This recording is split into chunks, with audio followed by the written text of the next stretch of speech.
In certain extreme situations, the law is inadequate. In order to shame its inadequacy, it is necessary to act outside the law, to pursue natural justice. This is not vengeance. Revenge is not a valid motive, it's an emotional response. No, not vengeance. Punishment. Tonight we have a chance to say, yeah, you're right. We're too extreme, we're too wild, we're too out of control, we're too full of our own shit. Or we have a chance to say, hey, fuck you, you're wrong. Fuck you, we're right. Because you have all made it to the dance. Because believe me, this is the dance. Start the show.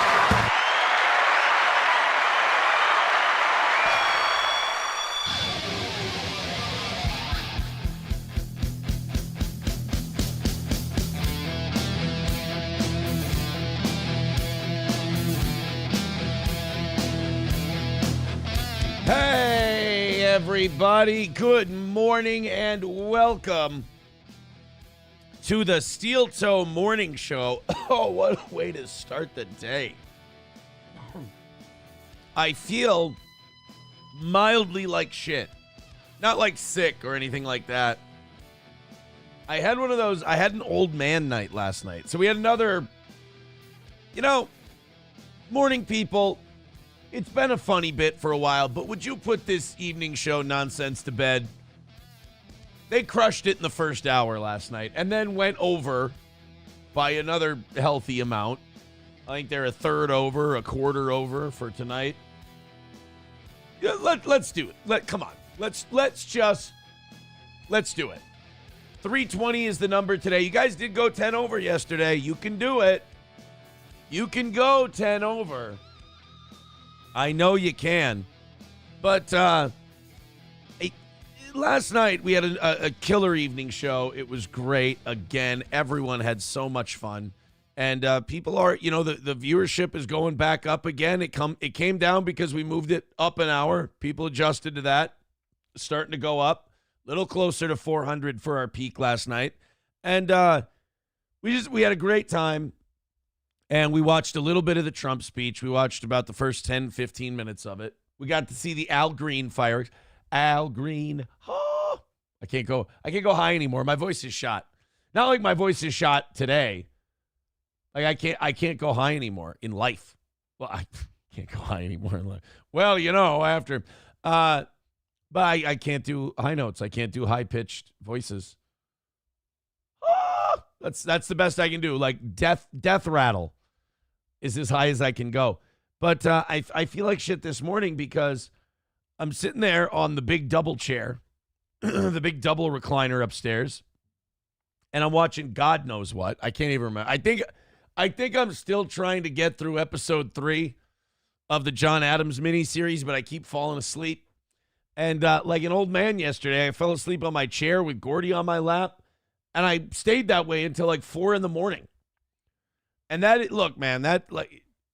like 9:30, 10 o'clock to 4 o'clock, that's nice sleep. That's not a bad amount of time. For me, usually if I get 6 hours, I'm a happy guy. And but falling asleep in a recliner is not good sleeping. That's, you wake up with, and I'm not even old yet. I'm not even 40. But you fall asleep on a recliner and you wake up and you're just like, everything's tight. Everything's fucked up. And so I got another hour upstairs in bed. It's 7 hours of sleep. That should leave you, as the kids say, bright-eyed and bushy-tailed. That should leave you feeling on fleek, as they like to say. That's even old too now, isn't it? It changes too quickly. But it should leave you feeling pretty good. I feel like horse shit. I don't feel tired. I just feel like I slept all night in a recliner. Not my favorite. But I did get to watch some of that Trump speech. We got some clips for you today. If you missed it, look, if you missed it and you're looking for hey, Aaron, what were the big policy notes? Hey, Aaron, what were the big policy moments? What did Trump talk about in terms of, getting the price of eggs down and all that shit? I don't know.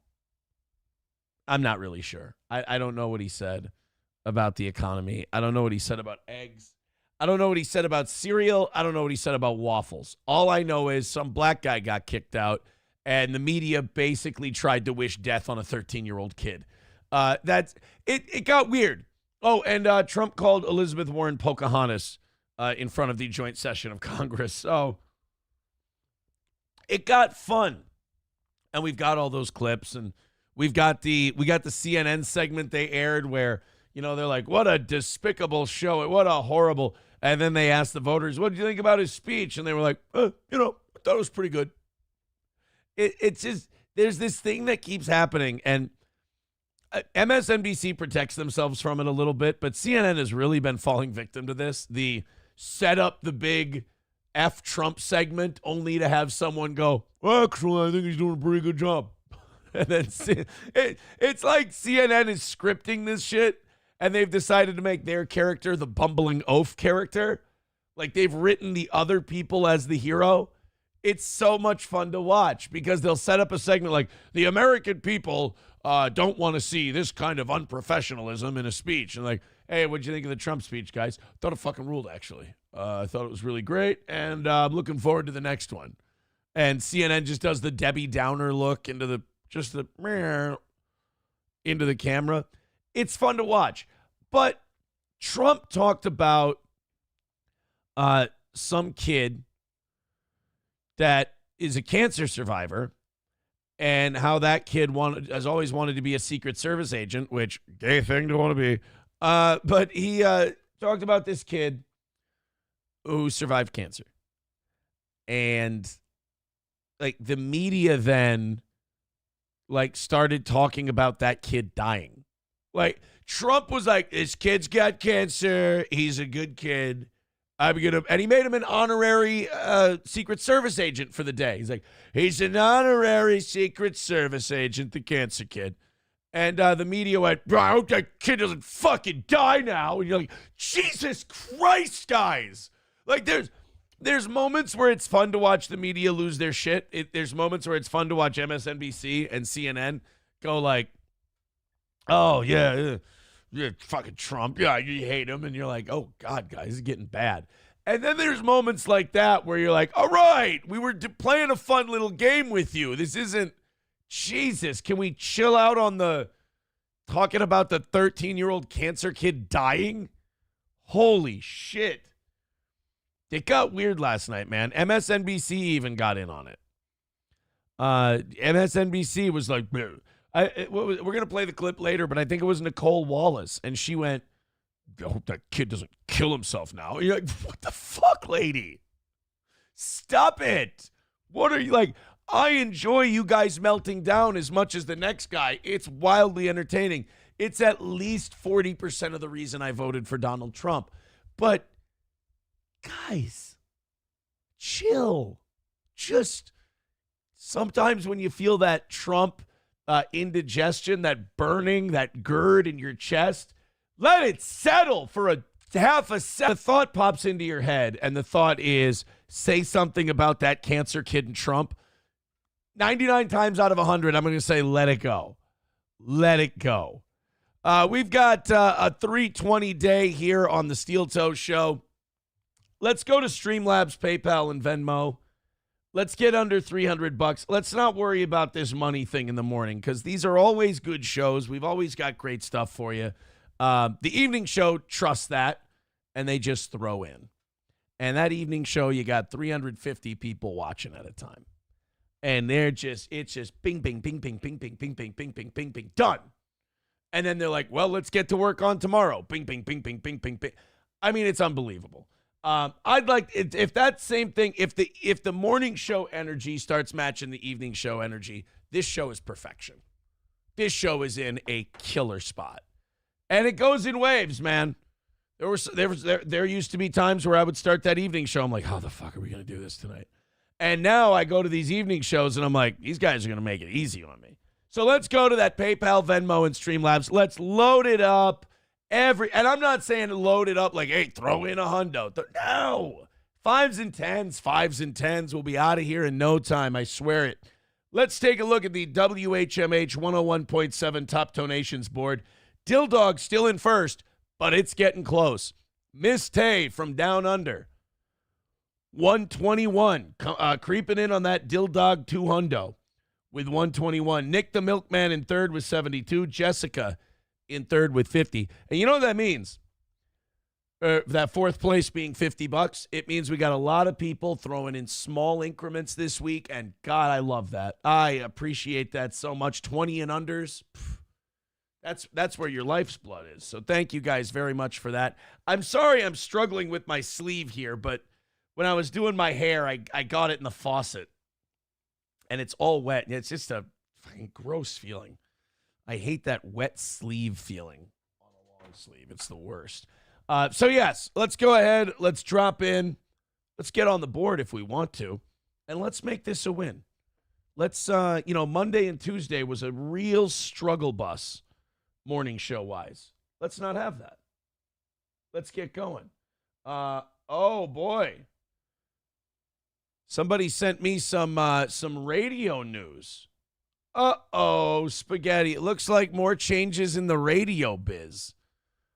I'll take a good look at that during today's show, and we'll, KQRS and 93X cutting people out. Changes at KQRS and 93X with Brian Zepp among those out. Well, Brian Zepp should be gone. I mean, he was a Tom Bernard holdover. There's really no reason to keep him around. He's an older guy, probably makes a little bit of money. They got rid of Brian Zepp at KQRS and Andrew Wapple from the 93X morning show. I don't know who that guy is. KQRS posted about Zepp's departure. We want to thank Zepp for his time at 92 KQ. We had a hell of a ride over the years, and want to thank him for every early morning wake up call, too many late night parties, and all the laughs in between. The guy's probably been around for what, 30, 40 years? Oof, that sucks. That's radio, though. That's the way it works. You're there for 3-4 decades. You're there into your 60s, and they just cut you loose.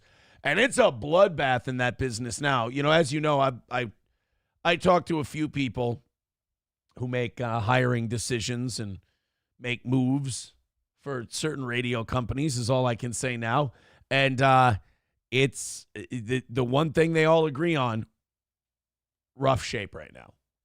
Rough shape right now. And, good thing there's a guy who's got some ideas. You know, my streamlining idea is the only way radio is going to save itself.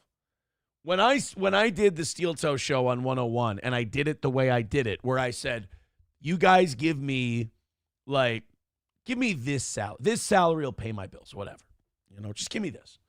And then give me 12 live read spots. I think it ended up being like 16. It was crazy. Give me live read spots that I can sell. I'll take 20% of it. We'll be good. And we made a killing that way. Everybody made a killing that way. The problem is none of these radio guys want to be salespeople, and none of these salespeople want to be radio guys. Well, I got news for you. Doing a morning show is not a full-time job, clockwise. Being a salesperson is not a full-time job, clockwise. You can do both of them, and not only can you do very well, but you can save the station a lot of money, which will guarantee job security. And I have this pitch where I'm like, look, if radio's going to survive the way it is, you got to find ways to be more efficient. You can't just be a radio guy now. You can't just be a salesperson because there ain't much left to sell. So you got to be a jack of all trades. You got to do a little bit of everything. And plus, if you're a radio personality, you're kind of a salesperson and a PR person as it is. So get out there. So these guys are gone, more radio. And, it's guys who have been around for a long time. People are like, well, why are these, why are they getting rid of these guys who have been there forever? Because those are the only guys making any money. Those are the guys who were there in the early 2000s when radio was fucking crushing. And it was a license to print money. And Howard Stern, hadn't gone to Sirius yet. And the radio was the place to be, especially during drive time. And these guys made very good salaries. And while those salaries have been cut into over the years, they're still making pretty good money compared to the fucking schlubs that they bring in to replace them. So, it doesn't pay to fire some 28-year-old that you've got working there because he ain't making any money anyway. He's probably part-time, and he probably makes most of his money doing live events. But Brian Zepp, this Andrew Wapple guy, I don't know who he is, cutting those guys, that'll save you a pretty penny. I don't know. The 93X guy announced his departure on Facebook. That's kind of shitty. So, like, KQRS fires Brian Zepp, but they do a nice, like, Facebook post. It's a classic rock station, so it's a boomer audience. They do a nice Facebook post. They, here's some pictures of him. Goodbye. We love you. We'll miss you. The other guy from 93X, he had to just post on Facebook about it himself.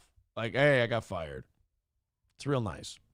By now, most of you have heard the news. He wrote, I'm no longer with 93X and Cumulus Media. I didn't get fired and didn't do anything wrong. I wish when I left radio jobs, I could do that same speech. I didn't get, I can technically say I didn't get fired. They did offer me back. It's just, I don't know. Might have cut into the bottom line a little bit. I didn't get fired and I didn't do anything wrong. I definitely have never been able to say that last one. I've never been able to say I didn't do anything wrong. I was let go. Thank you to all the listeners. You are the reason why I did what I did and for so long. Cumulus Media has not responded to a request for comment about the reasons for the layoffs and whether any staff was impacted by the news.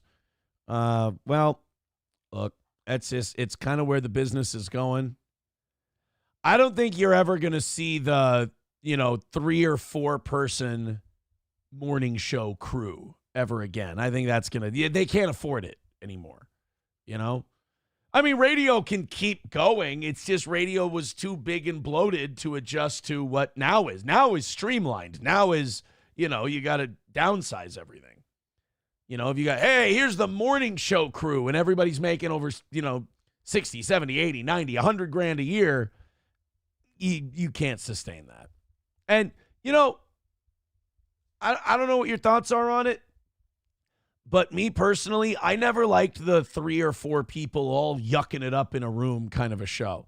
I like, one main guy. There's one main guy doing the show, and you got one sidekick person, and that's it. I don't even really like when they have a third person in there.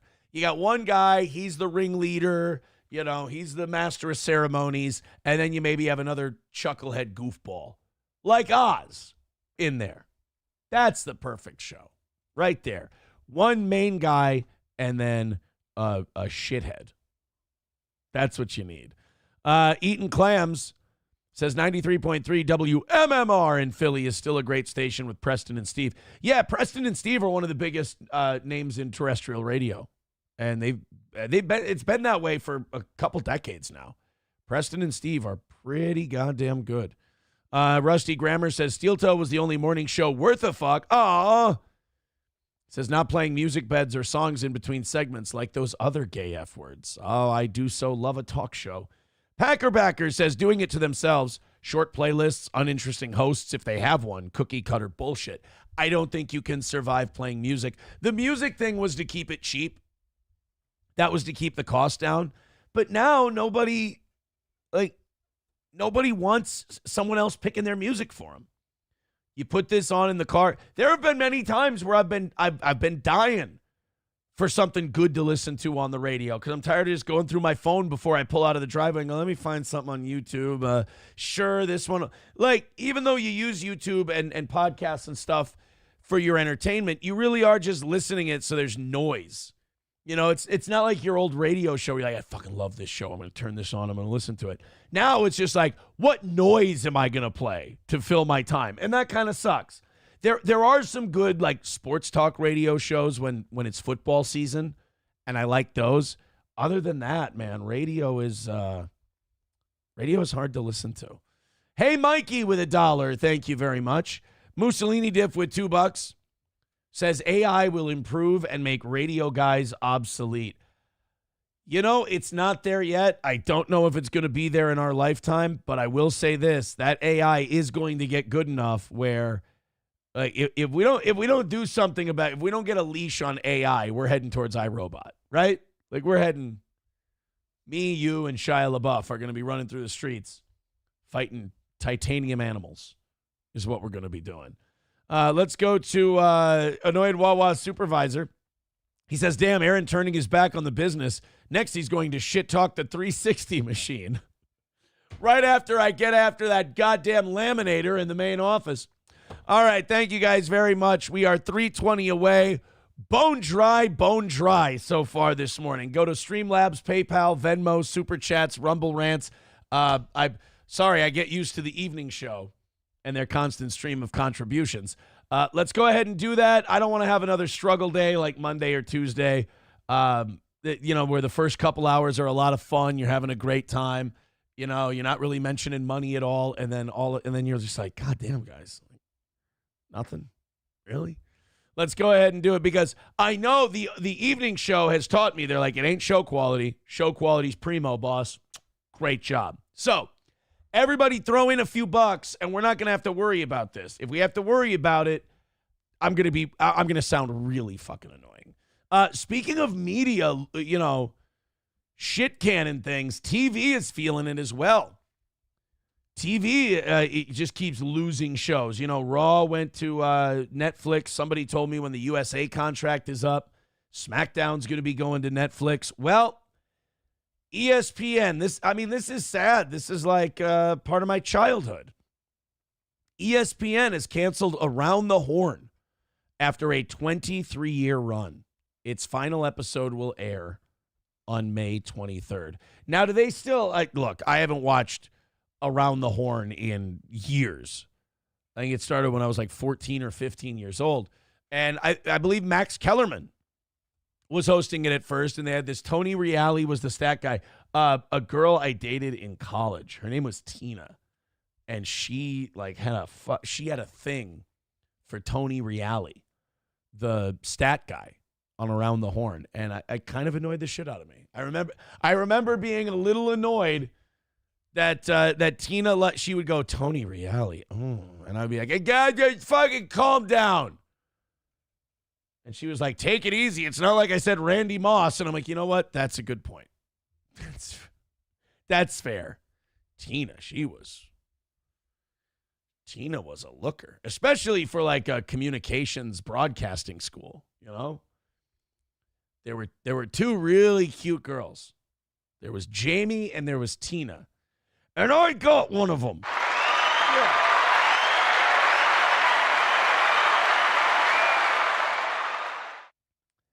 She turned out to be crazy, but, sometimes they do. I shouldn't say crazy. It's just it got complicated. It got weird, and there was a weird rift in the classes we were in. There was Team Tina and Team Aaron. Team Aaron was all misogynistic dudes. Team Tina was all a bunch of girls and one weird blue-haired gay dude. So funny because you're 18 or 19. You walk into a room and there's some gay guy just shooting you a look. Just fuck. And you're like, the hell? And then you get into podcasting and streaming on the internet. And you're like, oh look, we're right back there. That's the same. We're right back to the same thing. But Around the Horn is out after 23 years on ESPN. Here's how you'll know that TV's in trouble. I don't think canceling Around the Horn means TV is in trouble. I mean, Around the Horn, 23 years, that's an incredible run. If Pardon the Interruption gets canceled, guys, then you got to run for the hills. Then shit's on fire. Then we have a problem. If Kornheiser and Wilbon are out and there's no more PTI, then there's trouble in paradise. How old are those two, by the way? Tuesdays when I go to my parents, when I bring the kids to the parents' house, my dad and I'll watch Pardon the Interruption. And I'll watch it probably once every couple of times I go there.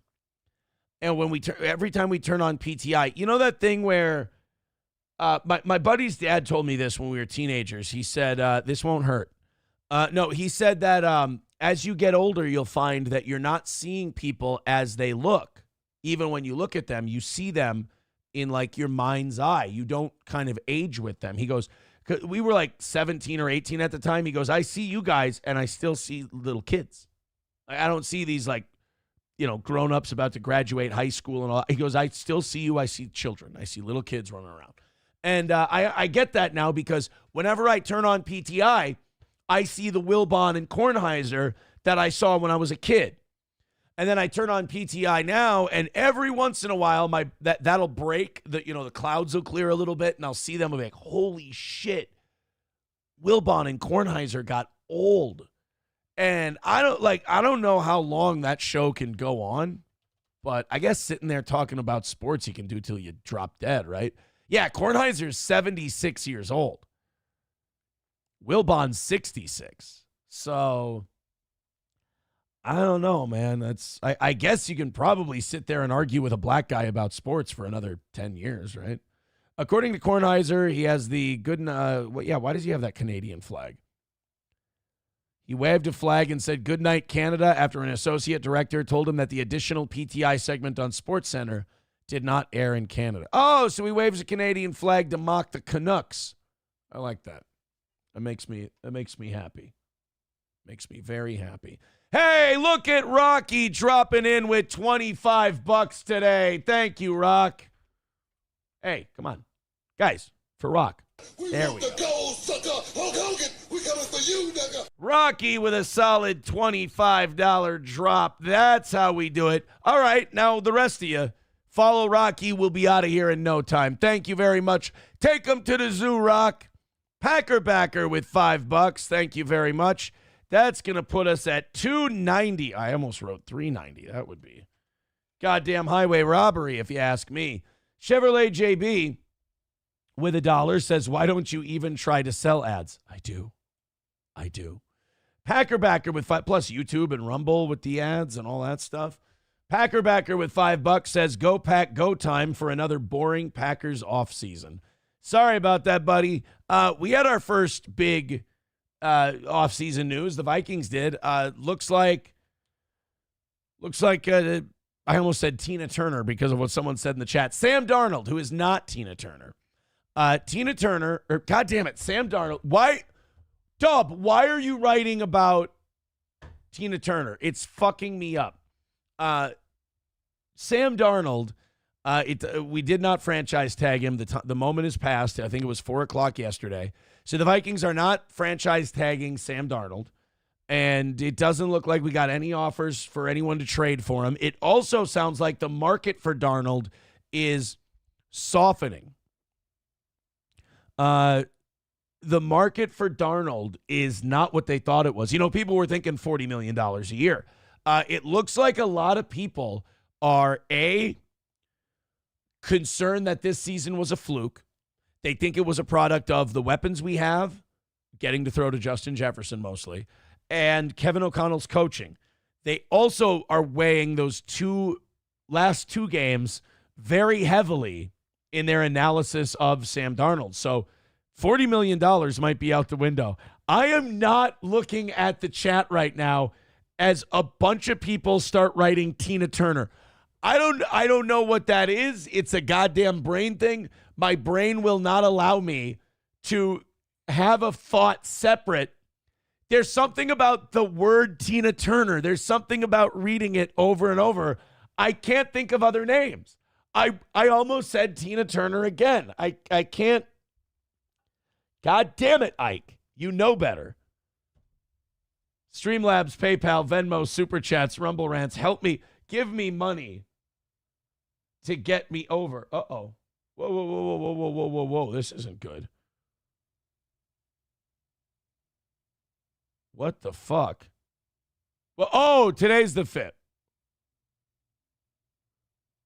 What the shit?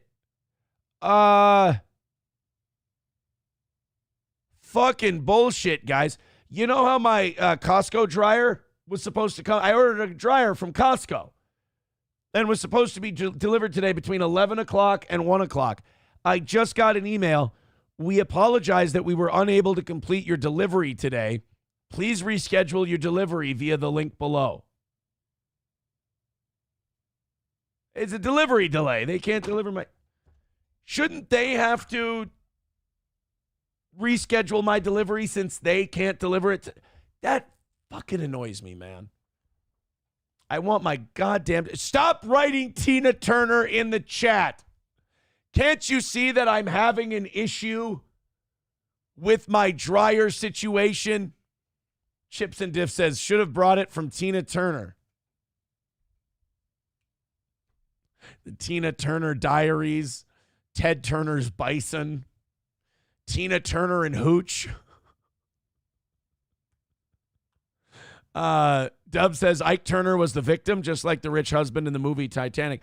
That, women are insane. They really are. And their love of that fucking whore, Kate Winslet in Titanic. Not that Kate Winslet's a whore. It's more the character. Rose is a whore. Kate Winslet is fine as far as I know. But Kate Winslet's character in Titanic is a fucking cheating whore. The husband is, and she's with the guy because he's rich. She says that. Just like that Rachel McAdams is a fucking douchebag in The Notebook. If that guy wasn't a house fixer handyman guy, she'd have been with him in a heartbeat, but he didn't have enough money. Fuck these hoes who watch these movies where they're like, oh, Rose, oh, Rachel McAdams. And that bitch deserved the brain injury and the fucking Alzheimer's or whatever it is that she got. I feel so bad for James Garner in that movie that he has to read to that trifling whore every day because, she couldn't have some smarts knocked into her. I feel so bad for James Garner in that movie, but you know what? That's what you get for simping for an unloyal hoe and not cutting ties and leaving. And that Billy Zane, look, he was not a good guy. I don't like the way Billy Zane talks to people and treats people. Although it was like the ultimate movie heel move when he's trying to kick kids out of the lifeboat to get in. How fucking fantastic was that? So that Rose was a trifling hoe. She was in it for money, and he was a rich cunt who thought he could buy everything because he kind of could. She stole his fucking diamond. She fucked some poor retard hustler guy who she then kills, by the way, and then goes on to live this charmed, privileged fucking life. She's a tree climbing hoe is what she is. She's not the hero in that movie. And that chick in The Notebook, now granted, I've never seen the whole movie, but she's with some guy who's of means, but she loves this other guy, but he's so poor. And then she gets crippling Alzheimer's later in life, and boy, does she fucking deserve it. That is the most, that part of that movie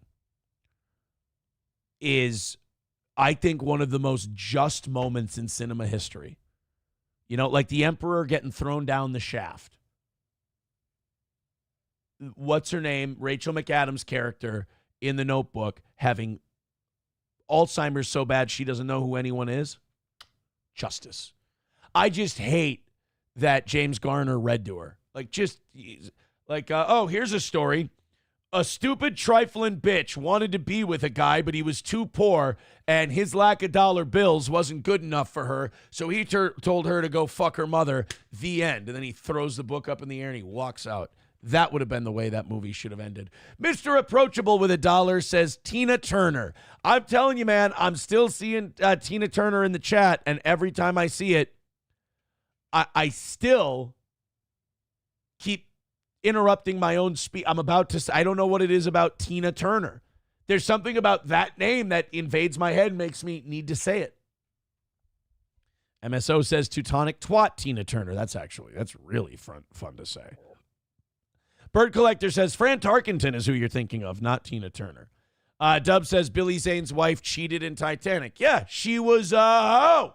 She went on a cruise ship and fucked a poor guy. I'm not going to go as far as to say Billy Zane's the victim, because Billy Zane's an asshole in that movie. And let's be honest. Billy Zane's probably an asshole in real life. But he didn't deserve to be treated the way she treated him. Like, dump him first, then go fuck the poverty-stricken, street rat that can't swim. Titanic and Avatar are the worst James Cameron movies. I'm just not a James Cameron guy. That's all. Dub says she chucked the diamond in the ocean. Yeah, then how about that? She's got fucking kids. She's got a goddamn life. She's got people who could be helped out by that Hope Diamond or Hoppy Diamond or whatever the fuck it is, and she throws it in the ocean. God, do I hate her. I wish they would have thrown that old lady in. If we're being completely honest, they should have thrown that old bitch in the water. To throw that, Bill Paxton should have grabbed her up and went, you've got to be fucking kidding me, and then in. That is such, and I know she wasn't a baby boomer, but that is a baby boomer move. Like, how symbolic it would be if I threw this multi-million-dollar piece of jewelry in the ocean. That would be so symbolic. What about your kids? What about generational wealth, you cunt? Nothing? You're just going to throw it in the water? God, I hate that movie. I'm so happy that ship sank. I am so happy that ship sank. Can't believe that people think I'm a misogynist. I'm just a realist. I just see shit for the way it is. But no, really, like if she would have drowned, that would have been the best ending of that movie. And, Leo DiCaprio suffered a fate that he deserved as well because he engaged in sinful behavior as well. That was punishment from God, and that's totally fine. Fauci's Pangolin with $5 just writes, Red Fox. You see, the name Red Fox doesn't, for some reason, Tina Turner is like a psychological trigger for me. I don't know why. But thank you for that $5, sir. That puts us at 285 for today. See, you guys you're on your way. We're on pace. Under 300 by 7 o'clock. Look at you. There we are. Jump on it. Streamlabs, PayPal, Venmo, Super Chats, Rumble Rants. No law against getting down to 200 by 7 o'clock. Orange Boy becoming a member for 33 months says, tell us how you feel about Titanic. I love it. Joe Smash becoming a member for 32 months says, how many times did the Notebook chick wake up with a cream pie and not know where it came from? I mean, really, because guys think of the more romantic parts of movies. That's what it is. Go ahead and throw in a few. Oh, by the way, we are this close to 500 members. Go ahead and gift some memberships over on YouTube. We're also at our high point in Rumble subscribers, which is great as well. Thank you. Turd Burglar says, Skylar never got her comeuppance. That always bugged me. I don't think I've ever hated a character more. My first run through a show, my first time through it, than the first time I watched Breaking Bad. God, did I hate Skylar from note one. That guy did now, don't get me wrong. Heisenberg, Walter White, did not do what he did strictly for his family. He wanted to accomplish something. He wanted to build something, and he wanted to make a shitload of money. Because many times in that show, before he lost it, many times in that show, he had enough money to quit and be happy for the rest of his life. In fact, at one point, he did quit. And then the Nazis fucked up his recipe. So he's like, oh, you can't fuck with my product. I have to come back. His pride got the better of him. But, like, Skylar was such an asshole. Because, like, oh, you're a drug dealer. You're a piece of shit. But you'll spend the money. You'll fuck around on your cancer-ridden husband. But then when you find out how much fucking money he's making, you'll do the car wash and you'll launder his money for him. But then after, you'll cry victim. God, I fucking hate her. She's the worst. The absolute worst. JH says, Dan Scott from One Tree Hill is just as bad as Skylar from Breaking Bad. I know, but we don't have enough gay people here to know what that means. Sorry. Let's go to Annoyed Wawa Supervisor.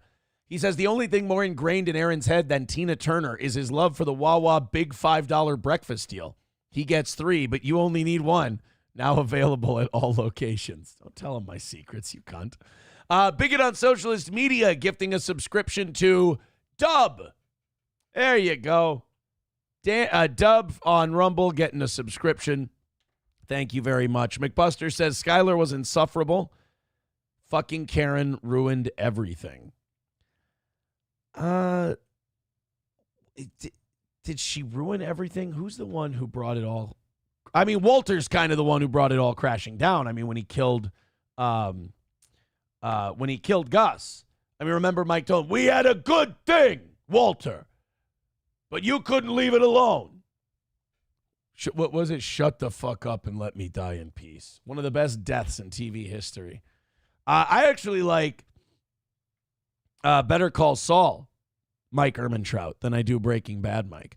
Paul with $2 over on PayPal says, Tina Turner made me donate. Look, if you guys are going to fuck me up with the Tina Turner shit, would it kill you to make it a 10 or a 20? I mean, really? With the Tina Turner? We gotta rename today's episode, don't we? We gotta rename it the Tina Turner Diaries, I think. Yeah, JH, I got to agree with this. Rita Bennett was the best character on Dexter. When Rita died, that show took a step down. It was still good for a couple more seasons, but after Rita died, spoiler alert, it's only a 20-year-old show. After Rita died, that kind of the heart went out of that show a little bit. She was great. One of the best TV characters ever, right up there with Al Bundy. Coltrane with $1 says, we got on the speech last night. Democrats got fucking brutalized. They looked gross when they couldn't even stand and clap for a 13-year-old cancer survivor. We're going to get to all of it today. We got a little sidetracked with Tina Turner and Breaking Bad this morning. Yes, JH. Julie Benz was fantastic. Wow, I couldn't even remember Rita's name. Nice pull. Nice pull, buddy. All right, let's get into some of this Trump stuff. Now, nobody's been able to explain this to me. We couldn't figure it out last night either. Why was last night not considered a State of the Union address? Puerto Rican prostate puncher says Rita fucking sucked. Fucking helicopter parent. Jesus. I mean, I liked Rita. I had a little bit of a crush on Rita. She was like attainably hot. The other girl that Dexter was with, the poison flower lady. I liked her in different ways. Rita, you wanted to settle down and watch movies with and, sit on the couch and have some popcorn. The one who would kill you with a plant. Oh, boy, did you want to fucking tool her ass in a VFW bathroom? Just really gross shit. Yeah, the other one, I can't remember her name, but her, you wanted to take her into dirty dumpster type places and just see where she'd let you do it. She would not be a healthy relationship. Rita was wholesome. You wanted to go to Home Depot, work on projects around the house together, watch movies, build a future. The other one, you were quite disturbed when you heard her go, ooh, yeah, when you stuck a thumb in her ass. That was different. Dinkelman says a VFW bathroom is crazy. I just kind of thought of the dirtiest, funniest place you could have disgusting sex with someone, and VFW bathroom was perfect. Really. JH says, so Nick Ricada would be perfect for crazy, psychotic British woman from Dexter season. Yeah, he's Layla. Layla? He's her. She was an addict, too. Zen Man with $1 says the chick from season 2 of Dexter was the hottest. Excuse my tits. That was her. She was Miss Excuse My Tits. Was she the hottest one? I don't know. The British one, well, MSO, you're right. New York subway bathroom, but I ain't trying to get stabbed. I thought that the blonde one late in the show that took Harrison, I thought she was the hottest. I think she was my favorite Dexter gal. Here, was it Lila or Layla? Lila from Dexter. Oh, Lila West was her name. Yeah, I don't know. There's something about British girls where they look a little retarded. Like, you're like, oh, wow, she's hot. But you're also like, wait, is it a crime to have sex with her? I'm not sure. Like, they look there's a little bit of retardation kicking in there. Am I the only one who sees that with British women? I find them to be mildly retarded. Stevie Lou letting me know. It's called State of the Union every year except for inauguration year. Really? Why just call it the State of the Union address, for God's sake. Yeah, Lila, like, Now I'm annoyed. Now I feel like I'm the only one who can see that British women have a slight mental retardation about their appearance. All right, maybe I'm wrong. I don't think she's the hottest Dexter girl, though. Hannah, that was it. Hannah, to me, was the hottest. Not the British chick. Landers says it's called inbreeding, Aaron. The British love it. Oh, is that what it is from the noble days of the Middle Ages? They were all fucking each other's sisters and cousins. All right. The British one was season 2, wasn't it? Yeah, it was the Dokes season. The season they framed Dokes as the Bay Harbor Butcher, which, again, real life or fake TV, I don't think there's ever been a better serial killer name than the Bay Harbor Butcher. Like, there's Green River Killer, there's Night Strangler, there's who's the Bayonne? No, I was gonna say the Bayonne Butcher, but it's the Bayonne Bleeder, Chuck Webner, the fighter. He was not a murderer as far as I know. The Mariana Mangler, that was Steve Buscemi and Con Air. Cyrus the Virus isn't bad. Green River Killer's not bad. The Zodiac is kind of the Zodiac is cool, but I'll tell you why the Zodiac may not count. He gave himself that nickname, and that's kind of douchey. Bay Harbor Butcher might be the best serial killer name ever. What was Albert Fish's nickname? They called him the Gray Man, but also the Werewolf of Wisteria. That one ain't bad. The Werewolf of Wisteria is pretty good. But Bay Harbor Butcher, that might be the best one. The Night Stalker was the cool name. Oh, the Night Stalker. Night Strangler was the movie Ricochet with Denzel Washington and John Lithgow. Boy, John Lithgow plays a great villain, too. Speaking of Dexter, he was the best villain in that movie by far, and then he was great in that HBO movie Ricochet. No, not Pogo the Clown. That was John Wayne Gacy. Night Stalker is pretty good. JH says Lumen was cute. Wasn't that Julia Stiles? I'm not a Julia Stiles guy. She kind of reminds me of Charles V of Spain. Ice Truck Killer. Nah, because like Ice Truck Killer is too exactly what he was. Like that's like if you killed people if you stabbed people to death on a playground and they called you the playground stabber. It's like, well, yeah, like if you would crush people in Cleveland with a steam press and they called you a Cleveland steamer, it's like, that's not a great name. That's actually the greatest name ever. The police are still on the lookout for the Cleveland steamer. They say in their chest they feel they're close. Yeah, there's I think Bay Harbor Butcher might be the best one. Landers says the English still inbreed now. It's not just the Muzzies who love fucking their family. Jesus. Annoyed Wawa Supervisor says, you talking about the Scranton Strangler? Wait a minute. I don't know about the Scranton Strangler. The Scranton Strangler is a fictional... Oh, that's from The Office. Jesus. Fans have speculated that the Scranton Strangler may be an employee of Dunder Mifflin. It's fucking Dwight, dude. Dwight's a serial killer. That makes so much more sense. Billy Bedlam from Con Air. Diamond Dog's pretty good, too. The Puerto Rican prostate puncher says Aaron's serial killer name is the Bay Harbor Buttfucker. Are we? No, because they name them after how they kill people. I'm not. Oh, no. Guys, remember to lock your doors tonight. The Bay Harbor Buttfucker is out there. Police are warning people to stay indoors today as there was a sighting of the Bay Harbor Buttfucker. He's very aggressive and he attacks without warning. Trinity Killer. Yeah, Trinity Killer isn't a bad one, but I'm all for alliteration. Jack the Ripper. It's not a bad one. Son of Sam. Son of Sam's a little too artsy. That's a little too indie movie for me when they went with Son of Sam. Lithgow just announced as the new Dumbledore in here. I didn't know they were doing more Harry Potter. I didn't know. Aaron, what about Gretchen from Prison Break? She was a fitty. I watched Prison Break with my first girlfriend for like a season. I don't remember much about it. I don't remember much about it. Annoyed Wawa supervisor says the Spicer sinus destroyer. JH says, Aaron, another hateable character in TV was Betty Draper.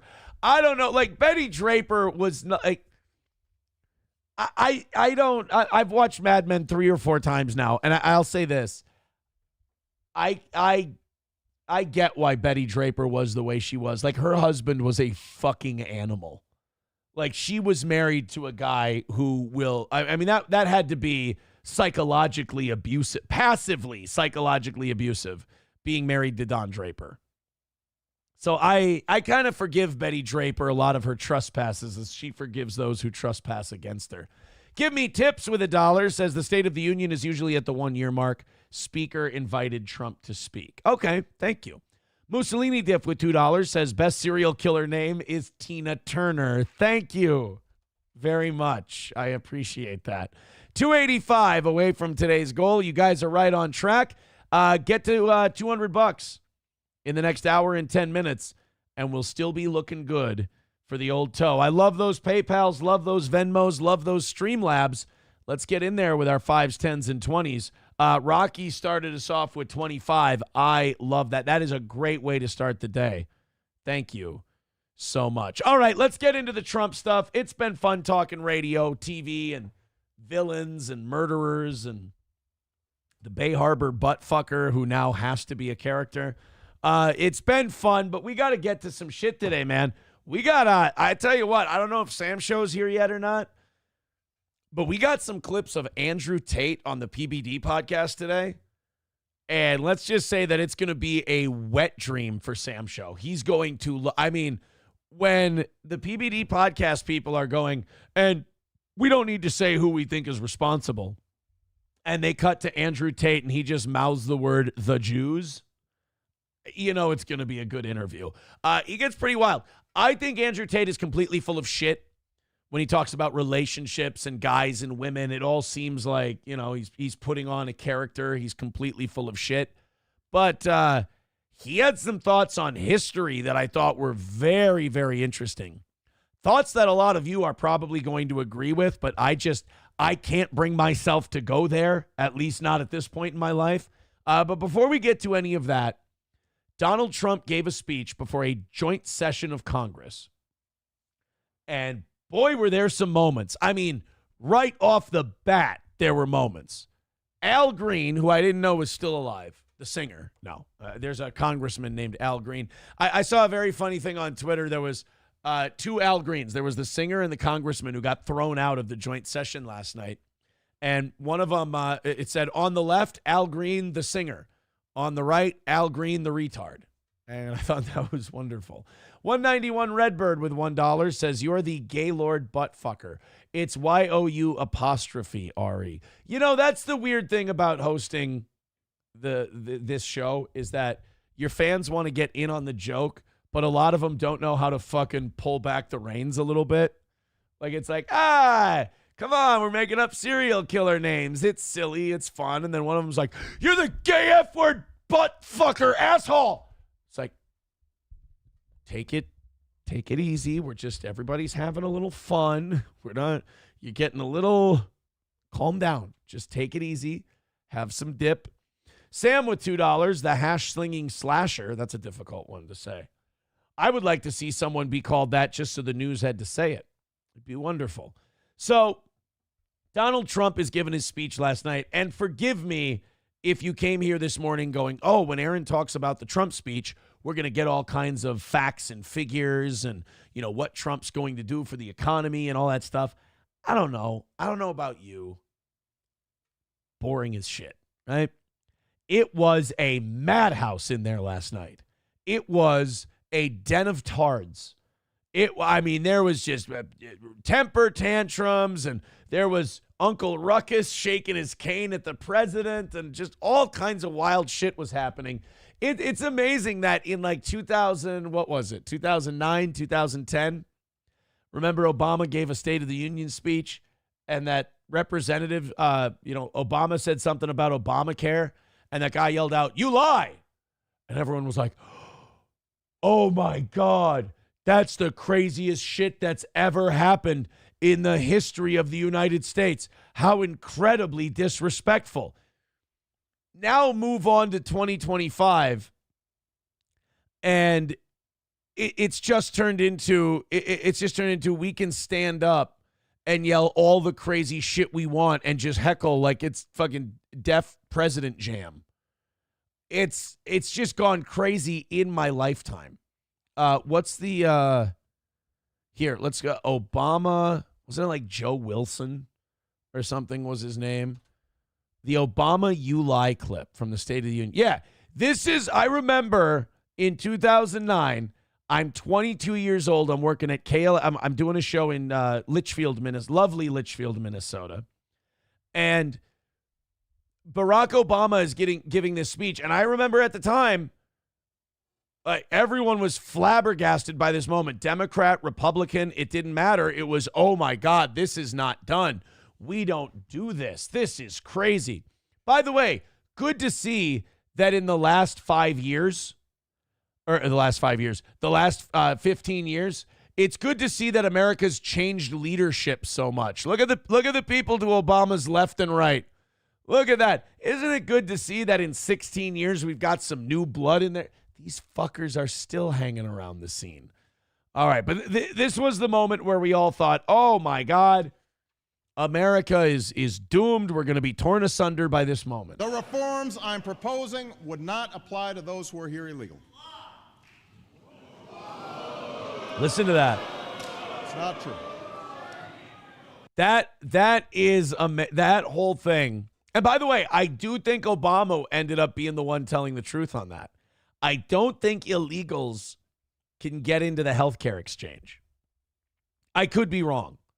By the way, the Obamacare law, which made health insurance more expensive to get because all it did was mandate that insurance companies cover more shit. And you can't cover more shit without raising premiums. So great job, dickhead. But that was like, he yelled out, "You lie," and everyone went, oh, openly gasped. They couldn't believe it. That was the craziest thing they'd ever seen in a presidential speech. And then fast forward to last night, and holy shit. It's just, again, it's just a madhouse. It is an old black man shaking his cane at an old white man. Just remarkable. We're going to get to those clips in just a second. First, Sam with $2 says Tina Turner is the best serial killer name. K Fallen with $5. Thank you, buddy. He says, why does the Bay Harbor buttfucker leave onions in his victim's mouth? Because Shrek is love, Shrek is life. 280 away from today's goal. Keep it going, guys. Click on those links. Throw a few bucks on the PayPal, the Streamlabs, and the Venmo. Let's get down to 200 by 8 o'clock. There's Dave with $4. He says, check out what happened in the Serbian parliament yesterday. Yeah, we're going to take a look at that, too. Serbian parliament had a goddamn battle royale yesterday. It was a wild scene. That's for sure. They had like smoke bombs and gas grenades and shit going off. Tell you what, guys, the Serbians, they know how to party. We'll do that one a little bit later. Thank you for your donations. Yes, Mikey, we do have the Democrats speech thing. Everybody's sending me a bunch of shit now that we're getting into this. I do have this stuff. But we'll get to it. I promise. We will get to it. Thank you very much. Let's go in and let's start with you know what? Let's start with the Elizabeth Warren one. Everyone knows the Al Green part. Donald Trump, I'm not going to sit here and pretend like just the people who hate Donald Trump are the ones getting a little more brazen with their impropriety. Like, Trump is way less professional than he was even the first time around. Like, Trump gives less of a shit now than he did then. He's just openly mocking Elizabeth Warren and her fake Native American heritage, just openly in front of God and everybody during this speech. Here's the great Pocahontas moment from last night. Oh, am I upsetting anyone if I say I don't like this guy? he just looks like a worm. And then I hear him talking about wanting to delay the Doge cuts and, saying that we don't want to go too aggressive on cutting spending. Like, this Mike Johnson guy is one of those middle-of-the-road establishment Republicans. If you want to shake things up and get shit changed, you don't do it with Mike Johnson. If you want to make mild adjustments within the status quo, you keep that guy. I don't like him. I like J.D. Vance. I used to hate J.D. Vance. I used to not like him. I used to think he was kind of a used car salesman. I like him now. Even though I'm seeing downs everywhere. He looks a little downsy to me last night. All right, here we go. This is Trump talking to Elizabeth Warren. With no end in sight, the United States has sent hundreds of billions of dollars to support Ukraine's defense. With no security, That was, by the way, the only thing the Democrats clapped at last night was how, by the way, you want to wonder why the American people don't like you and why you're losing elections? You applauded, $1/3 of $1 trillion of our money going to fight some war that we helped instigate so that Joe Biden could put millions of dollars in his family's pocket. That's why we don't like you, because you openly, it's wild, you openly root for things that are against our self-interest. You people who took an oath to defend the Constitution against enemies foreign and domestic, you cheer for us being harmed. That's why we don't like you. no anything.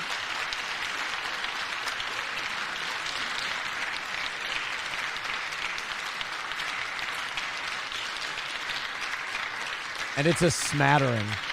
They're trying, this is actually a smart strategy. If you want to fuck with him, just clap a really long time. Don't stop clapping. Just clap at random shit. Like, you could be like, and we are working hard at cleaning the bathrooms. And then just don't stop clapping.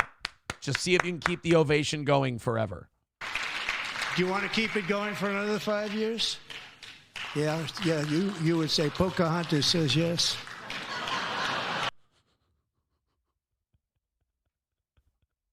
We went from in 2009 thinking someone yelling "you lie" was going to be the end of the republic. It's the downfall of the United States, to the president calling a member of the Senate Pocahontas from the stage and everybody laughing. We have given in to the full idiocracy of the "you lie" moment. We didn't become Barack Obama going, "Oh, that's not true. That's not true." That's the America we wanted to be. We ended up going, Joe Wilson's fucking gay. We can do way more than that. Ah, you fake Indian bitch. Ah, everybody's laughing at her. Ah, ha, ha, ha, ha. I am rubber. You are glue. All your donations come from the Jews. Thank you.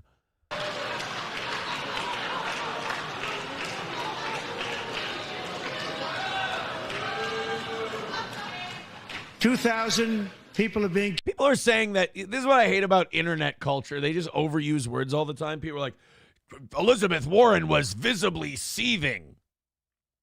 Not really. I mean, she really wasn't. I mean, people, here's what the internet likes to do. They like to take things they want to be true and then just close their eyes and go, yep, that's what it is.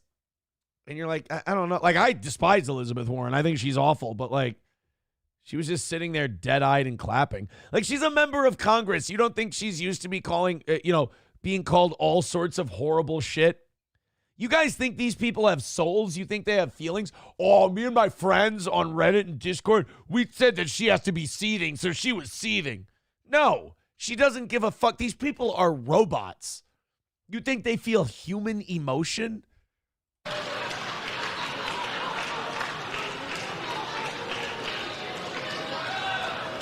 Yeah.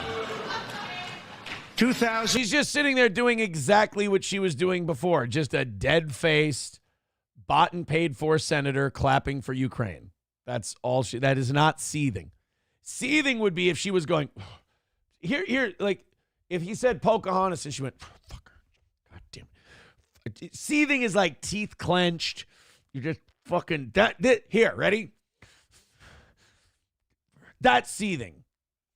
Like, if someone is laughing at you or poking fun of you, they are not seething. They are making fun of you and making you look like a dick. If someone's staring ahead and clapping, that's not called seething. What she's doing right now is being dismissive.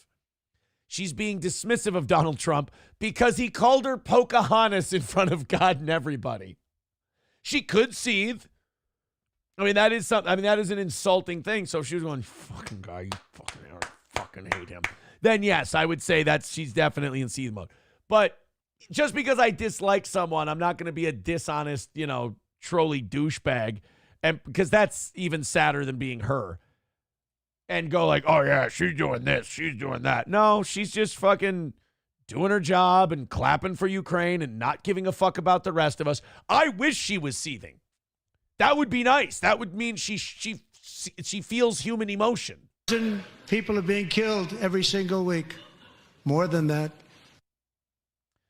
That is kind of weird that the Democrats are like, yeah, let's keep giving them money. And it's like, well, why don't, we could try to end the whole thing. John Domingo with the go. Oh, John Domingo's a Steel Toe fan again. Look at that. John, nice to see you pulled the cat out of your asshole.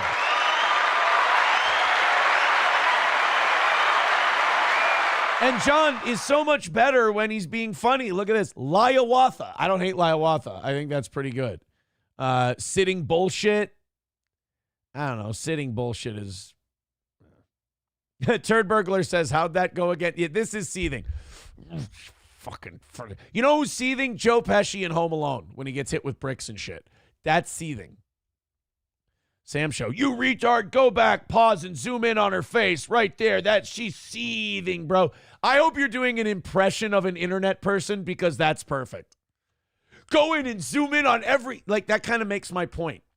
Zoom in on every pixel of her face. See over here the facial contortion muscles? I'm sorry, but if you're going that far, you've lost and she won. I'm sorry. But I don't... God damn it. People are writing Tina Turner in the chat. There's something about that fucking name. It's not the person. I don't give a shit about her music, anything. There's something about the word Tina Turner and how it hits my eye. It distracts me every time. Yeah, Eaton Clams. She was seething all the way to the bank to cash her Pfizer checks. Exactly. These people are multi-fucking millionaires. They don't care if you... shit on their, you just live too much on the internet and you need that to be true. She's going to be fine. This is all theater to these people. The people who go on the internet and be like, Elizabeth Warren was totally seething. They're the same people who think pro wrestling is real. Guys, come on. She's in this for one reason and one reason only. To make shitloads of money in inappropriate ways. That's it. Sam Show says, you can't tell me it isn't funny. It's fucking hilarious. But the funny part is funny. I don't need to invent things or make things up to make it funny. It's just funny that Trump called her, would you like that, Pocahontas? That's funny. That's good. I like that part. We don't need to make up extra things because we don't like Elizabeth Warren. Elizabeth Warren's fun to hate on her own. I got updates on my what do you call it? My dryer delivery. Oh, I got to call them. I fucking hate that. They, between 11 and 1 today, they were supposed to deliver my dryer. They can't do it, so now I have to call them and reschedule. That's annoying as fuck. Richard H1 says, hey, dickhead, Joe Hendry is real. Well, Richard, how about you spell Hendry right and you give him the proper respect? That would be nice. Sam Show is saying he was doing a PPP impression when he was saying she was seething. Oh, I'm dumb. I don't get it. I'm sorry, Sam Show. Sam Show's right. I'm wrong. He says, she's seething, bro. Yeah, that's a little over the top. He's right. Where is it? Oh, buddy! That is the thing about those what do you call it? The Keno Casino guys is they are a little over the top with that shit, but I feel like it's intentional. They're purposely going, whoa, look at him, he's seething, and you're like, just kind of looks like he's making a dumb face. Yeah, that's how seething he is, and I feel like that's kind of PPP's gimmick, though. I don't think he's really like that. It's kind of a phony, like, he's a pro wrestling guy. It's a pro wrestling gimmick he puts on. Because he'll tell stories about what that person is doing, and he'll be completely making it up. I think it's funny, but I think he's got dumb fans that are like, oh, that's actually what's happening. And I think PPP kind of gets off on those people believing that he's being serious. Like, what you guys don't know is not only is he doing a podcast, but in his spare time, he actually jacks off to old World Series of Poker videos. And people have seen this, that he watches old Johnny Chan clips and he starts whacking off feverishly. And like, he's clearly fucking with them, but like his audience believes it, and that becomes like part of the lore. Gray Duckling with $2 says, has Sam Show ever been wrong? No.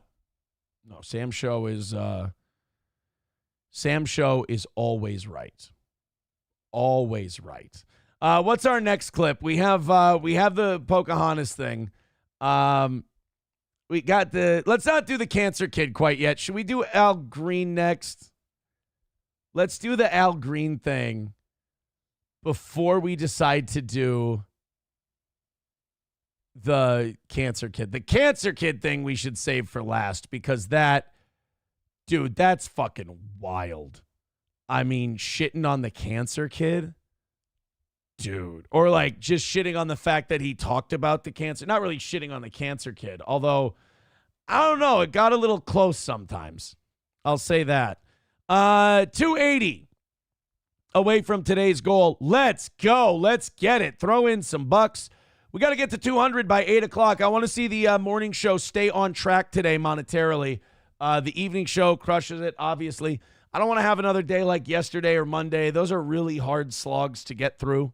It really tears into the quality of the show. So I want to see us just keep the flow going. That's all. Instead of like these big rally and then stop, like $70 and then dead for an hour. Let's just a little 2s and 5s and 10s and 20s.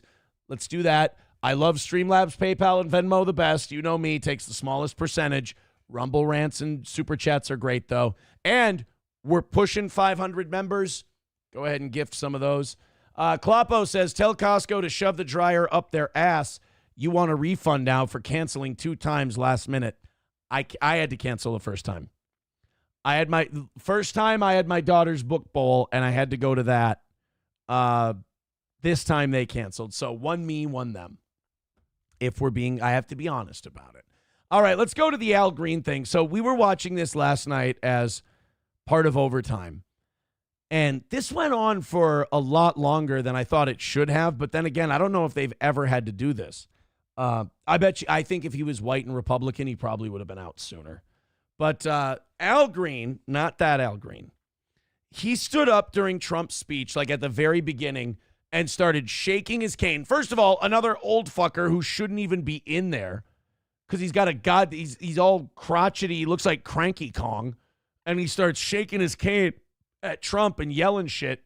Oh, yeah, he was yelling, you don't have a mandate. You don't have a mandate. I think what he meant was he wanted Trump to have a gay date there.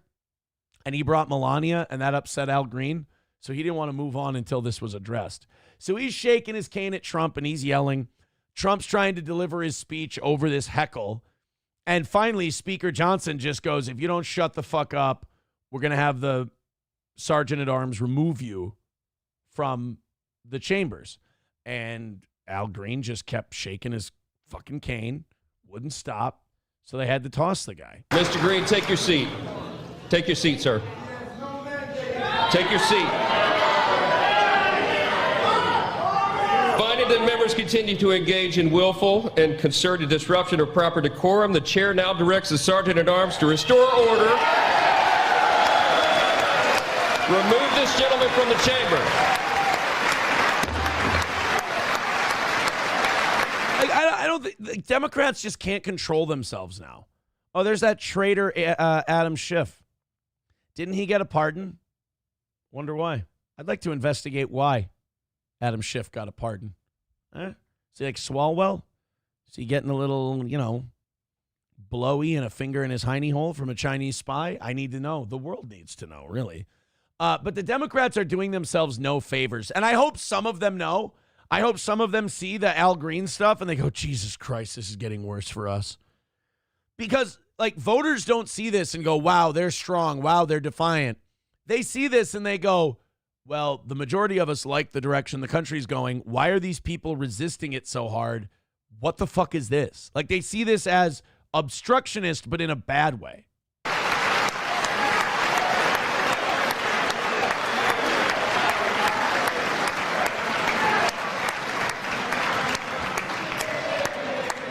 Dude, this really is like watching like the referee throw out Paul Heyman from ringside.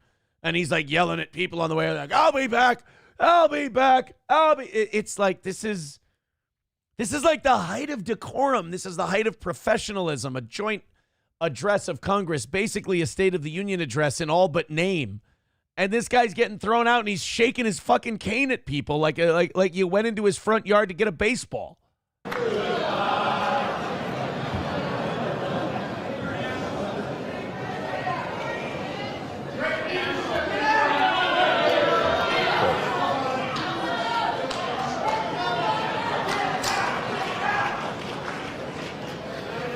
Members are directed to uphold and maintain decorum in the House.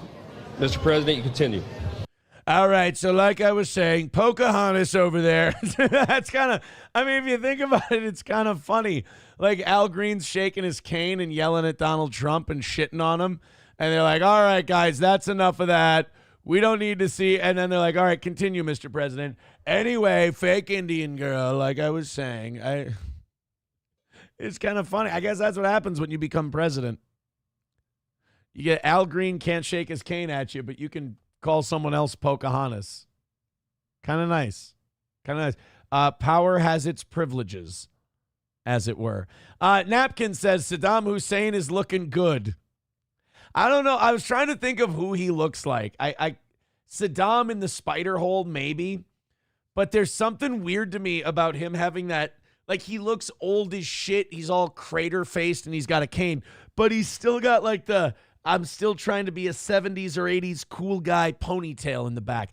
It's weird to see, like, rotting old people who still have full heads of hair, and it's probably dyed black, but it's color. It's odd to see that. And maybe that's just because I'm 38 and I have no hair left. But whenever some guy's like looking decrepit and can barely walk, but he's got a full ponytail, I'm like, all right, what kind of trick is he pulling?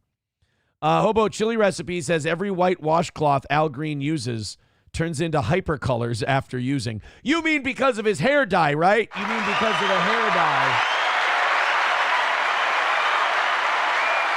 To be very clear, I think Hobo's talking about the hair dye that the gentleman uses. He looks like that actor that does the Cartel Hatchet Man movies. Machete? I don't think he looks like... Are we talking about Danny Trejo? I don't think he looks like Danny Trejo. He looks like somebody.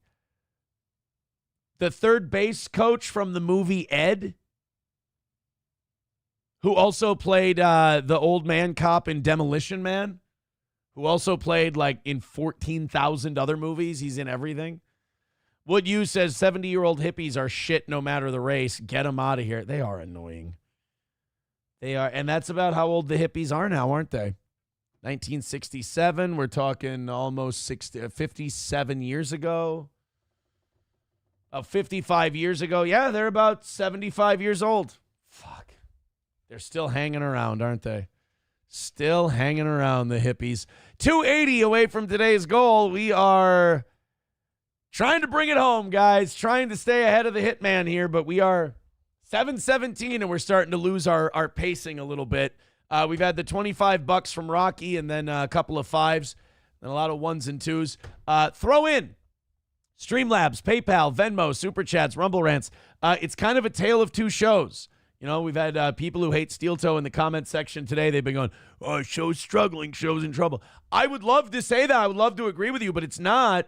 The evening show's fucking crushing, and then you go to the morning, and it's getting there, but it's struggling. it's kind of a strange juxtaposition. I don't know how to diagnose it. So throw in PayPal, Streamlabs, Venmo, Super Chats, Rumble Rants. I don't want to talk like this all day. So please, everybody, be generous. Let's go to Scott. You got to have Scott Jennings talking about the president's speech. He's becoming my favorite part of any political talk show clips I see. If I see a Scott Jennings clip, I always stop because it's always the same pattern. Democrat gets hyper emotional talking about Trump. Scott Jennings asks them very blunt, basic questions. Democrat stammers and struggles for a minute. Scott Jennings smirks. Thank you very much to Dr. Silverwolf. He's answering the call. Everybody answer the call. Dr. Silverwolf with $5 says she ain't a lady unless she weighs 280. Well, now we're down to 275, guys. Follow Silverwolf. Let's do this thing so I don't have to interrupt the show. Thank you, Silverwolf. We appreciate that. That's very kind of you, keeping this show on the air, keeping it going. That's very kind. 275 is the number for today. We're going to push you a little harder than we do the evening, folks. That's just the way it is. Let's go to Scott Jennings on CNN talking to David Axelrod about the speech. Now, if you don't remember who David Axelrod is, he is Barack Obama's right-hand man. He is to Barack Obama what Leonard Ellerby is to Floyd Mayweather Jr., and Scott Jennings wanted to have a little sit-down with him. And, he must have met Biden a dozen times in the speech. I mean, the X, I love you. You guys were blaming George W. Bush in year 8 of the Obama presidency. No, but you know something, Scott, we learned? He's not wrong. He's not wrong. But, okay, you got to be careful of that, though, when you say, hey, you guys, you blamed Trump for everything when Biden was president. You blamed Bush for everything in year 8 of Obama's presidency. But now Trump's got to be careful. Maybe shit just starts going right and he can take all the credit for it. But if shit still struggles, if prices stay high, if the economy's still struggling, because most industry people I talk to, in any industry, they're saying the same thing. It's the worst it's ever been. They're really having a tough time. If that doesn't get better, you can't keep blaming Biden for that. How long do you think you should get to blame your predecessor? How long should that happen? I think you should be able to blame your predecessor for a year. I think you should get 1 year to blame your predecessor. Even that, I was going to say 6 months. But I'll give you a year to blame your predecessor. After that, you got to start making some moves. Something, Scott, we learned something from that. we learned something from that. He's been in office for 40-something days. You learned something from the Obama years? Really? Because you learned something from the Obama years. The Obama years, where you got to give the Democrats credit. You ran a young, hip, great, charismatic speaker, fucking inspirational guy, and he won twice in landslides. He killed everybody. You guys cannot like the Obama years. Personally, looking back, I got a crazy fucking cheap. My first house was insanely cheap. My first mortgage was like $800-900, lock, stock, and barrel. Thinking back on it, shit, man, I should have kept that house. Don't get me wrong. When my first wife and I sold it to move to a bigger house, we were having our second kid. You can make a 1,700, 1,800 square foot house. It was a split level, 4-bedroom, 2-bathroom, 1,730 square feet, I think. You could have made that work with 2 kids. But we bought that for $130 something in 2012 when the market was shit. We sold it we sold it 4 years later. We sold it in 2017, May or June of 2017. And we sold it for $170 something. It was a nice little haul. But man, keeping it today, that thing's in the 200s. The mortgage is still at $900 a month. That's fucking crazy. Interest rate was 3.5%. Shit. That's the one yank. Not that I'm complaining about this one. This one is much bigger and it's nicer and it's in a nicer neighborhood. And I think I got 4.12 on this one. Look, I'm not going to complain, but damn, you think about that. That was a nice deal. kind of a, hanging on to your cheap mortgage from back in 2012 is a nice little hedge against inflation, too. I am hearing a lot of cope. These social issues, you know why he talks? Oh, look at Scotty using cope. Scotty's using the kids' tone. Scotty's using the kids' way of speaking. Attaboy, Scotty. About them? Because they work. They're like 80-20 issues, and he's on the right side of them, and Democrats are on the wrong side of them. It worked in the campaign, and nobody, he's not talking about the right things. It worked in the inaugural. It's working in the executive orders. It's why he put it in the speech tonight. And on immigration, you're exactly right. It's his number one achievement so far. The border's effectively closed. The line of the night was they kept saying we need new legislation to secure the border, but it turns out all we really needed was a new president. Without question, in my mind, top scoring line. Yeah, that was great. But, okay, in the first couple days, he took care of the border. Like, if you look at the border's fixed. Border's good. We're solid on the border. We don't need to worry about the border. My thing is, I want the price stuff fixed, because if we fix the price stuff, here's the thing, Trump has this ability to really know what the American people want. He's kind of got his finger on the pulse. You've got to give him that. He knows that what they want, that life is perfect. They love him as president. It is great. The border's under control. Long term, that's going to be awesome. This Ukraine thing's going to get put to an end. That's fantastic. If he can get the goddamn prices down. Man, it ain't even about jobs. It's not even about, it's not like when Obama came in there and you had crazy unemployment and the stock market was in the shitter. Like, the stock market, because of inflation, is artificially high right now. But people want to see rates and prices come back down. You do that, it's fucking perfect. If you get these prices down, he's God King Trump. He's the greatest ever. His approval rating, honestly, even Democrats will begrudgingly start to like him. If eggs go back to $2, if interest rates come back down to 4, 5, somewhere around there, people are going to love him. And he continues doing the stuff he's doing now.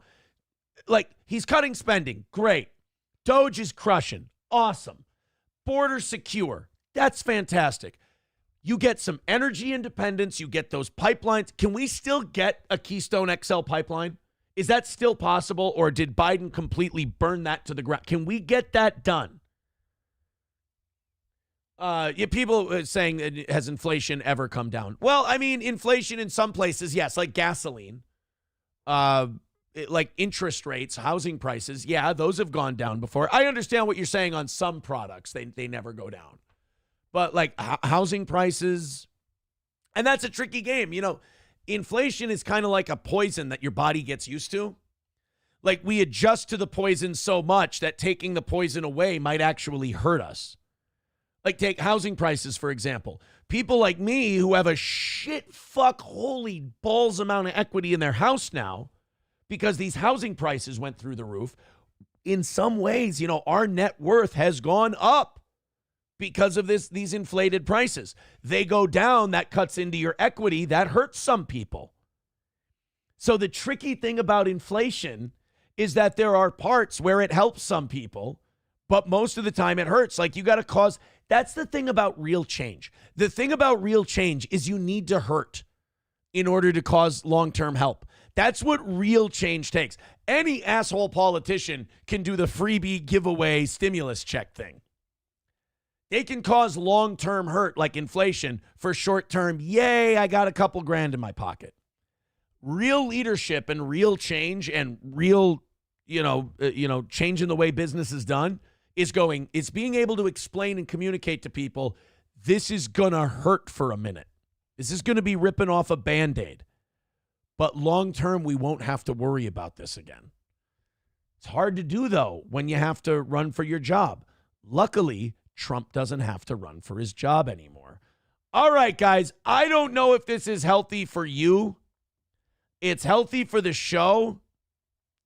But I don't know if it's healthy for, what we're trying to get accomplished here. Flinty Gecko with $250. And I just want to say thank you for making it happen. Thank you. Flinty, thank you very much. And then, holy shit, $250, guys. That's fucking insane. Now, I can't believe it. Flinty Gecko is now in first place. He's taken up over Dill Dog. He's at $250. But I will say this.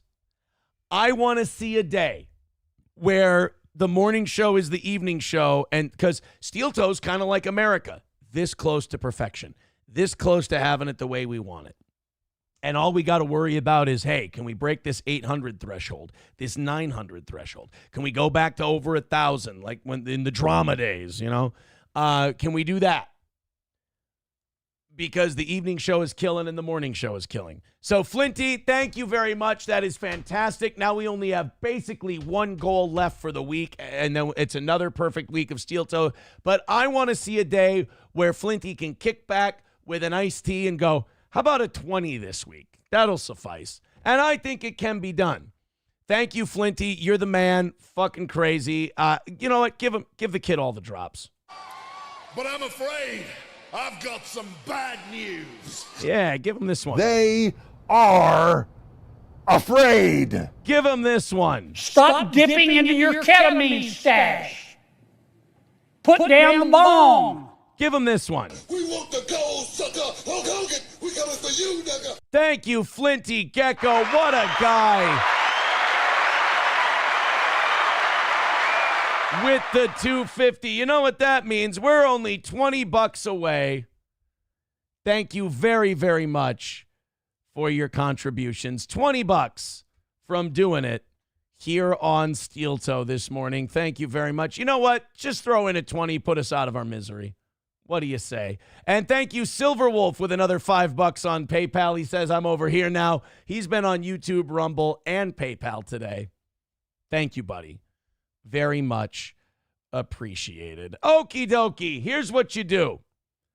Hit like, hit subscribe, hit follow. Thank you very much. Let's continue on. We've got more clips from the Trump speech. This is the cancer survivor segment. This one, I got to be honest with you, this was fucked up. Not from Trump. This wasn't Trump fucked up. This isn't like the Pocahontas thing where you're like, holy shit, we're saying that just right during a joint session. Okay. This was fucked up in the sense the media's reaction to a very innocent moment. Like, if you want to, this is the other thing. These Democrats in the media, they get in their way so much. There are legitimate things you could probably criticize Trump on. But the things you choose to criticize him on are things that people actually like about him. Like, you could be talking about the price of eggs. You could be talking about interest rates. You could be talking about tariffs. All this shit. We're talking about the stock market. But you're going to talk about the fact that Donald Trump gave an attaboy to a kid with cancer. Guys, the phrase pick your battles has never been more appropriate. Here we go. In 2018, DJ was diagnosed with brain cancer. The doctors gave him 5 months at most to live. That's right. Poor DJ. A man put an extended clip inside of his AK, rolled to every station, and tried to murder DJ. Sorry. That's such a stupid fucking reference. Live. That was more than 6 years ago. Killing it. Killing it.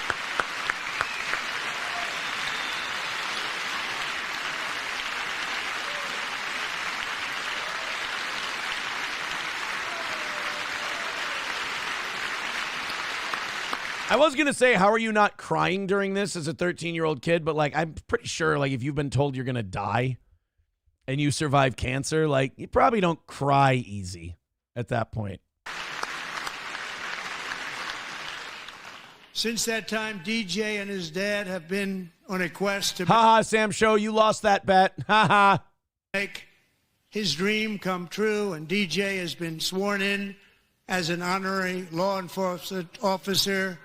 Actually, a number... Okay, his dad is the coolest fucking guy in the history of the world. Look at this fucking guy. Holy shit. They should make DJ's dad an actual Secret Service guy. He looks like he's ready to go. He's got a Walker Texas Ranger Lone Star State of Texas shirt on. Fucking wore a do-rag to a joint session of Congress. Is that like a towel? Like, is he standing up like, yo, yeah, get him? Like a basketball player? DJ's dad is a bad motherfucker. I mean, I'm not messing with DJ. He's an honorary Secret Service agent, but his dad, you might want, I mean, if he can pass a background check, those can be a bitch, I hear. Then, you know, maybe we throw him in there. Number of times, the police love him, the police departments love him.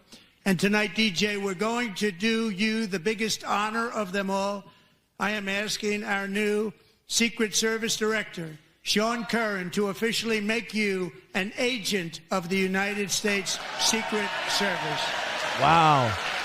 It'd be funny if DJ actually shot someone that day and saved the president's life. Like, kid, we didn't actually mean you had to be a Secret Service. It's my job, Mr. President. Fucking caps Al Green.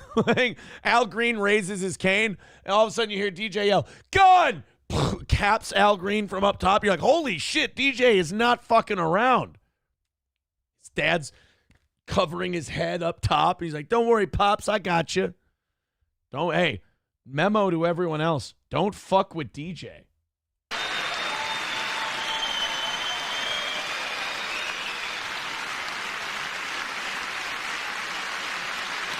Aw. Hey, guys, I have news for you. My baby rescheduled my order. My delivery for Costco. Look at that. It's going to be next Wednesday, March 12th. Hey, take your time, guys. Oh, you know what it was today? I'm sorry. I shouldn't shit on Costco so hard. It's a weather delay. So because of is it still going out there? I should open a window down here. Or not open a window. I mean, open the blind. I like to have the blinds closed when I'm doing the show, but maybe I should open one. Is it still blizzarding out there? Shit. Oh, he got a badge and everything.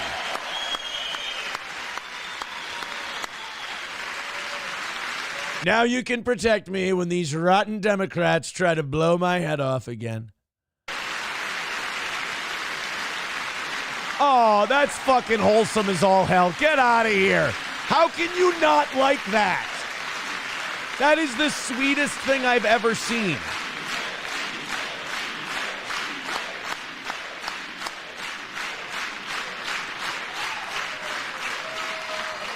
Thank you, DJ. DJ Clue is in the background. He misunderstood the chant. He starts going. He starts firing up music. It's like, not now. I'm not done with the speech. Not you. I should not have brought DJ Clue into the building when we were honoring DJ. Well, good for him, man. That's awesome. So there's no way that you could have that moment and that like anybody could shit on that, right? Like there's no way you could have a moment like that at this speech and, you know, you watch CNN or MSNBC and they somehow find a way to shit all over that beautiful moment. Boomer Bob Show says, I hope DJ uses that to get pussy at school.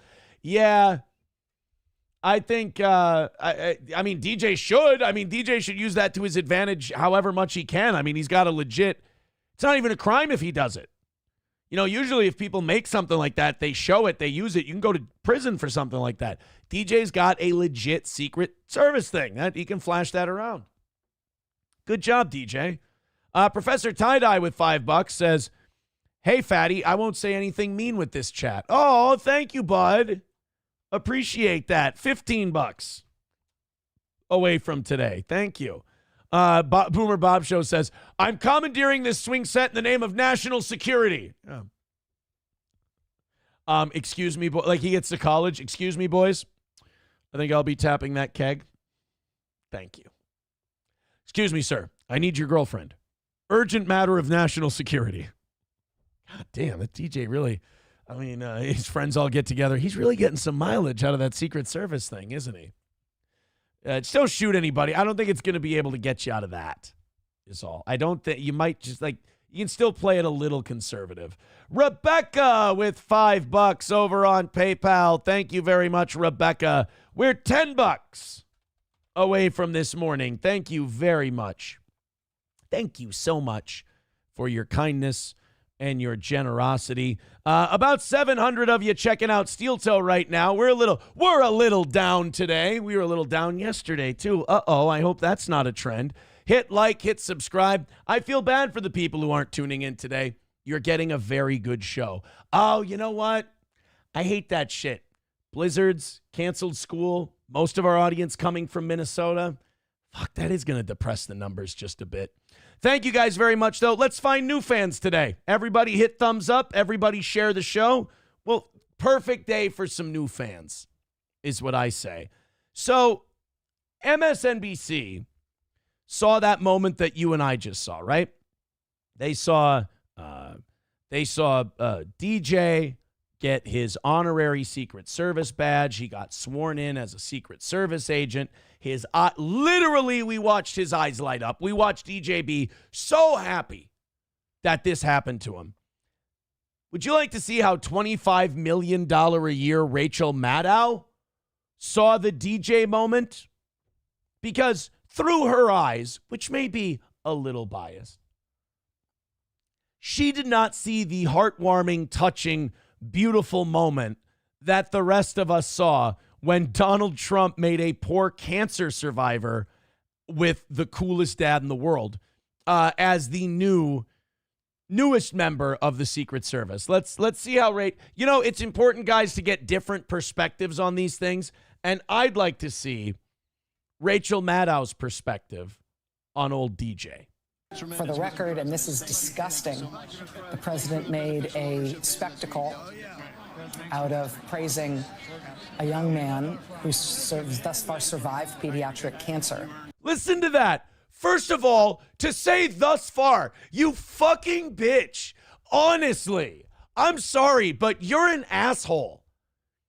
The 13-year-old, he was given, 6 months to live? It's been 5 years.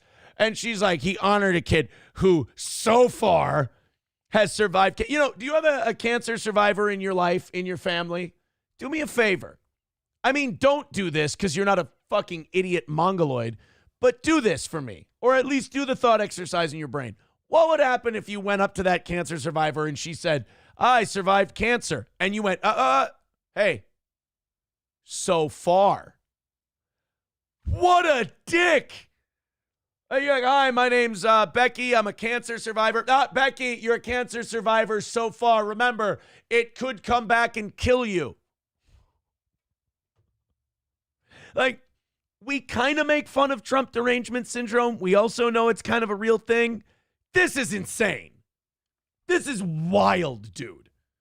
To sit there and go, he made a spectacle of a kid with cancer. Yeah, what an asshole to point out, there's a hero. I want to make him a Secret Service kid. This is where Trump can't win. If he, if he doesn't acknowledge some a black kid who did something somewhere, is it because he's black that Trump doesn't? But if Trump as a black kid and he honors his cancer survival, makes him a Secret Service member, is Trump using black people to show that he's not racist? Is Trump just using a cancer kid? You guys are pieces of shit. Anything you accuse him of being, even if you're right, you're so much worse. He's survived cancer so far. Praising a young man who serves thus. Start it from the beginning. I need all of my energy to hate her. For the record, and this is disgusting, the president made a spectacle out of praising a young man who thus far survived pediatric cancer, as if the president had something to do with that. No, he didn't. He just was like, hey, we're all glad that this kid doesn't have cancer at the moment. We're really glad that this kid didn't die from cancer. And we want to make him a Secret Service agent. Thank you so much, DJ, for not dying of cancer. And Rachel Maddow was like, yeah, what does he think? He fucking cured it? Like, I'm sorry if, you're watching this because you don't like Steel Toe, but, this is what a lot of you sound like when you talk about this show. I'm seeing a lot of similarities, and it's funny to me, But it's also like, God, you people are sick. She's really sick. And she makes $25 million a year to spout this horse shit. Probably because I'll play her clips. She does get people talking. She just doesn't get people watching. In the midst of him praising Doge, the Doge cuts, among other things, have cut off funding for ongoing research into pediatric cancer. But not for DJ. We're going to make sure he gets the best treatment. We only took away the funding for illegals with cancer. They shouldn't be here. It's depressing to watch. We have to watch American citizens struggle with cancer, but not illegals. Thank you very much, Gray Duckling, with $5. He says, great, another federal employee that's going to get welfare. I don't think they're paying DJ a Secret Service agent salary, Gray. I do believe it's an honorary position. So apparently somebody says apparently we can't congratulate someone who beats cancer, according to her. Hey. He's beat cancer so far. Remember, Rachel Maddow was very specific about that. Rachel Maddow wanted you to know that kid hasn't died from cancer yet. What an asshole. Sam Show calling her an eggless dyke. Okay, that's a...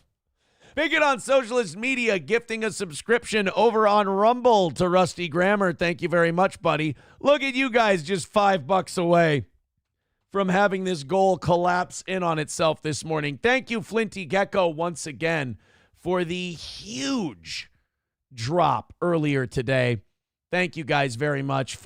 Okay, I'm going to admit right now, I can admit it. It would be fucking hilarious if you guys could keep this $5 goal until the end of the show. And I'm not talking about 10 o'clock. I'm talking about 10:30. I'm going to challenge this audience right now. As a thank you to the morning show audience who got this goal down to $5 before 8 o'clock. I'm going to throw you a curveball now because you're playing ball with me. I'm going to make you a new challenge. See if you can keep the goal at $5 until 10:30. I want to see if it can be done. Very rarely do I have these moments with you in the morning where we're only $5 away and we've got more than half the show left. I want to see if you guys can get all the way up to 10:30 with $5 left on the clock. God damn it. Fuck you guys. King Kong Dong with $1 says, how can Doge cut cancer research when that is donation-based system? It's nothing to do with our tax dollars. Here's the secret. If you really hate Trump, just say he's doing the thing you want him to be doing to make him look like a bad guy. Nobody will ever check it. In fairness, it's kind of like the Doge cuts. We never really check on those Doge cuts. We just take their word for it. It's whatever you want to believe. Approachable with $1 says no. Okay, so that's $1.60 into the $5, but we're still $3.40 away. Professor Tie-Dye with $5 writes, fuck you. Okay. You know,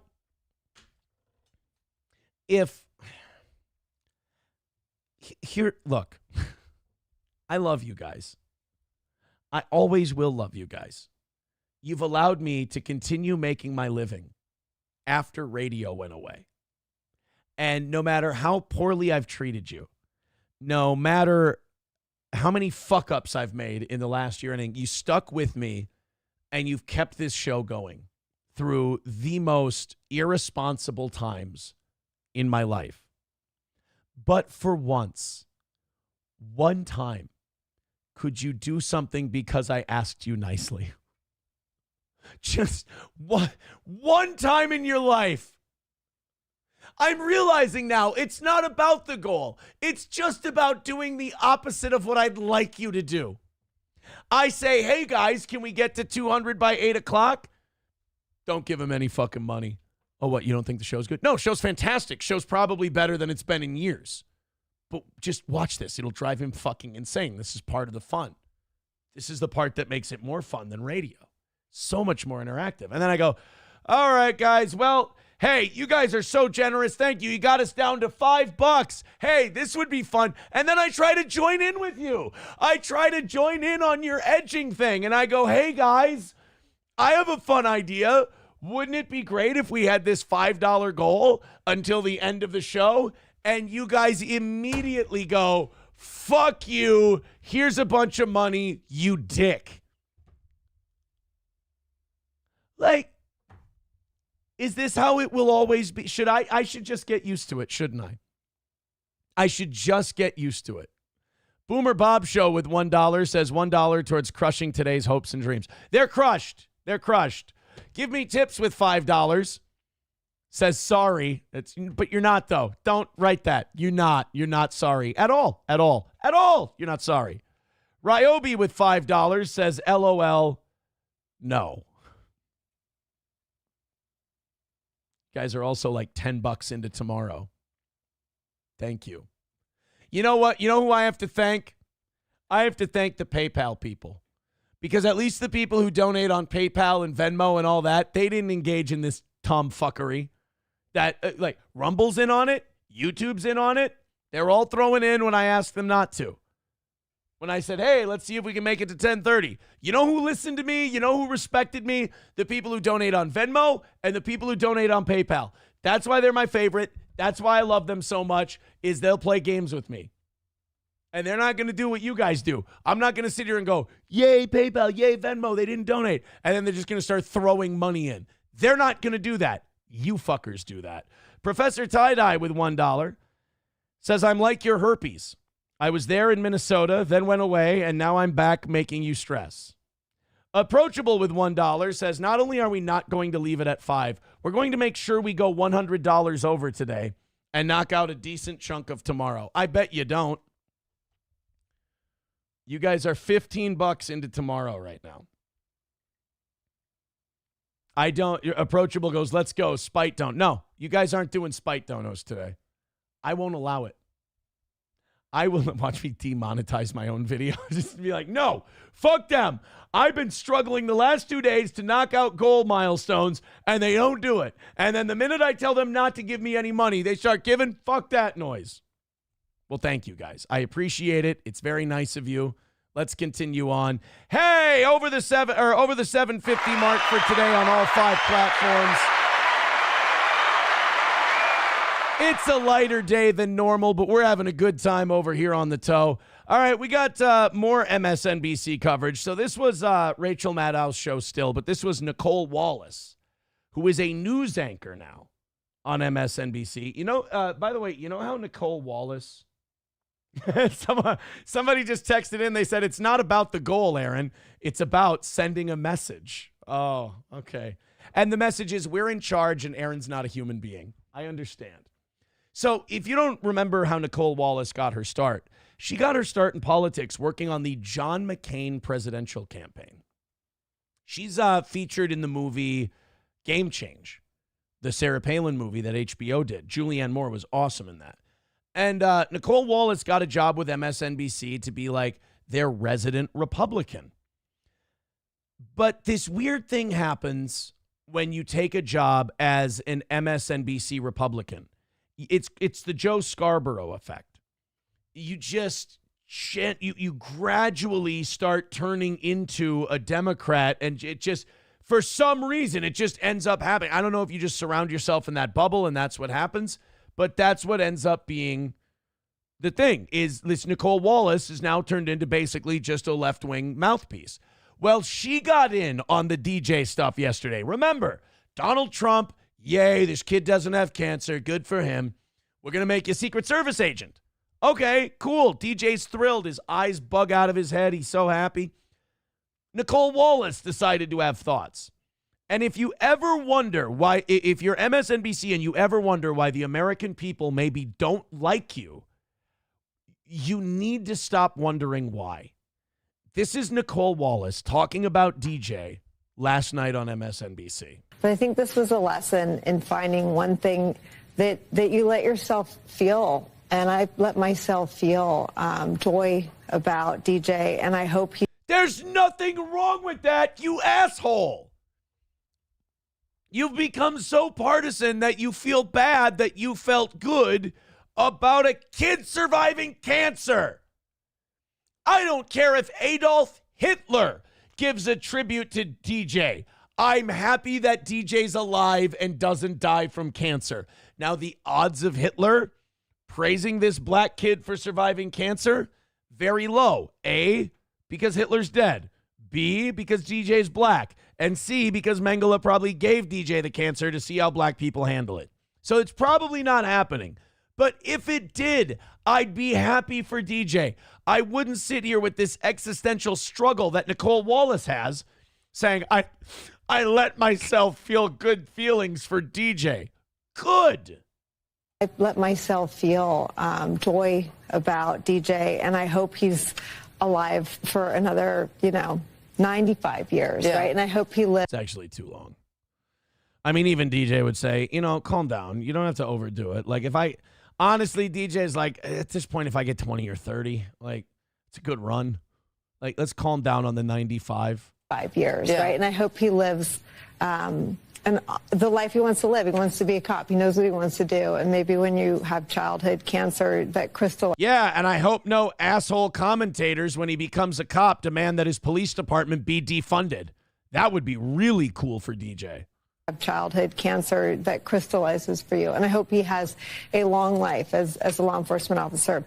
But I hope he never has to defend the United States Capitol against Donald Trump supporters. And if wow, what a fucking asshole. God damn it, you people just can't stop yourself. Like, there's this moment, and I have these moments too, where your head tells you, you made your point, shut up. That's one thing I actually, in therapy, my therapist had me work on. She would cut me off. She's like, you have it. You can stop talking. You're saying too many words. And I'm very cognizant and I'm very mindful of that now when not on the show. I mean, the show, obviously, we're putting on a show, we're performing. But like in life, I'll hear myself talking and I go, yep, you made your point. Quit talking. You can only make this worse. You've done very well. Now shut up. Same thing with Nicole Wallace. Here's all you needed to say in that segment. I'm really glad that kid hasn't died from cancer. It's wonderful that his dreams are coming true. Boom. Done. Any more talking you do is just going to hurt this thing. Sir, but I hope he never has to defend the United States Capitol against Donald Trump supporters. And if he does, I hope he isn't one of the 6 who loses his life to suicide. Jesus fucking Christ, lady.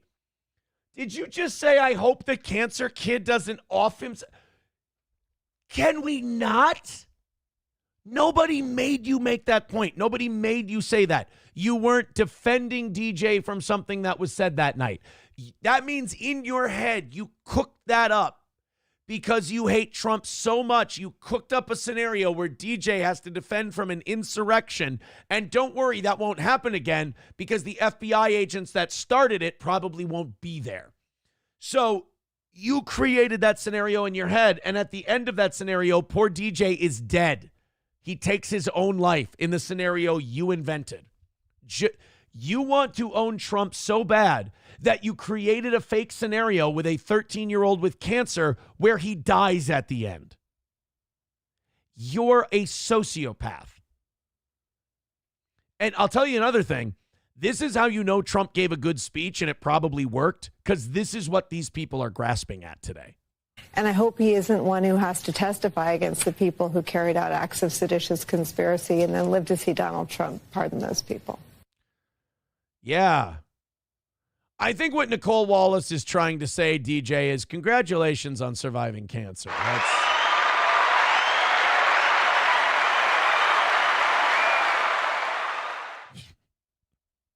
Boomer Bob Show says these people are mentally fucked. It's really...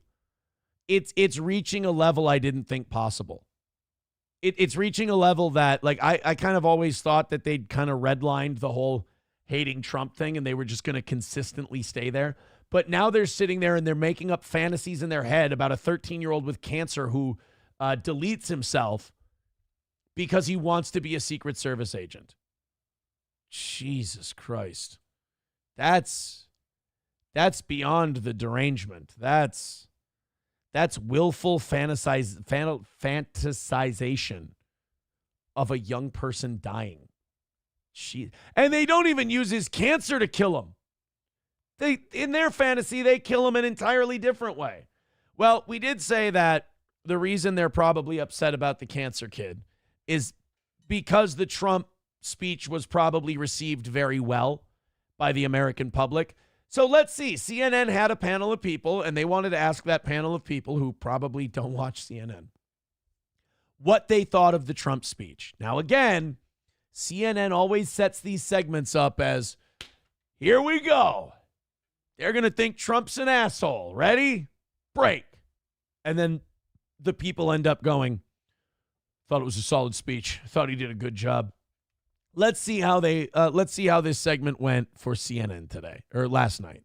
How did you feel about his message regarding the economy? I thought it was very positive. I think what's happening now, we used to be a country that would just let everything happen. Okay, we'll do this. You know, you guys, Panama can have this. You know, I think now we're taking back things that should have never been given away. So I think doing those tariffs and everything, I think it's well overdone. I mean, it should have been done a long time ago. Jesus.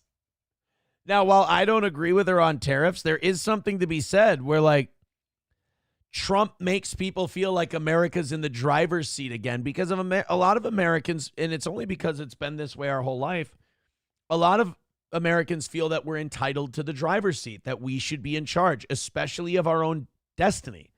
That's been an American concept since the 1700s, that America should be in charge of America, and we shouldn't let other people do shit to us. She's right. Well, like, you got to understand, that's how Trump makes people feel. He makes people feel like America's calling the shots again, and they like that. So when you criticize stuff like that, you're actively going against people like her. And honestly, you're turning Pennsylvania from a swing state into a red state when you do stuff like that. 191 Redbird with $1 says, why would I give you this when you were almost in tears on Monday? When I can save it for 3 days and shove it down your throat when you don't want. See, isn't that it? They're like, hey, why would I give it to you Monday when you guys are struggling to knock shit out? When I could give it to you today when you don't need it, and then it's funnier to me. Thank you. I appreciate it. Thanks. Landers, this is an interesting idea. He says tariffs should be used to cover government operations, not personal income taxes. Look, I've said it before, I'll say it again. I am against tariffs. But if you're going to tell me that we're going to use tariffs instead of income taxes, that I can be talked into. I mean, you'd have to show me the math, obviously, but I mean, how much would prices have to go up in order to fund getting rid of the income tax? You know, many people have talked about switching to a consumption tax because it makes the government more responsible with the economy because, hey, you guys want your fucking money? You got to create an environment where, you know, we want to go and spend money. Otherwise, you don't get any. It would be kind of nice, but honestly, if you don't make those kind of changes in the next 4 years, I don't think they're ever going to happen. I really don't. Too many game players out there. This is something somebody sent in. I saw this yesterday. We're just about done with the Trump stuff. The Democrats apparently all released the same video about Donald Trump ahead of his speech. Remember that Sinclair Broadcasting message where every market gave the same exact scripted speech about fake news? It's just wild to see that happen. The Democrats got caught doing a similar thing. This is the backstory behind this. I think Pelosi, AOC, and a bunch of other Democrats released the same thing as like their thing. When I win, I will immediately bring prices down starting on day one. That ain't true. That's what you just heard. Since day one of Donald Trump's presidency, prices are not down, they're up. Inflation is getting... So it's Schumer, Pocahontas, and Cory Booker, and they're giving the Sinclair Broadcasting speech. By the way, can we get these fuckers to not hold their microphone? Can we? It just looks so unprofessional. It looks like you're talking into a garage door opener. getting worse, Inflation not is better. getting The prices worse, of groceries, not better. gas, The cost of housing, groceries, eggs, of gas, essentials. housing, It's not getting yeah, better. It's even getting eggs. worse. Meanwhile, It's getting Donald worse. Trump has Meanwhile, done nothing. Donald Trump Goose has eggs done to lower nothing prices. to lower Instead, costs. he's pardoned Instead, violent he's pardoned criminals violent who criminals savagely who beat beat police police officers. officers on January 6th. He's letting Elon He's Musk letting take a Elon Musk take a chainsaw. chainsaw. So they're, oh no. He's letting him take a chainsaw. He'll skin your ass raw. And if my day keeps going this way, I just might break your fucking face tonight. Whoa, that got real. To vital government programs, and then, even worse, giving him access to Americans' most sensitive data. Social security numbers, tax returns, health care bills. He's fired thousands of essential workers, people who help our veterans get their benefits, people fighting Ebola in Africa so it doesn't come here. He's frozen funding for vital programs. You know why these people are all mad? They were all getting kickbacks from this USAID shit. I'd be mad, too, if someone took away one of my big cash cow projects. That so many American families need: cancer research, education funding, payments to family farmers, and so much more. He's walking up to veterans and choking the life out of them, and they're willfully letting him do it. What a bastard. I watched him kill 4 chickens yesterday by hand. Why are they doing this? Trump, Musk, Doge are taking these vital services away from you for one reason only, so they can give tax breaks to their billionaires club. Their plan is awful, simply awful. Billionaires win, families lose. Well, And billionaires that win. is the truth. And that is the truth. And that is the truth. Wow. It's real. It's damn real. It's just, I mean, you can't get mad at people when they go, I don't want to participate in this system. It just seems phony to me. I don't think they're the only ones who made that video, by the way. Someone told me AOC got one, you know, a bunch of other people did. Yeah, Dub goes, that got dark as fuck. I know, their whole, like, that's their thing. Like, Trump's like, we're going to make the country great. We're going to bring the economy back, the whole thing. And they're like, hey, Democrats, what do you have to say? Hope that fucking kid doesn't die from cancer. Oh. Gee. And now voters are just looking at Democrats going, we're going to give you guys a minute. Like, we're going to leave you guys over here. We're going to give you a little time. You seem emotional. Ugh. Zen Man with $1 says, I'm so tired of hearing about the eggs. Biden and his morons slaughtered half of the chickens. It's going to take a while to replace the flock. Yeah, I'm really fucking mad about that. I'm really upset that Joe Biden on his way out said, hey, you know what? I got an idea. I know how we'll stick it to Donald Trump. Let's slaughter hundreds of millions of chickens and watch egg prices go fucking apeshit. Yay! I'm so glad you hurt Donald Trump. Yeah, didn't hurt people at all. Dub says, if you touch my money, you're playing with fire, said a lefty. Well, yeah, I mean... What's the line from The Dark Knight? You're about, everybody's going to come after you. Anybody whose wallet's about to get a little lighter. All right, before we get to the Andrew Tate thing, which I'm very excited to get to, and Sam's show should be very excited to get to. By the way, if you're just joining us, thank you very much for knocking out the goal already today. You're $15 ahead for tomorrow. Thank you. Thank you so much. Streamlabs, PayPal, Venmo, Super Chats, Rumble Rants. Pushing 800 this morning. Thank you so much. Keep it going. Hit like, hit subscribe, hit follow. Let's get those numbers way the hell up there. If we get our YouTube numbers back up to where they usually are, we'll be over 900 today, pushing 1,000. So that thumbs up is big. Hit the thumbs up, hit the like, hit subscribe. Thank you very much. So we were all kind of a little upset or disappointed. I'll say I was more, it was kind of more like, of course, kind of a thing when the Epstein stuff didn't come out last week. And I didn't think it was going to. I think somebody, people got to get fired. Lives have to be threatened. There's car bombings and all. Like, the Epstein stuff, with the amount of powerful people that could take down, it ain't coming out unless it's heavily redacted or people are getting shot at.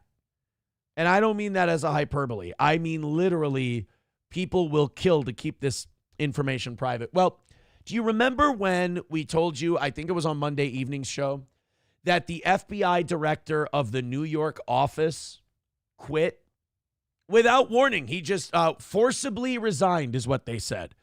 The New York FBI director said, yeah, guys, they're telling me I got to go. So I'm resigning. Forcibly resigned.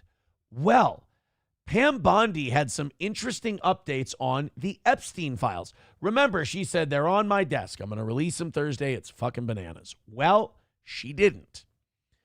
She then said, well, the FBI is not cooperating. There's thousands of files that we need, and we don't have them. We got some breaking news yesterday on those files. And, you know, it's very interesting. Again, I hate to be conspiracy-minded here, but Pam Bondi yesterday afternoon says the FBI in New York was holding out on us. Meanwhile, you know, a day after the FBI director in New York is forced to quit. Interesting.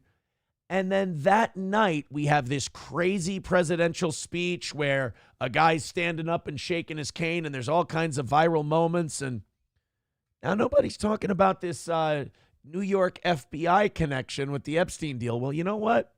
Let's talk about it. Let's listen to Pam Bondi, hear what she's got to say, because on this show, we can walk and chew gum at the same time. We can watch Tardo Supreme Al Green, and we can also listen about the Epstein stuff. We all did. And the FBI handed over a couple hundred pages of documents. But, you know, Sean, I gave them a deadline of Friday at 8 a.m. to get us everything. And a source had told me where the documents were being kept. Southern District of New York, shock. There you go. Kind of makes you wonder why that FBI director in New York had to leave. You know, and when the listener who sent me that information sent it to me, they went, I bet you this guy's involved. I bet you this has something to do with Epstein. And sure as shit, he nailed it. Because less than 48 hours later, we're finding out, oh, yeah, it turns out the New York FBI was sandbagging the shit out of us on these Epstein files. By the way, who else do you guys know who lives in New York? Anybody? Bueller? You guys want to just throw it in the chat? Go ahead. I'll check in a second here. Who lives in New York who might have a vested interest in what's revealed in the Epstein files? Do we have any New York famous people? That's that's right. The Clintons live in upstate New York. I forgot about that. The Clintons are in New York. Trucker 18-wheeler with $2 and a link. Thank you very much, buddy. I appreciate that. Lander says Cash removed any mention of Epstein in his official statement. He then reposted. And Bondi is saying she needs to hide names for national security reasons. We'll get there. We're going to get to that part. There's some disappointment coming. There's some disappointment coming in this, but I don't want to start with that. I want to start with this FBI director in New York, him getting fired, and then a bunch of files getting given to Pam Bondi. So we got them all by, hopefully all of them, Friday at 8 a.m., thousands of pages of documents. I have the FBI going through them, and Cash is also, now that we have Cash here, it's a game changer, of course, and Cash is going to, Director Patel, is going to get us a detailed report as to why the FBI withheld all of those documents. Okay, I want to be clear because I think people got frustrated because they were expecting more. You were expecting more, and you didn't find out less than 24 hours before the release. You got a whistleblower that confirmed that there were way more documents that they were supposed to turn over, and then you found out just before that. This is why I wish Tucker was still at Fox. Hannity is just kind of a set-up mouthpiece guy. Like, Hannity basically goes, let me tell you the thing you want me to tell you, and then you just repeat back to me the thing I just told you. Like, Tucker Carlson's one of those guys where he doesn't care if it's uncomfortable. He doesn't care if he pisses people off. And he doesn't care if you're a Republican or Democrat. He'll go, you know, this part of this doesn't make sense to me. Why did you tell us that the files were on her desk? Like, he'll make Pam Bondi feel uncomfortable about kind of the half-truths she's told, whereas Hannity will just be like, I love having you guys come on my show and talk to me. It makes me feel oh so important. Let me lap your asshole and say all the things you want me to say and set you up with softballs. That's why I've always disliked Hannity. He just loves the access, whereas Tucker has genuine questions to ask people. Well, sure. And you're looking at these documents going, these aren't all the Epstein files. You know, there were flight logs, there were names and victims' names. And we're going, where's the rest of the stuff? And that's what the FBI had turned over to us. And so a source said, whoa, all this evidence is sitting in the Southern District of New York. Yeah. So based on that, I gave them the deadline, Friday at 8, a truckload of evidence arrived. It's now in the possession of the FBI. Cash is going to get me and himself, really, a detailed report as to... Okay, stop. So that's where we are. Everything after this is speculation. So so Kash Patel and the FBI supposedly have these files from New York that cost this FBI director in New York his job, we think. And Pam Bondi's saying, I said Friday at 8 a.m. these files have to get to me. We're not there yet. The last time she set a deadline for Epstein files, we didn't get shit. So okay, here's where I'm at. You guys can draw your own conclusions. I'm going to not change my recommendation or change my position. I'm still going to say I will believe it when I see it. And so far, I ain't seen shit. To why all these documents and evidence had been withheld. And, you know, we're going to go through it as fast as we can, but go through it very cautiously to protect all the victims of Epstein, because there are a lot of victims. Well, you had identified in phase one over 254. Mm-hmm. Okay. Okay, black out their names. That's fine. I don't want to see anything else redacted. Black out the victims' names, hide the victims' names. That's fine. I don't want I don't want John's names, client names. I don't want any of that blocked out for any reason. If Trump's name is on there, let Trump's name be on there. Because I believe he's on, in the information that's already been released, I believe he's been on a flight log, hasn't he? Or something. Trump's name has popped up in something. If his name's on there, put his fucking name on there. Either we're for accountability and transparency or we're not. Now, is that the only thing that would be redacted? Will everything else be made public that you get in your possession? Yeah, the FBI hasn't had, obviously, they haven't looked at the thousands of pages of documents that they've just received Friday. That's a yes. Other things are going to be redacted. That's what that fucking means. I'm sorry. I hate to interrupt her so quickly. Aaron, let her talk. I know where this is going. The FBI will get done mangling and blacking out and taking a Sharpie to these files, and we're going to get a little more than shit. Yeah. But Cash has a team going through them, and it's always about protecting the victim. But you know what? We believe in transparency, and America has the right to know. The Biden administration sat on these documents. No one did anything with them. And why were they sitting in the Southern District of New York? I want a full report on that. You know, sadly, these people don't believe in transparency, but I think... Okay, they don't believe in transparency. They're also guilty. They're trying to cover up their crimes. That's what they're trying to do. More, unfortunately, I think a lot of them don't believe in honesty. And it's a new day. It's a new administration. Yes, it is. And everything's going to come out to the public. The public has a right to know. Americans have a right to know. I'm really starting to sour on her. And I didn't know much about her coming in. But I'm really starting to not like her because she's starting to remind me of a politician. I want her to remember, and more importantly, I want everyone to remember that she said the shit she's saying. We're for transparency. Everyone has a right to know. If those documents come out, if they come out at all, and they're redacted to shit, I'm officially not a Pam Bondi guy. Because go ahead and release them totally redacted, but tell us you're going to do that. And that goes the same with the JFK files, RFK files, Martin MLK? Luther King. Yep, absolutely. Mm-hmm. What are the things that, and maybe some people don't understand the need to redact. In the case of a victim, that should be pretty obvious to people. Here we go. Here's mouthpiece Hannity. He's ready to start sweeping up for the Trump administration. He's ready to start sweeping up for Pam Bondi. Here we go. Well, what about for national security? That's important too. Hannity is a stooge. Hannity brainwashes his audience to fall in lockstep. Hannity is as bad for the right as MSNBC is for the left. That's why it was nice to have Tucker in there. And to an extent, Bill O'Reilly back in the day, because those two guys would go, wait, something doesn't add up to me. What are the other things that maybe you would have to redact? Well, national security? No, of course, national security. Oh, see, there you go. There's Sean. There's old lapdog Sean. Old towel boy Hannity. Hey, when you ultimately do upset and piss off a bunch of your own followers and a bunch of your own fans, when you release this shit redacted to hell, I mean, one of the reasons is going to be national security, right? Fuck you.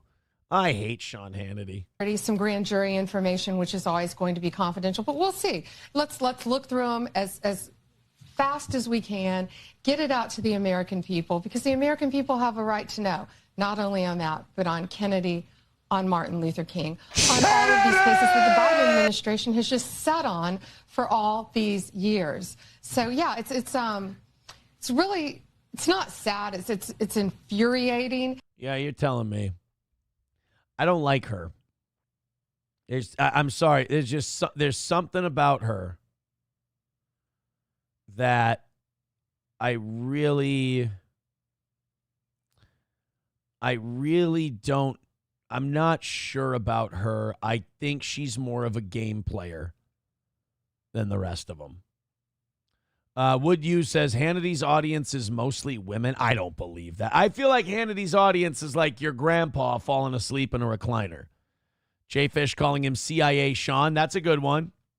Hannity's a Fed for sure. Hannity is a mouthpiece for the administration 1,000%. I agree with all of you. All of you.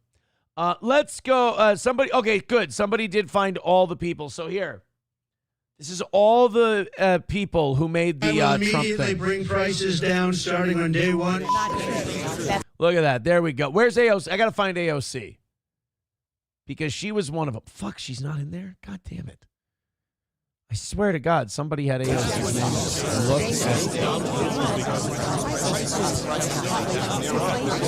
name. Look at all of the... Elizabeth Warren really does stick out as a psycho.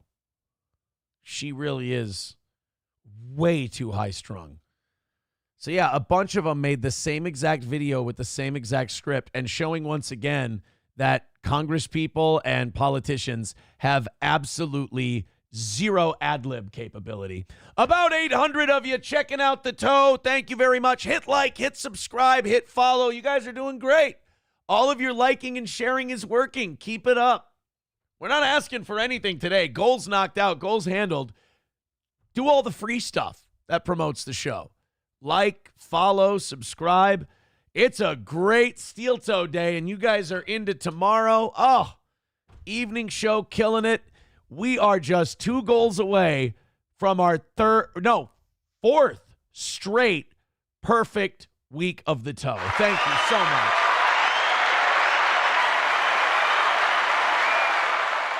All right, let's go to this next. I want to take a break from the politics because we are going to do the Andrew Tate thing in a little bit, and that's going to be another kind of marathon segment. So I don't want to, I want to get a few quick hitters in here. I have a question for everyone. Why can't we eat horses? I mean this. Like I know that it's harder when they're like pets and people love them, and sometimes they have like some human characteristics.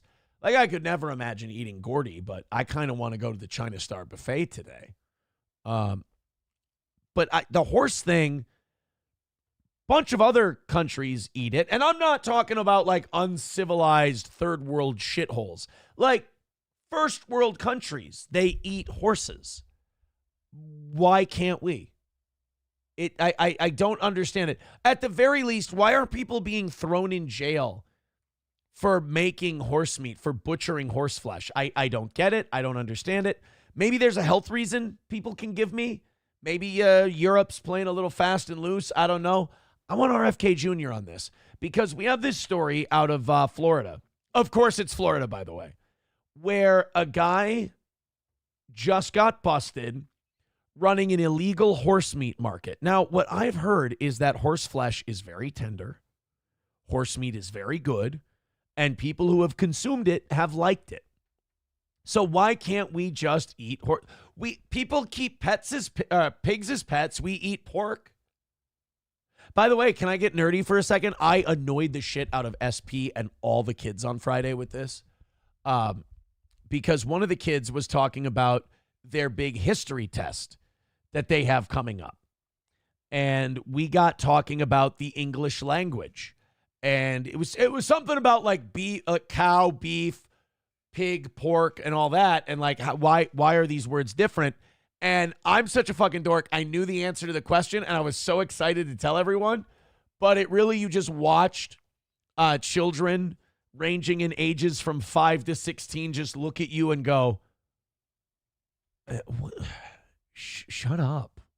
But I was so excited to tell them my knowledge that I knew. Let's see if it works on you guys. So why don't we say we eat cow? Why do we say we eat beef? Why don't we just say we eat pig? Why do we say we eat pork?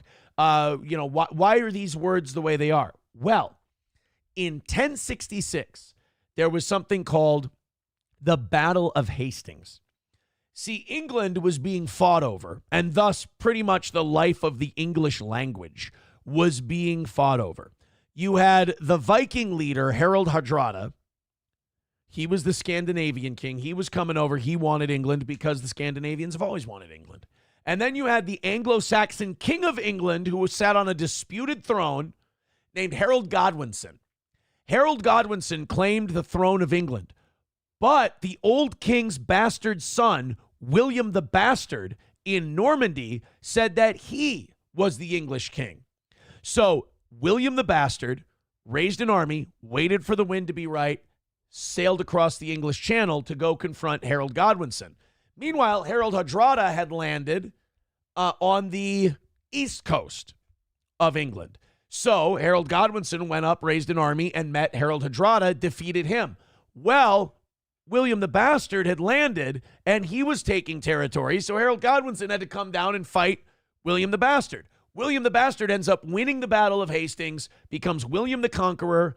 The Normans take England, and now the Norman language gets influenced into the English language. Thus, the Anglo-Saxons called it cow, but the Normans called it beef. So we eat beef, but we raise cows. Pig. You would just eat pig in the Anglo-Saxon tradition. The Normans ate pork. Same with sheep. You don't eat sheep, you eat mutton because the Normans ate mutton. Your mom or your dad or your brother or your sister might, they're not fair-haired. We don't call them fair-haired, we call them blonde because the Normans say blonde, whereas the Anglo-Saxons say fair-haired. You don't enter a chamber, you walk into a room. The Normans had rooms, the Anglo-Saxons had chambers. I get really excited about that shit. And everyone goes, shut the fuck up. Guy Sartell says, everyone knows this. Your kids are dumb for not knowing that already. Chicken is still chicken. I'm sorry. Puerto Rican prostate puncher says, I don't think it's the horse meat that was the problem. I'm sure it's more about the illegal market. I also think horses are not considered regular livestock since their utility. What I'm saying is other countries, like developed countries, eat horses. We don't allow it. King Kong Dong says, Aaron, your autism is showing. I know. Dive Bar says, did they both still call it masturbation? No, I think you went to hell for that back in the day. McBuster says it's a foyer, not a foyer. No. They didn't have, the Normans, I think, had foyers. And the Anglo-Saxons called it something else. I can't remember. Somebody texting me saying, oh my God, fucking stop. All right. I understand. Approachable says, that info and your enjoyment of a trans man's midriff are both things you should not be proud of. I'm sorry. I like history. King Kong Dong with $1 says, Johnny got caught. Yeah, I'm worried that they picked Johnny up in Florida for trying to sell horse meat. Let's find out. I hope our boy didn't get busted, but it's a good time to be in the exotic meat market because if this isn't Johnny in this next story, that means Johnny just knocked off a competitor and horse meat is going to go up in price. So whatever stock Johnny's holding on to right now, it's going to make a killing.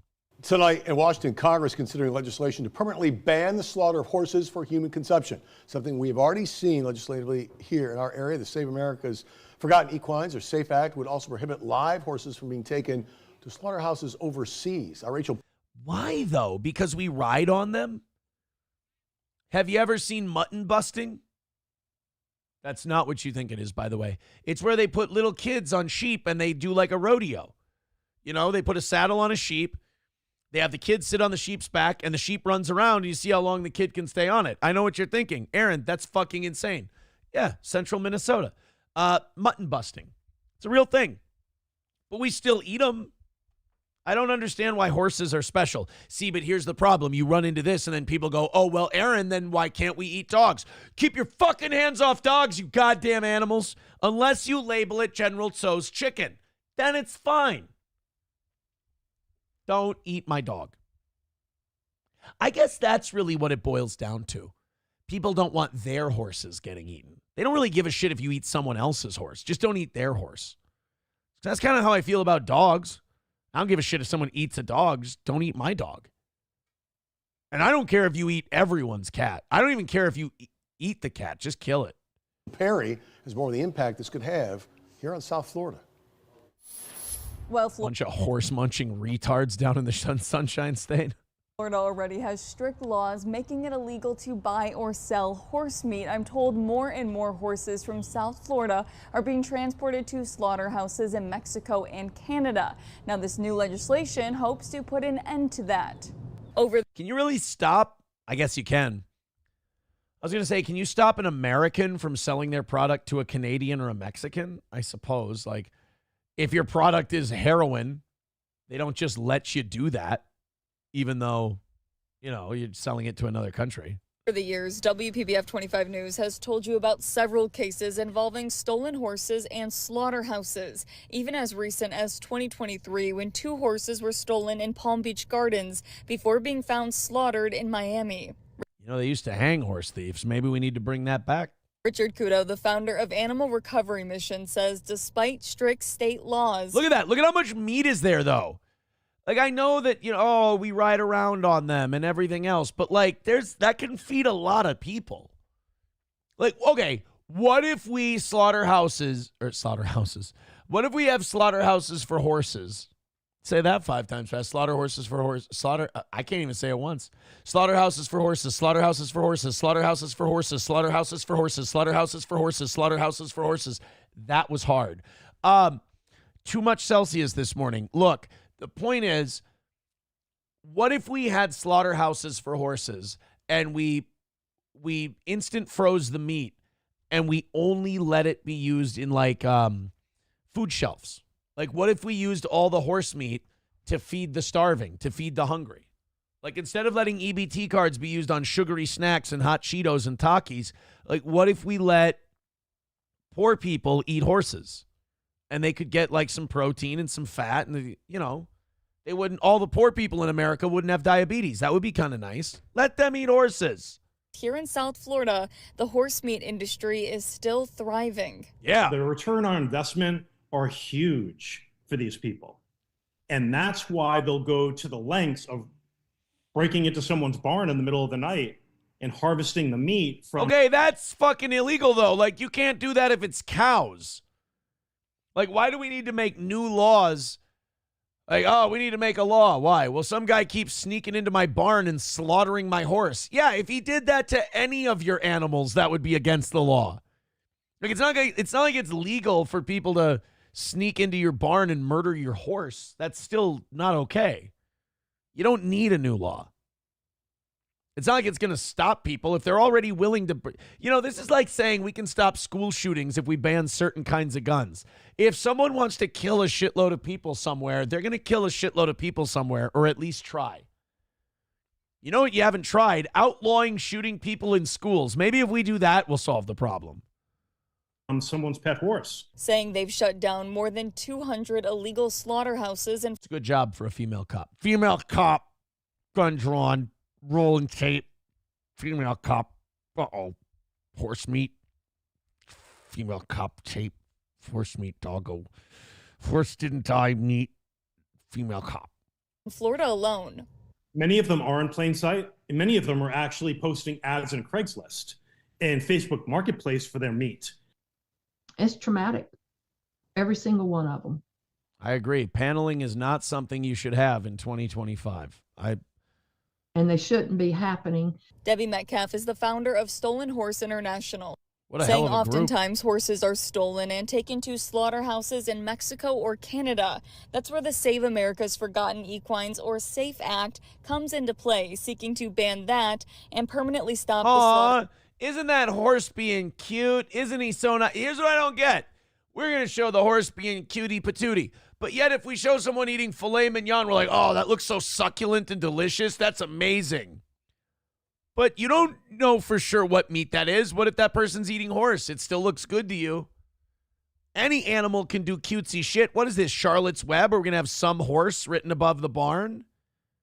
Come on. Eat them. Fucking eat them. Of horses for human consumption. Nobody wants animals abused. I know a certain quarterback who used to play for the Eagles and Falcons who disagrees with you.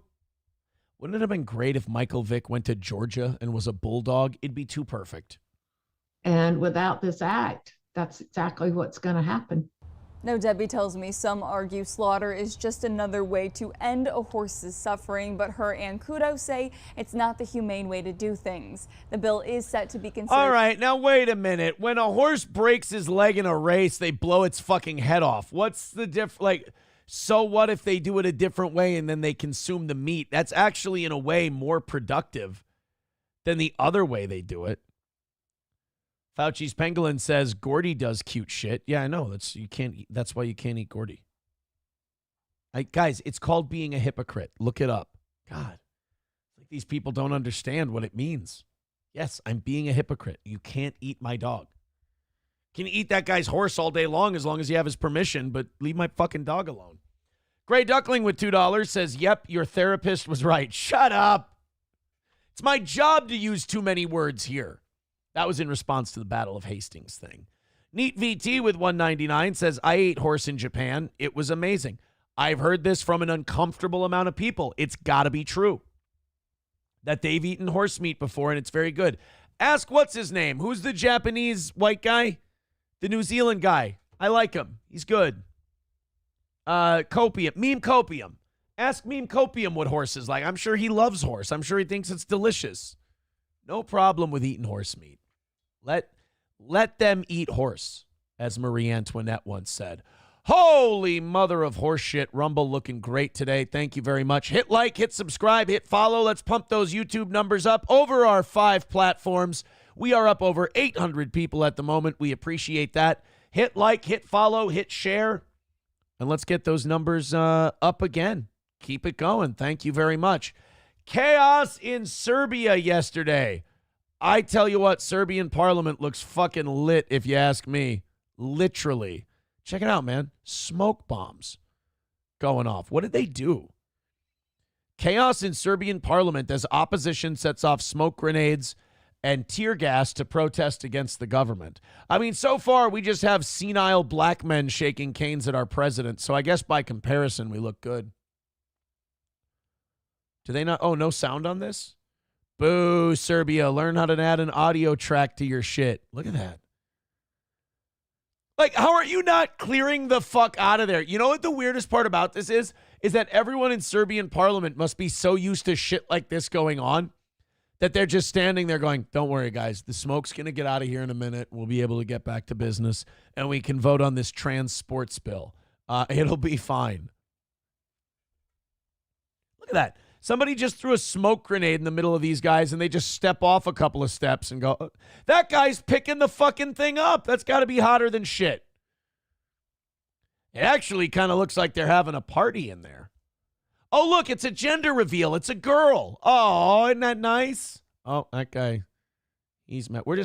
It's like a snowball fight. This is kind of like a field trip day for the Serbian government. Look at them. Oh, look at them. They're just tossing little smoke grenades at each other. That's so fun. Look at, oh, now we got some sound. Look at that. That guy's trying to get a Chinook helicopter to land. That's what I learned from the Command and Conquer games. That's how you signal a Chinook so you can get Tanya the fuck out of there. because you only get one Tanya. Can't have an army of Tanyas. You can C4 every building and just end the game right there. Because the only thing that can kill a Tanya, come on.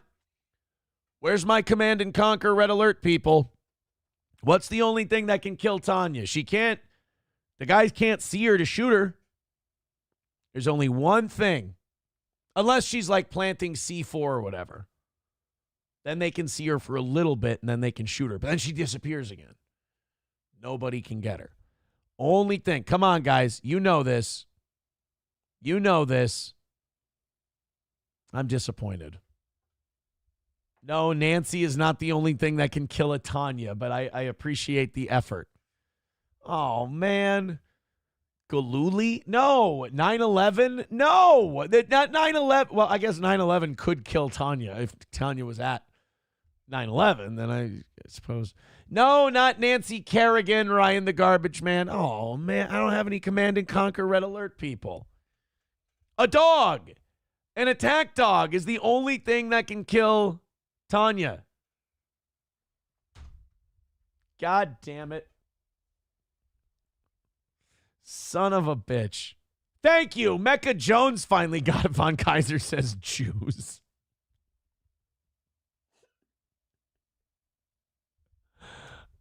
Tina Turner, Christy Yamaguchi. There are some good guesses. What's the other one? Who's the dude? Remember there was a dude version of Tanya who would go in there and fuck shit up? God, I'm a fucking dork. I'll get my Command and Conquer 10-year series collection that I have. I'll pop them in there. There was a dude version of Tanya that was in there. His name was like Claude or something like that. There's a demolition character named Claude. He was pretty badass. Let's get into this Andrew Tate PBD podcast stuff. I'll be honest with you. I thought of Sam Show when I was watching these clips yesterday, and I'm like, oh boy, is he going to love this. I am, for the record, not an Andrew Tate guy. I don't like him. I think a lot of his shit is projection. I think a lot of it is insecurity. I think a lot of it's an act. Then again, like all the sex trafficking accusations that he's got on him, he really might believe some of it because at the very least, he's definitely, what do they call it? Method acting the Andrew Tate character. All right, maybe I dreamed of people are coming up with the guesses. Vince Black, Randy Couture. It was not Mark Messier. It was not Himmler. It was not Jack Reacher. Not nearly as many Command and Conquer people as I thought. Command and Conquer General's demolition character. Not Demo Juziz, not the terrorist one. I thought there was one that our side had. Not the dirty, filthy fucking Radal Demo Juziz. I don't like that guy. Who's our guy? He was like Claude. Son of a bitch. All right, well, who gives a shit? Let's go to the Andrew Tate thing. I did my best. Let's do the first one we have here is Andrew Tate's thoughts on monogamy in America and that we're this shitty culture and the reason there are so many affairs and sexual degeneracy is because we preach monogamy. Now, as someone who's been involved in some really degenerate, awful, embarrassing, should be humiliating for everyone behavior, I can say monogamy is better. It doesn't cause nearly as many problems. And any failure you have in the monogamy business is usually a reflection of your own bad character. It's not, it's so easy for everybody who wants to be a degenerate to blame society or blame people's perceptions or blame this or blame that. You know what's really hard to do? Blame yourself, take accountability, and figure out where you went wrong. That's what a man do, Andrew. So here's his excuse on monogamy. And this, to me, I watched this and I just thought this was sad. But if you're a man who's stuck with a woman and you don't even get along with each other and it's a show marriage and you have to be together and you argue all the time and you're sexually repressed and you're being promised in secret that you can go to an island and finally be pleasured and satisfied, no one's ever going to find out, that's how you end up on the island. So this whole monogamy... Is he talking about the Epstein Island? Now, I don't follow Andrew Tate as close as other people do because I don't like him. He grosses me out. Is he giving excuses as to why these guys went to Epstein Island? So is Andrew Tate one of these guys who thinks that, age of consent laws are kind of bullshit? Because if so, fuck him even more than I thought before. What a super creep. But this idea, if you're stuck in a show, I love how he gives all these caveats. He's like, if you're stuck in a show marriage and it's loveless and you're only staying together for the kids and you're obligated and you're blah, blah, blah. Get a fucking divorce before you go fuck somebody else, you nutless wonder. You know, that's a guy, more a guy thing than a woman thing that's really fucking pathetic. It's something I should have done a long time ago, is just went, look, I don't want to be with this person anymore. It's more of an obligation. I'd really like to have sex with other people. Then you know what? Drop them and go have sex with other people. There's this thing men do, and I'll tell you why they do it. Men do it because they're so afraid of being alone that if they don't want the side piece. They don't want it. They just want to have sex with the side piece. They don't want to have a relationship with them because they know it's going to fall apart. They're not going to get along, whatever. But they want to fuck something else. But since they know the side piece thing is going to blow up, they don't want to let go of the person they're with because that's their old dependable. If they lose the side piece and they dump the main chick, then they might be alone and they're a fucking pussy and they can't handle being alone because they'd probably neck themselves if they did, and so they have to cheat. So I don't like when people like Andrew Tate try to make it some masculine thing. It's not. It's a fucking chicken shit thing. You're a goddamn coward. If you had any fucking balls, you'd drop the person you're with, because if you want a side chick, you don't love that person anymore. So set them free. Let them go find somebody else who's better than you.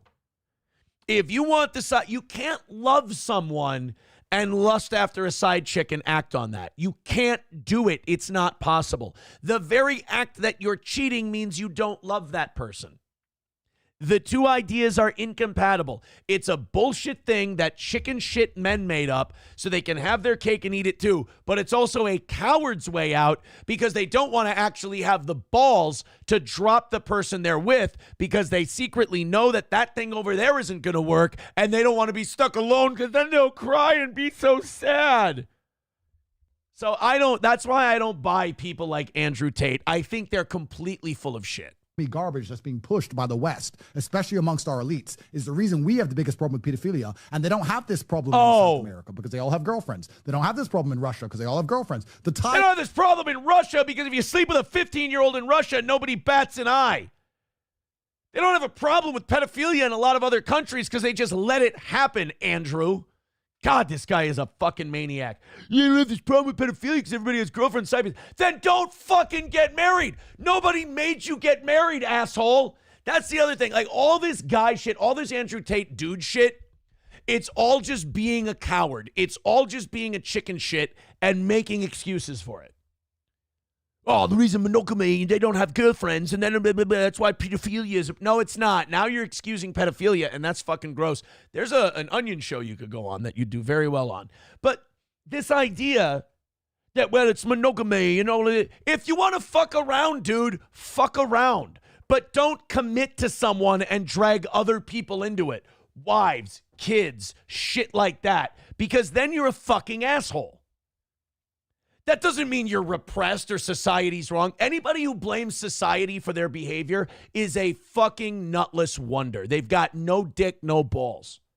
You do it, not society. Oh, society put their dick in another girl. Oh, I see how it is. If you want to fuck other people, go around and fuck other people. Don't give anybody diseases. Don't be an asshole and don't lie. But don't commit to anyone if that's what you want to do. This idea, oh, monogamy, that's what's killing everything. Don't be fucking monogamous then. But if you promise monogamy, fucking stick with it. And you're going, oh, Aaron, you're one to talk. I had to learn the fucking hard way that that's a chicken shit, asshole, coward way to be. I was an asshole and a chicken shit and a coward and a nutless wonder. Oh, I can do better. Well, then why don't you dump them? Well, because I don't want to be alone just in case I can't do better. Staying with someone because you're hedging your bets is a fucking asshole move. Especially after you have kids. If you have kids and then you stray, you are a fucking pig. Aaron, didn't you have kids and have an affair? Yup, sure did. You know what I was? A fucking pig. Disgusting. Ashamed of myself. Really, honest to God, ashamed of myself. But also mature enough to know I've confronted who I was. I've admitted what I've done. I don't make excuses for it, so I can learn lessons from it and become an evolved person. But if you're going to sit there and make excuses for the promises you've broken and the immoral things you've done, then you're not going to get better. You're going to end up being this fucking cunt who's basically being charged with crimes in every fucking country he steps in because he's a stinky cunt. That's what's going to happen to you. Oh, the reason that we have a problem with pedophilia. No, the reason we have a problem with pedophilia is because we don't whack them when we find them. The punishment isn't harsh enough. That's why we have a problem with it. And mental illness and medication in this fucking country is turning people insane. And permissive attitudes about sex and gender and everything else is leading to that. So I'm sorry. It's Andrew Tate, when it comes to this shit, is a retard.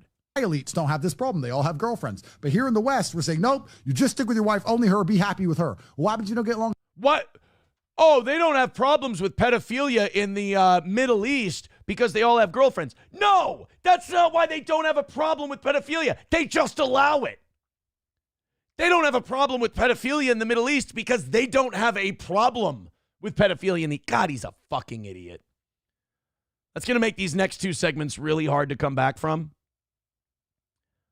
because these next two are actually, he's going to make some decent points. So these next two, maybe I shouldn't have started with this one because he's a douchebag and I really fucking hate him and he's a cringe asshole.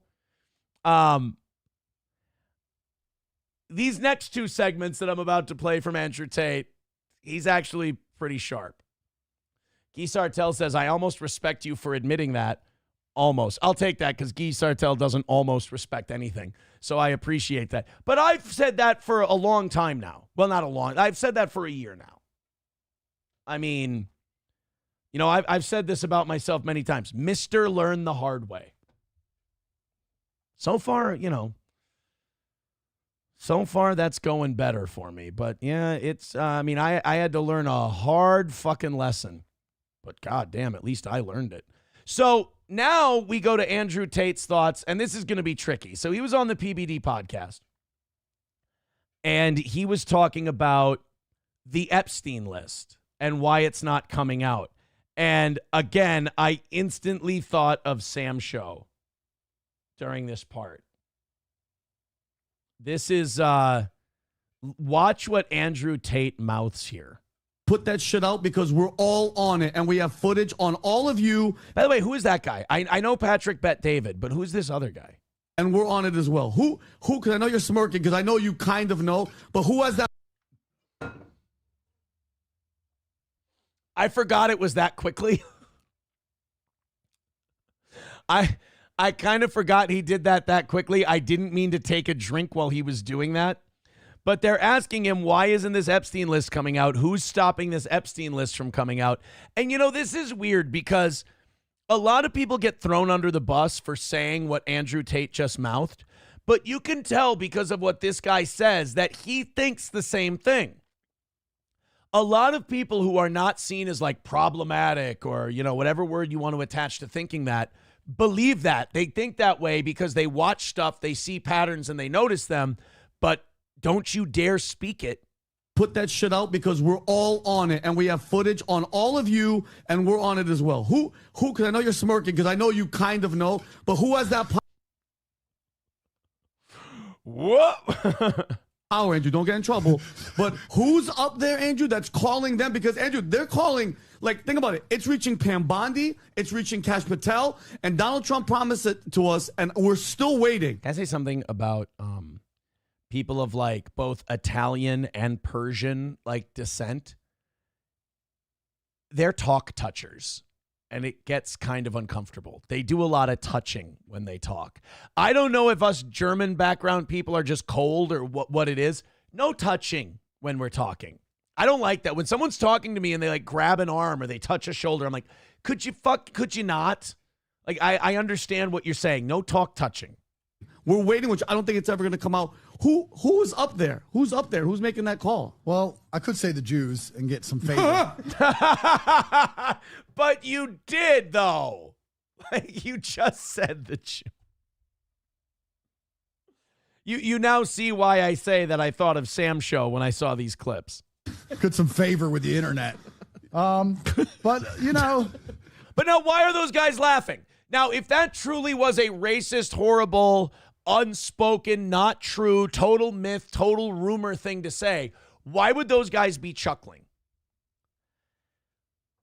I'm not saying we should live in a world where that's the case, but I'm saying I wish we could live in a world where people didn't hide from the way they feel, and like other people would get in trouble for saying what they really feel, but then all these other people can demean that person or they can talk shit about that person. Meanwhile, they giggle when he says it because deep down they feel the same way, but they don't dare speak it. I don't like that. There's something unfair about that being the way it is in society, that this guy speaks his mind. He says exactly what this person over here is thinking. This guy gets fired. This guy shows that he's vitriolic and angry about what this guy over here said. Meanwhile, in his head, in his brain, he feels the same way this guy who got in trouble did. I really don't like that. That's why I think everybody should be just allowed to spout their biases. Everyone should be allowed to be open about what their biases are, because then we don't sweep it under the rug and people don't get away with thinking of this shit, you know, buried down deep and like subtly, subversively bring it up. It's just out in the open. We all know, so we can all make our judgments. Let's argue that there's a lot of influences in the world. Yep. And all of them are rich. Poor people don't matter in terms of this kind of political setup, right? So it can be the Jews, it can be the Muslims, it can be the Christians, whatever. But whoever they are, they have a lot of money because money is power. It's funny that he's like, it could be the Jews, it could be the Christians, it's the Muslim. You can almost see the wheels in his head turning and go, but it's mostly the Jews. Like, he's not. So I would analyze, firstly, if I had to try and dissect this as a professional, I would analyze who controls enough money that it would be a detriment to the political class and the society as a whole if these lists leaked. Because nobody's afraid of outing a poor person, and nobody's afraid of outing brokies. They're afraid of outing people with massive influence, and influence is money, because money is the stored time and energy of other humans. So I would say follow the money. And if you follow the money, you will come to the answer to the question. Will they eventually release it? I like to think so. I'm actually a huge fan. I mean, yeah, if we find out, if we could be told, how did Jeffrey Epstein make his money? Who paid Jeffrey Epstein? How did he get worth? How did he have all these jets and this island and everything else? If you told us that, I'm pretty sure we would find out he's an agent from Assad and he was hired to blackmail American politicians and billionaires so that the Israeli government could have those people in their pocket as bribed men, paid men, compromised individuals that they could then use to do their bidding. Because let's go back. Has Bill Gates ever told Israel no? Have the Clintons ever told Israel no? Any of the other people that are on that list. Alec Baldwin. Is it Alec Baldwin? Yeah, he was on one of the flight lists. Has Alec Baldwin ever told Hollywood no? Alec Baldwin would be fucking out of Hollywood for a lot of the shit he's done. But if he's a compromised man, they can use him for stuff. I mean, when has Alec Baldwin ever taken a political position that was contradictory to what Israel wanted to do? Open question. It's not rhetorical. It's an open question. If I'm wrong, I'm wrong. Fan of Kash. I actually like Pam. I think they're good people. I've never spoken to them, but from what I've seen, they're great. So I like to think they will release it. I don't trust Pam Bondi. I think she's kind of LARPing. I think Pam Bondi wants the attention for being like, I'm going to release the Epstein shit. But once they come to her with the names and once she starts getting the threats and once all that stuff happens, that's when she's going to start redacting. That's when she's going to be like, all right, is it? And by the way, I understand. She's going to say, is it worth the threat to myself and my family and my loved ones to do this unredacted? And I think ultimately she'll say, no, it's not worth it. And I get it, but then don't go on TV and posture like you're going to do this. I'm a benefit of the doubt guy in general. I think that if somebody says they're going to release a list and they're a little bit late, but they haven't said they're not going to release it, I think we should give them the benefit of the doubt because I disagree, especially when you're talking about the government. I believe in I'll believe it when I see it, and I will doubt you until I do. I think that's the healthiest way to treat government. I disagree with Andrew on that one. The team would have never released it. Mm-hmm. The other team would have never promised to release it. If Kamala won, it would have never been seen. So yeah, he's right. I mean, he's right. He's right about the Epstein list. I just disagree with him on whether or not we should take these people at their word. You know, McBuster says Baldwin has a new family show on HBO to wash his image. Oh yeah, no, we've got a clip of we got a Hilaria Baldwin interview today where she's doing this thing talking about how Alec felt so bad after he killed that woman. Alec felt so terrible after he shot that Helena Hutchins or whatever her name was.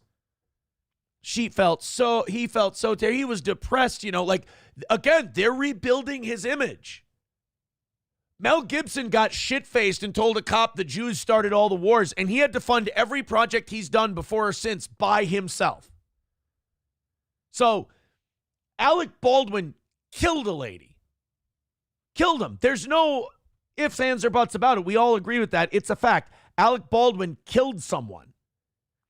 The industry is rebuilding Alec Baldwin's image for him and still giving him work.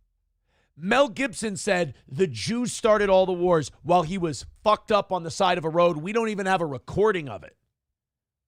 And he has to fund every project and fucking bull shoulder his way into Hollywood.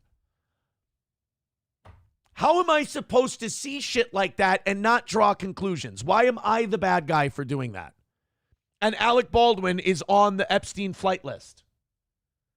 And Epstein wasn't a paid Mossad agent to compromise influential Americans? Dive Bar said there's a recording of it somewhere because I remember hearing it. I think that's a Mandela effect thing because I remember hearing it too, but I can't find it anywhere. I think you're thinking of the Mel Gibson voicemails that he left for his wife. Because I had the longest Mandela effect with that. I was like, I remember hearing the recording of Mel Gibson saying the Jews started all the wars. I don't think that ever was a thing. I think there's a bunch of other recordings of Mel Gibson, but not that. I don't think. Let's go to Mindy Lee becoming a member for 30 months. By the way, Mindy and every VIP, all those 9 VIPs I ordered packages for, 2 days ago when we were still having spring problems, I checked on those orders. They are all still in the printing stage. So I don't know what to tell you. Numero uno, Josh Denny fans, same thing. All of my orders still say they're in the printing stage. If you ordered something from spring, check on your orders. If it says it's still in the printing stage, they assured me it will get done. They're having some problems. If it doesn't, if you can't find your order when you go to track it, let me know. Let me know and I will get you something else. I will take care of it for you if that order doesn't exist. But I've only heard one person say that. Mindy Lee becoming a member for 30 months says, I'm behind in the show, but if that MSNBC bitch said that about my kid who has been cancer-free for 7 years, I would find a way to give her a brain tumor. Talk to Mossad. They probably have a way to actually do that to people. Yeah, Historically White says, I swear I heard that Mel Gibson tape too. I know. I thought I did too. I thought for the longest time. Although Jfish says Mandela effect equals trust us, we are not wiping the net. They would not wipe the net of the Mel Gibson tape because they would want people to hear that so they could bury Mel with it. Atomic Ray says, no, not his wife. Mel was talking to the police when he said Jews started all the wars. No, I know. I think people think because they've heard the Mel Gibson phone call with his wife they confuse that and go, I've heard him say the Jews started all the wars to that cop. I don't think so. Warlock says, is April working at the printers? I think we can leave. I've said this many times before. I think we can leave her alone. I still see people going like, I can't believe she got the charges dropped with the thing. The cosmic punishment for all that is happening, you guys. I don't think we need to, ask for more punishment. I mean, everyone involved is either in the process of repenting and working on shit and very happy about where things are going, or people are getting their cosmic punishments of their lives being completely fucking destroyed. So I don't think we need to. Yeah. Numero uno, Josh Denny fan says Mel Gibson has been nominated for Oscars and given big applause at the Oscars for the World War II movie. He's doing fine. Yes, but you have to admit, he had to muscle his way back into the business. The only reason Mel is still in Hollywood is A, Robert Downey Jr. vouched for him, and B, he's so undeniably fucking talented. You can't, I mean, let's be honest, Mel Gibson ain't making Die Hards anymore. They're not letting him, or Die Hards, Lethal Weapon, Jesus Christ. They're not letting him make Braveheart. They're not letting him make The Patriot. They're not doing that shit. And he's good enough. He's good enough. He could, if they gave him that kind of leeway. This is the final Andrew Tate clip we have. This is the most controversial one.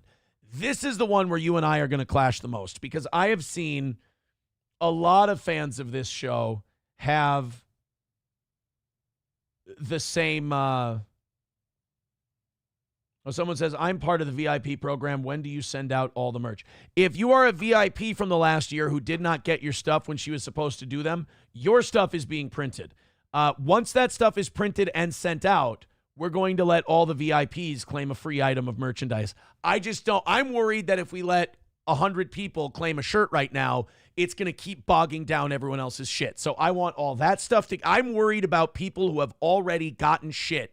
I want to get that out before I add more stuff to that. Another person texting in saying Alec Baldwin is a good earner. Yeah, that's exactly it. So this is Andrew Tate talking about World War II.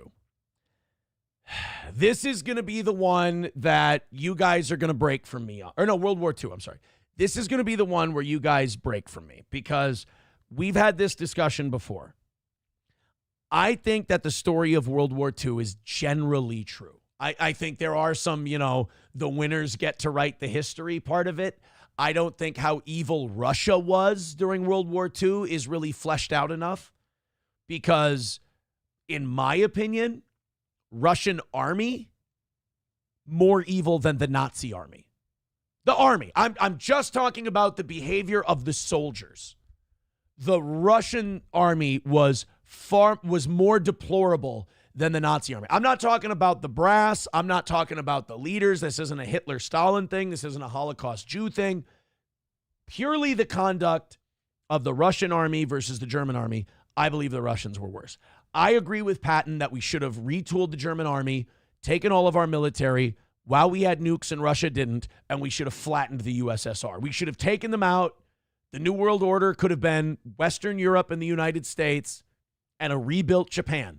That would have been the New World Order. And then you go in, you crush communism in China, you help the Chinese drive out Mao Zedong. The world, I think, is a better and more peaceful place and a richer place if we would have done those two things. We could have fought one more war and we could have been done with it. And then, who has nukes? Us, the UK.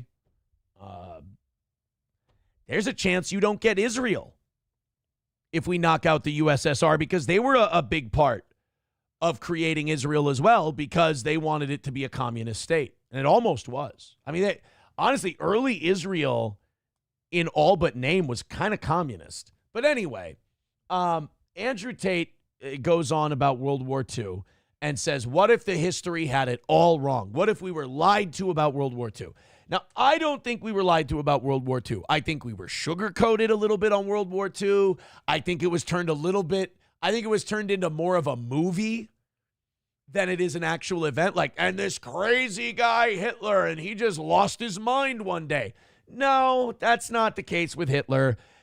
Hitler had some complaints.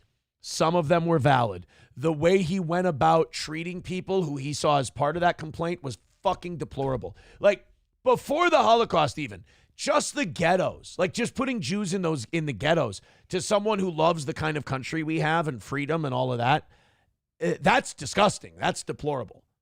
Like, if he had never set up one concentration camp and just done the ghettos thing, to me, that's bad enough to make him evil. But the idea that, like, there's this weird rewriting of history we're starting to see. And that guy Tucker Carlson had on kind of did it too, where people are trying to soften the image of Hitler. I don't think that's a good idea. You can demonize the Allies more and say they aren't as clean cut. They weren't as, honest and decent as we're told they were. And they weren't. You have the annihilation of Dresden. You have the atomic bombings. You have the atrocities that the Russians committed. Bad shit happened. You have Churchill probably could have ended the war earlier if he would have accepted a peace deal with Hitler, but he wanted to drive Hitler all the way into the ground, unconditional surrender. And, we were the same way with Japan. That probably cost a few million lives. Instead of a negotiated, brokered peace with some territorial concessions, kind of the way World War I ended, maybe not so harsh. We could have done that. But nope, we wanted to crush the whole thing, and that probably led to the deaths of millions of more people. So you can criticize that. But this idea that Hitler wasn't a bad guy, I can't go with that. Together to fight against it, because then they are what? Racist. Nazis. Yep. Nazis. Yep, for sure. So they use World War II. Let me ask you guys a question. If they use World War Yes, you're gay. II to subvert white nationalism to the point of extinction, wouldn't it be truly treasonous if the story of World War II wasn't even true? What if there's another story to World War II? But it is true. The story is true. We've fabricated around the edges, but the story is true.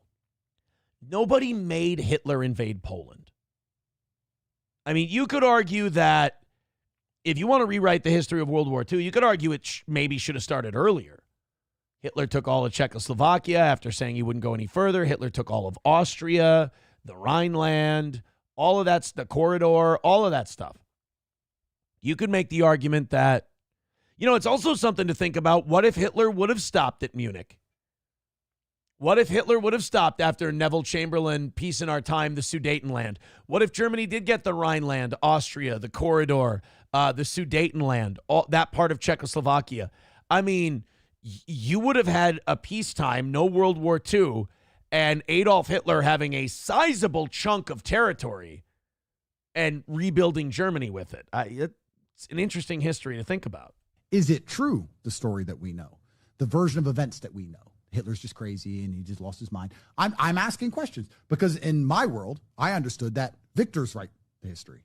Winners write history. Winners are always the good guys.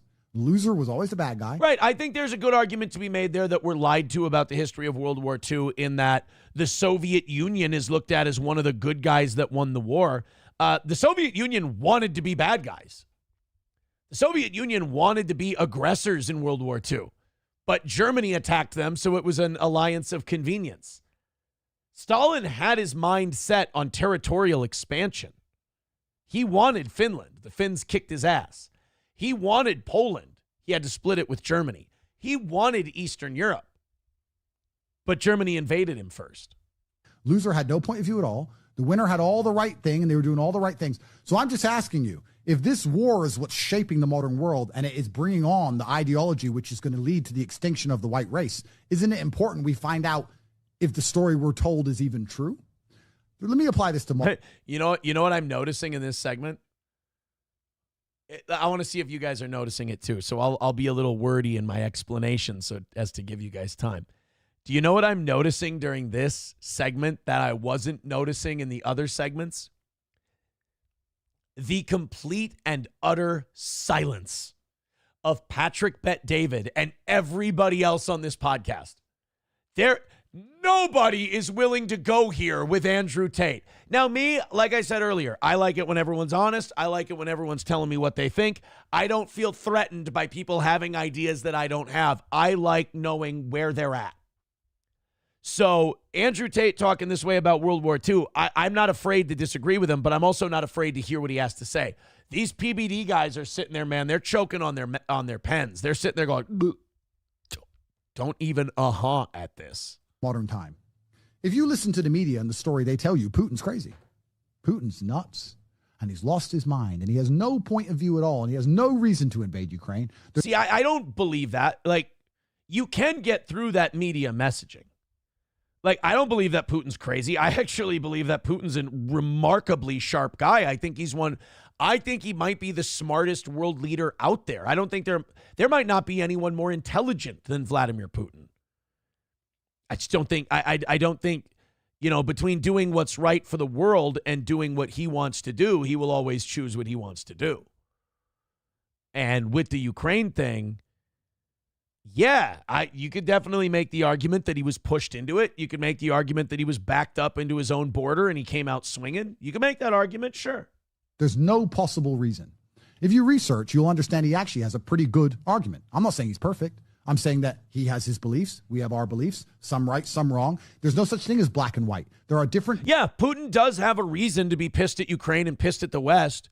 Is invading Ukraine the appropriate thing to do or the right thing to do? I don't think so. But everybody is so afraid to just admit that Putin's got a point. Because that looks like you're simping for Putin and you're on Russia's side. No. I think it's important if you're going to mediate any dispute to be able to see the good points everybody has. Ukraine has a good point. Holy shit, we're being invaded. Russia has a good point. These people are corrupt as shit. They've been fucking with us from day one. And these Western powers have broken every promise they've ever made to me. Their word means jack shit. And they keep pushing their little anti-Russia alliance right up to my border. I've fucking had it. I'm taking action. He's allowed to do you can draw an A to B line to how we got here and where we've been. Varying shades of gray in every single conflict. But the Hitler story, the World War II story, is black-white.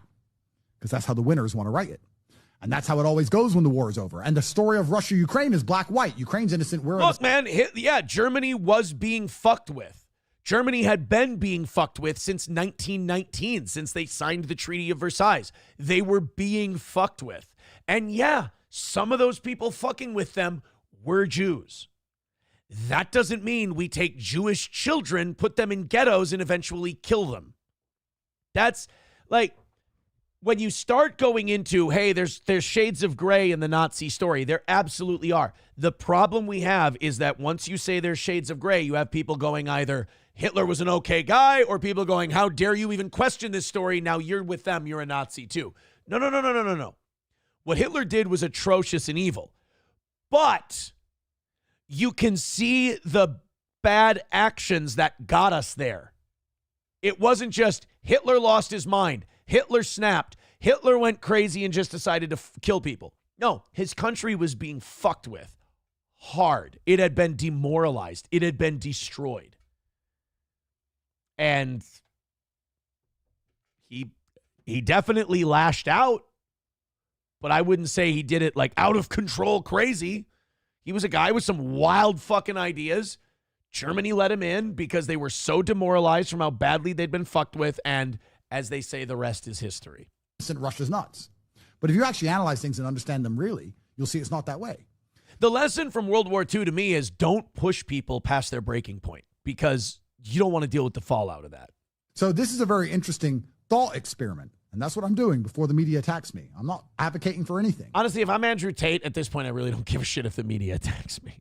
I'm not saying anything. This is a thought experiment. If one particular ideology is shaping society to the point where an entire race will go extinct, shouldn't we understand that period of history intimately? Yes or no? I would argue yes. And again, this is what makes that first segment where I hated him so much, makes this segment tough, because I agree with him. Like, I don't think there's anything wrong with going, hey, this fucking guy tried to eliminate every Jew in the world. I think the most important question to ask about that is, Why? And then give really honest answers so that doesn't happen again to any group of people, any race of people. There's nothing like, there's this thing where you're not even allowed to ask why. Hey, Hitler wanted to kill all the Jews. Why would he want to do that? Oh, he was just fucking crazy. Close the book. Well, look, I mean, there's been crazy people. Like Ted Bundy didn't want to kill every woman alive. John Wayne Gacy didn't want to kill every boy alive, you know, and they were fucking insane. They were really crazy. One of them dressed up like a clown, for Christ's sake. One of them fucked them while they were dead. Those guys were crazy. Dahmer was insane. He didn't eat everybody, but this guy wanted to take over a country and kill every particular human being in one particular group. Why? What the fuck happened that made this guy that way? Isn't that the first thing you ask about serial killers and shit? Don't we go, how'd we get here? How did this person get to be this way? But when it comes to Adolf Hitler, we don't ask that question. I mean, we understand the Japanese. The Japanese had a small island. It was overpopulated. They didn't have enough natural resources for their people, so they wanted to take more land, take more space, they wanted to set up what was called the Japanese co-prosperity sphere. So the Japanese, if you want to get deeper into World War II, what the Japanese did was kind of a response to Western racism towards Asian people. They didn't think Japan was equal to the white European and American powers. So what Japan did was, well, wait a minute. So all these Western powers get to come in and fuck around in our backyard? Like, if what happened to Japan happened to us, we would not allow it. All these Western powers wanted to carve up China. They wanted to colonize Southeast Asia. They wanted to colonize the Pacific, all that. And Japan's sitting there going, I'm a world power. This is my fucking backyard. Get out of here. We're going to set up a Japanese co-prosperity sphere, which means we may not conquer all this land, but Japan wants to be the main influence in this area. Sound familiar? The Monroe Doctrine? The Roosevelt corollary to the Monroe Doctrine? I mean, we did the same shit. We still do the same shit. Cuban Missile Crisis. But Japan was evil. Japan was the terrible bad guys. Yeah, they attacked us and we had to fight back and beat them, but they attacked us because the two of us were fighting for influence over their backyard. It's a little more complicated than that. Dive Bar says, we are humans. We don't need a reason to do anything. We just need to be willing to accept the consequence. Silverwolf says, now look at Japan, beloved and racist towards us. Well, I mean, Japan got in line, but boy, was that lesson a tough one for them. I mean, I do not worship the situation that Japan had to go to get to where they're at. Oh boy, indeed. We're almost to overtime and still almost 800 of you checking us out. Over 800 across all 5 platforms. Thank you very much. Hit thumbs up wherever you are. Hit like wherever you are. Hit share wherever you are. We knocked out the goal a long time ago, and we're still giving you a dynamite show. Look at that. See, we can knock out that goal whenever we want. And today has gone remarkably quick. Thank you again to Flinty Gecko, who knocked out a big chunk of today's goal. Let's go into something else. I think we're done with the real heavy shit for today. We got a lot of fun fuck around stories. Oh, you know what I just remembered that bummed me out? My dryer's not coming today. I'm getting tired of hanging clothes in the laundry room. It's working. You know, it's working. But yeah, that sucks. Forgot my dryer. A weather delay. Give me 1 second here. I want to open the window. I want to see if it's still blizzarding, because they're telling me that the reason they can't bring my dryer to me in 2 hours is weather related. It's a weather issue. Hold on 1 second. Don't make fun of my remarkably masculine legs because I'm wearing shorts today. Give me a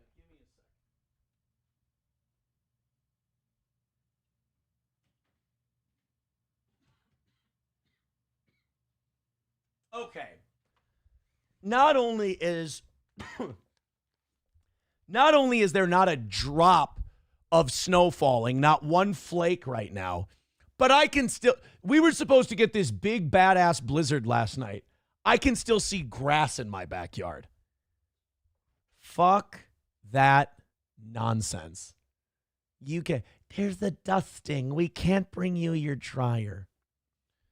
Puerto Rican prostate puncher says, use your fucking truck to get a dryer, you fucking pussy. Hey, when I bought it, I spent enough. They offered me free delivery. What am I going to do? Tell them no? I love a good free delivery. Who doesn't love free delivery? Hack.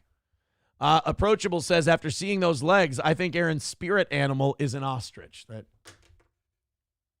You understand my new workout regime regiment when I go to box is before there's any boxing, there's 5 3-minute rounds on the heavy bag with 1-minute planks in between. We're going to get there.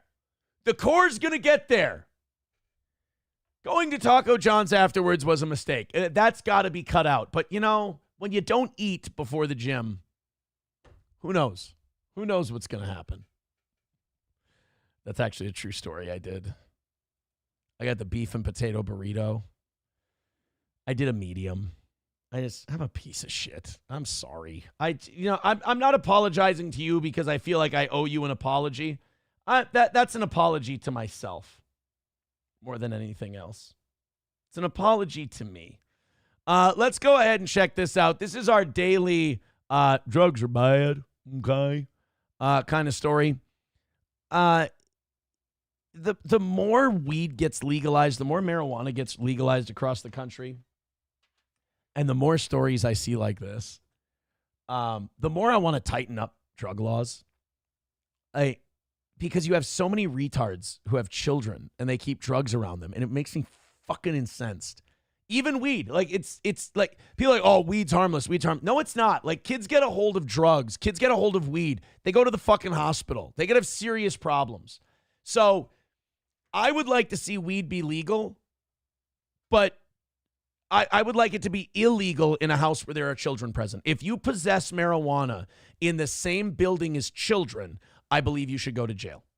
I believe it should be illegal because it stops, like, you can go, oh, well, you just need to, you just need to keep it secured away from them. Yeah, that always works great. As we know, that always works so well.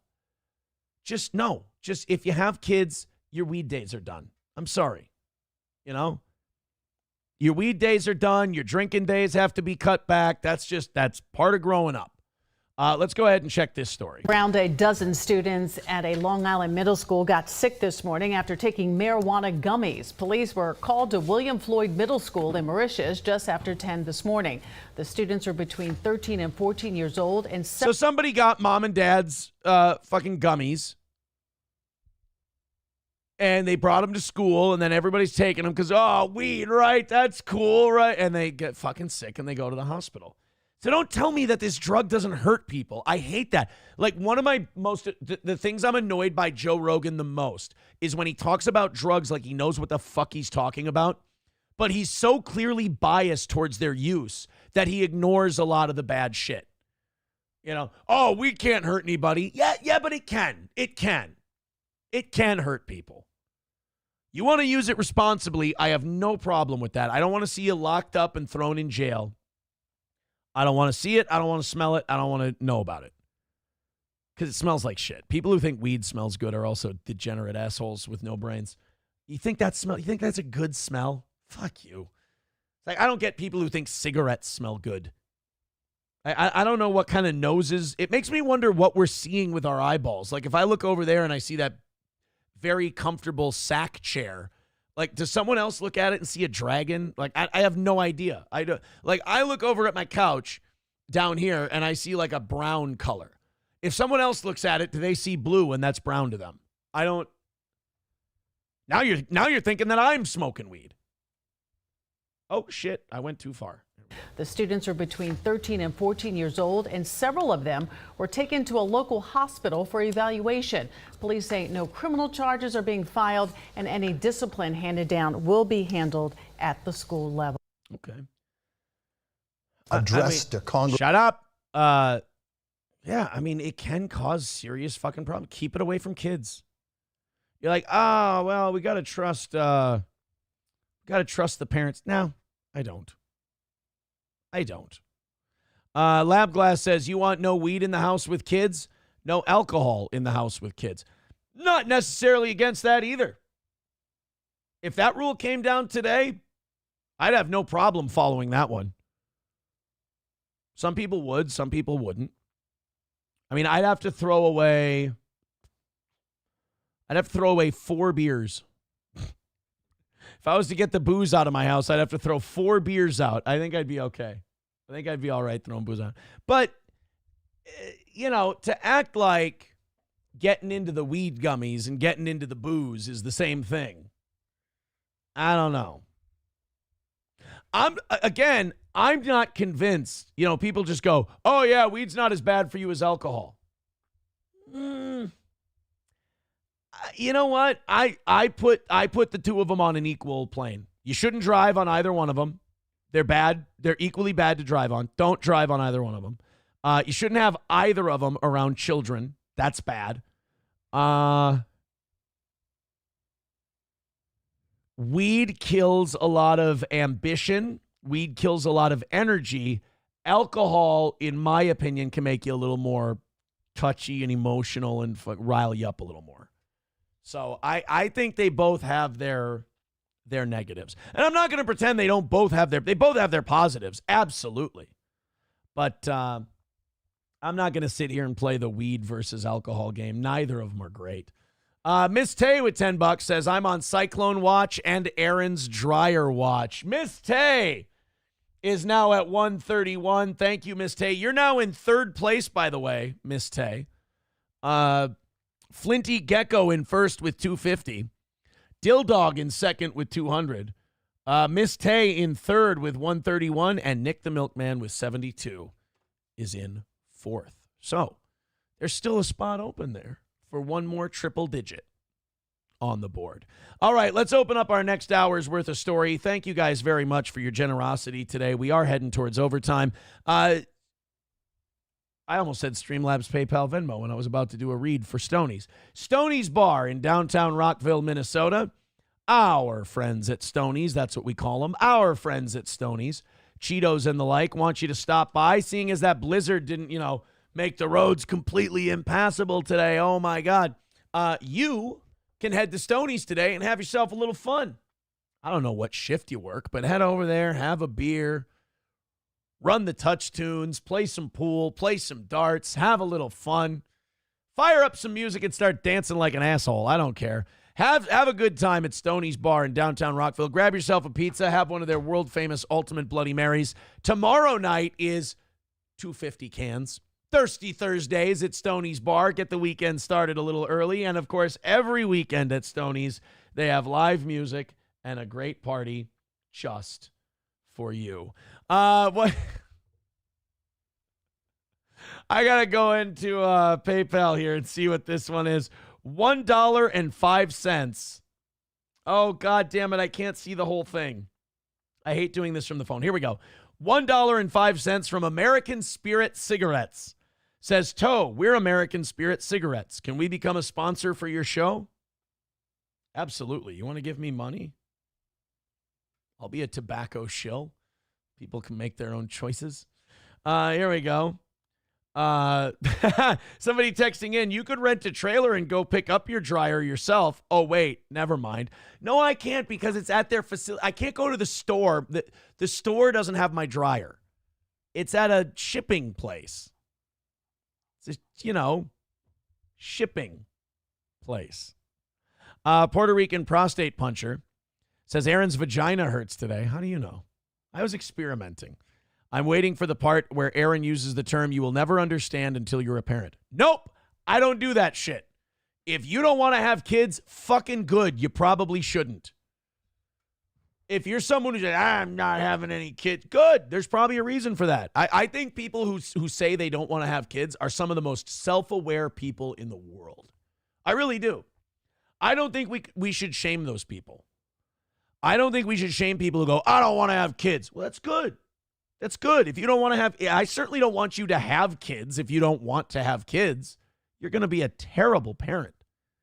So, no, I'm like, wait until you're a parent. Why? Because I don't give a shit if you're not a parent. If you do whatever the fuck you want, if you're not a parent, if you're not affecting anyone else, if you're all by yourself, go nuts.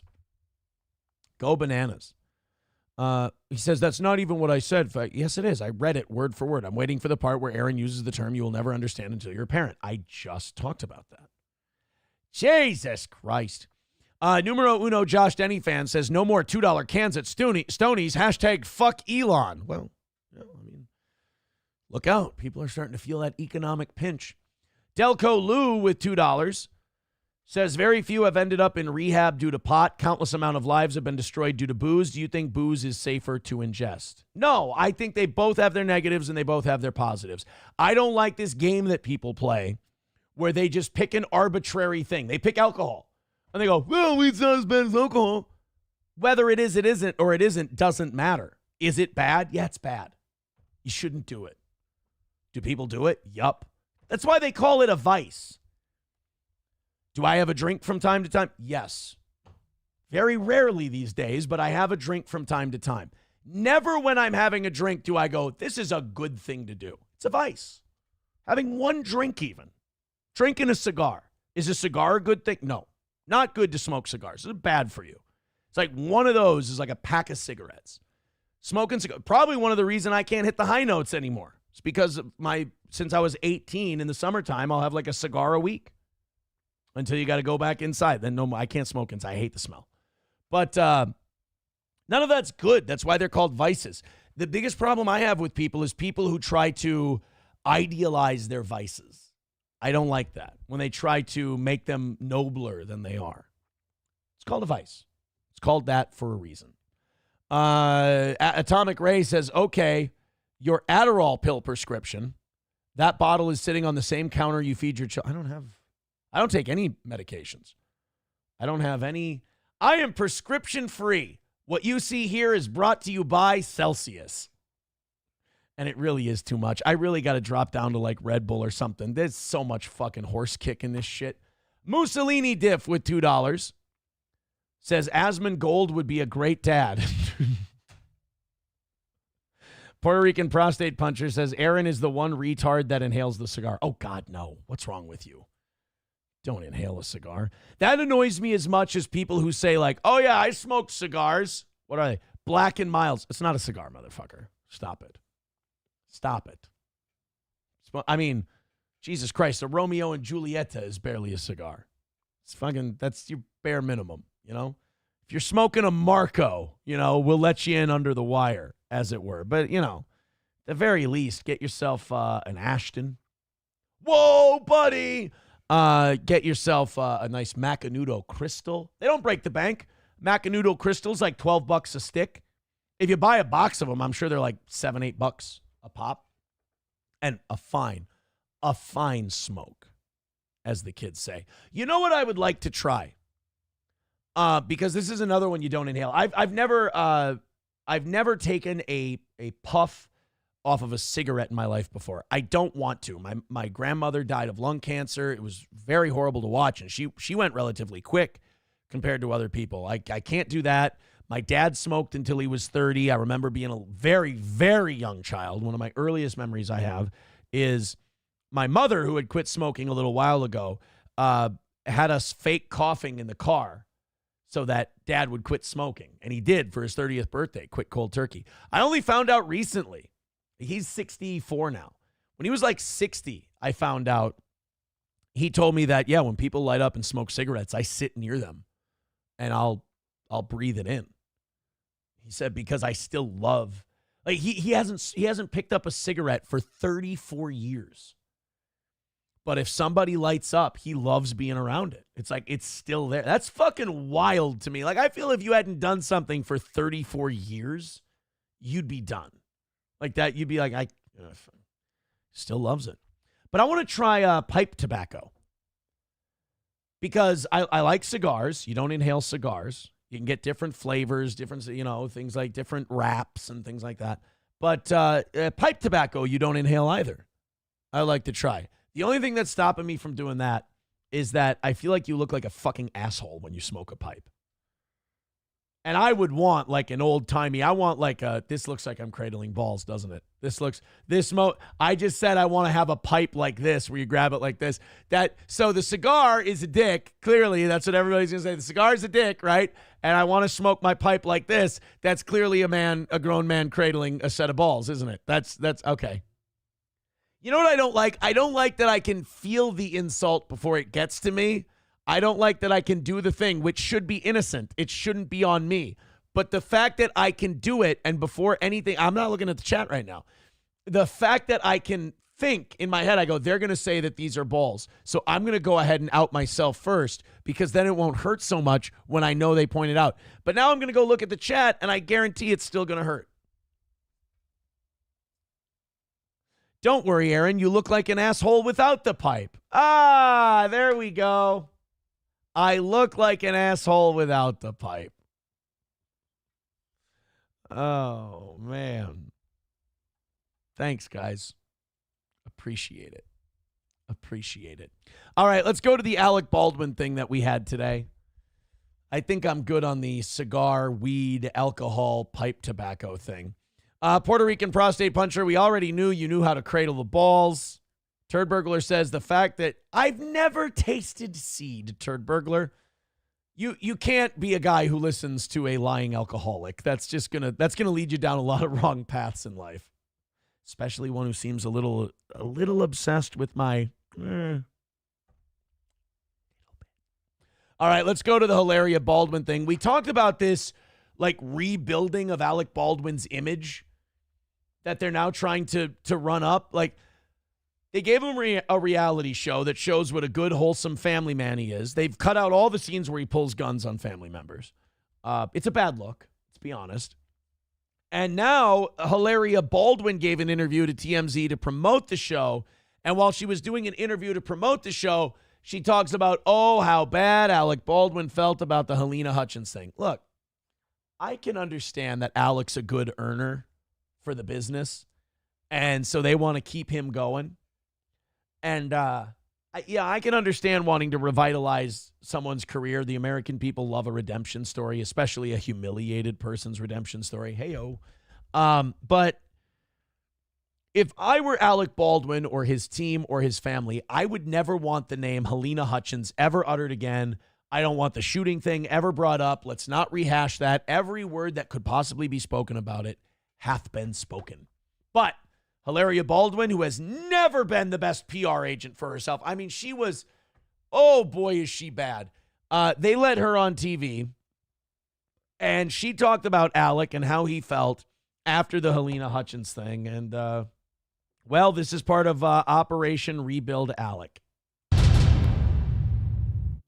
I found these text messages the other day between us, the day after, and he said he wanted to kill himself. Mm-hmm. They're going to go for it. They're going to try and make Alec Baldwin look sympathetic over the Helena Hutchins thing. Again, this is where I'd say it's better to just never say anything again. Because now you're going to get the people going, oh yeah, how did Helena Hutchins' family feel, asshole? Like, this is not, Helena should not be telling this story. He has survivor's guilt. You're involved in this thing that nobody could even possibly imagine. Shut up. And so it goes back to that day. He wishes it were him. Oh, God, this is so fucking terrible. Don't. There's no reason to bring this up. It's been hashed and rehashed and tri-hashed numerous times. There is nothing good that's going to come from Alec Baldwin trying to talk about how bad he feels about the Helena Hutchins thing. Because she ain't coming back. She's dead. So anything you say about how bad you feel is going to ring hollow. He would change places in a second. This has affected his health and his mental health tremendously. Yeah, he shot somebody. You didn't test fire the gun. You didn't check to see if it was loaded. You did. I mean, it wasn't malicious. I don't think you meant to kill her. But everybody could have done a little bit more. A fuck up like that happens, Everybody could have done something different. The past few years, all of a sudden, he, has started having heart problems. He's been hospitalized multiple times. Stop trying to make people And feel bad for him. He's fainted. And everybody's just screaming. And We're all willing to forgive the guy, but you have to just shut up about it. We're all willing to go, hey, remember that thing that happened to Alec Baldwin? That was a while ago. That was pretty fucked up. All right, moving on. What's he doing next? If Hilaria Baldwin is going to relitigate this thing and try to make it look like Alec is, I'm not going to say a victim, but somehow kind of victim adjacent, that's not a winning play. going on top and I'm shaking him. It's hard sometimes, but, hopefully we're in the hardest, but the tail end of it. Yeah, I don't, Alec, wish it was him. Alec feels so terrible. He's having heart problems because of it. Alec Baldwin has been a rage monster for the last 40 years. Yeah, he's going to have heart problems when he gets into his 60s. Yes. That was a dumb thing to do. They should not have let her do that. I don't. JH says after this incident, all the movies Alec is doing is direct-to-video trash like Money Plane to Your Bad. Now, I think they're starting to let him into some real shit. And that's why they're doing this TV show. That's why they're doing the reality show. But, the important part of rebuilding his image is showing him in a different light, not going, hey, remember? That would be like if Pee Wee Herman were alive. And they were like, we're going to rebuild Pee Wee Herman's image. And the first scene is him jacking off in a movie theater. No, don't. Redman says he just preached to responsible gun owners about the danger they pose. Then he picked up a gun, pointed it at someone, and pulled the trigger with no concern for safety. This is what I'm talking about. This is why you don't bring this up. Because now people like Redman are going to go, oh, yeah, I remember that. Here's what that dickbag asshole did. They're not going to be like, oh, wait, he felt bad about it? Oh, shit, well, then I'm sorry, I won't bring it up. He's a privileged elite mouthpiece. Eaton Clam says, healthy hearts are for closers. A little Glenn Ross reference. Atomic Ray says, Alec is just getting ready for his death by practicing on others dying. Yeah, Fauci's Pangolin writes, oh, he feels really bad. Oh, he wishes it was him. Okay, so it's fine now. Okay. See, look at the response that you're just getting from a small morning show's chat. That, now amplify that by thousands and tens of thousands, the hundreds of thousands. Although Dub is right, Hilaria could still get it. Yeah, I mean, she's very attractive. Puerto Rican prostate puncher says Jew glitter, Aaron. It's called Jew glitter. Yeah, Chevrolet JB with a good point. He just has guilt. He didn't survive. He murdered. Yeah. Survivor's guilt is like if Helena Hutchins jumped out of the World Trade Center and Alex stayed behind and he somehow got out. That's survivor's guilt. You killed, Jeffrey Dahmer didn't have survivor's guilt. Ed Gein didn't have survivor's guilt. You just killed a person. I have survivor's guilt about the time I killed somebody. No, that's not how survivor's guilt works. Survivor's guilt is a very traumatic thing happened to both of you that was out of your control and you lived and the other person didn't. That's survive. We were in the same predicament. I lived, you didn't. I feel bad. I have survivor's guilt. It should have been me. If your houses were hit by tornadoes and you lived, you can have survivor's guilt. Alec was the tornado. The tornado can't have survivor's guilt. The tornado can't go back into the clouds and go, oh, I feel really shitty about making it through that. That's not how survivor's guilt works, bro. Redman says the first 5 are the toughest. Redman says he will kill again. Eagle of America says if he just moved on, he would be crucified for that. I don't think so, because if you don't talk about it, other things will happen to you, and they'll talk about those other things that are happening to you.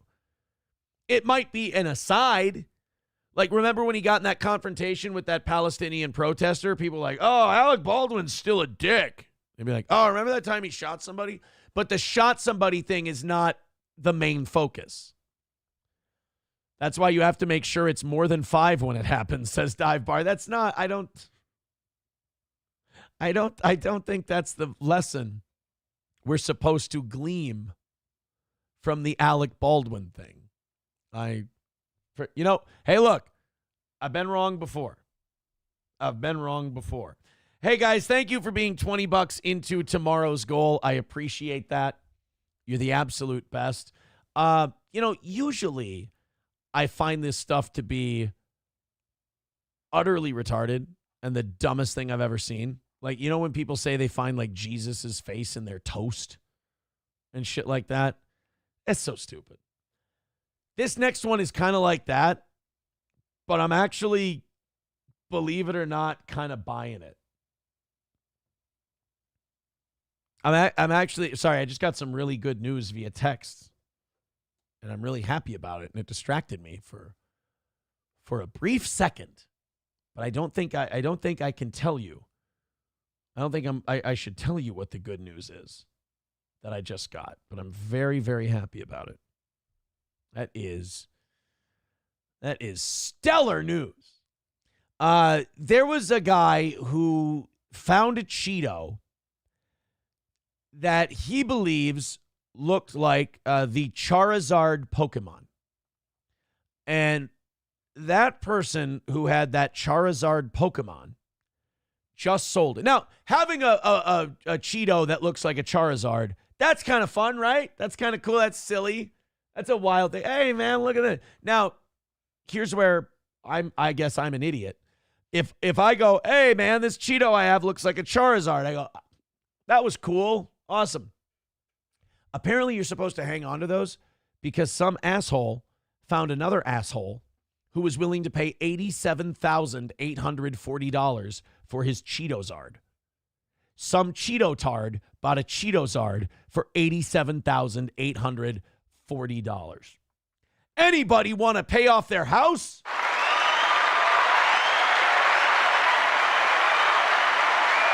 You could go buy a lotto ticket, a scratch off. You could buy a Powerball.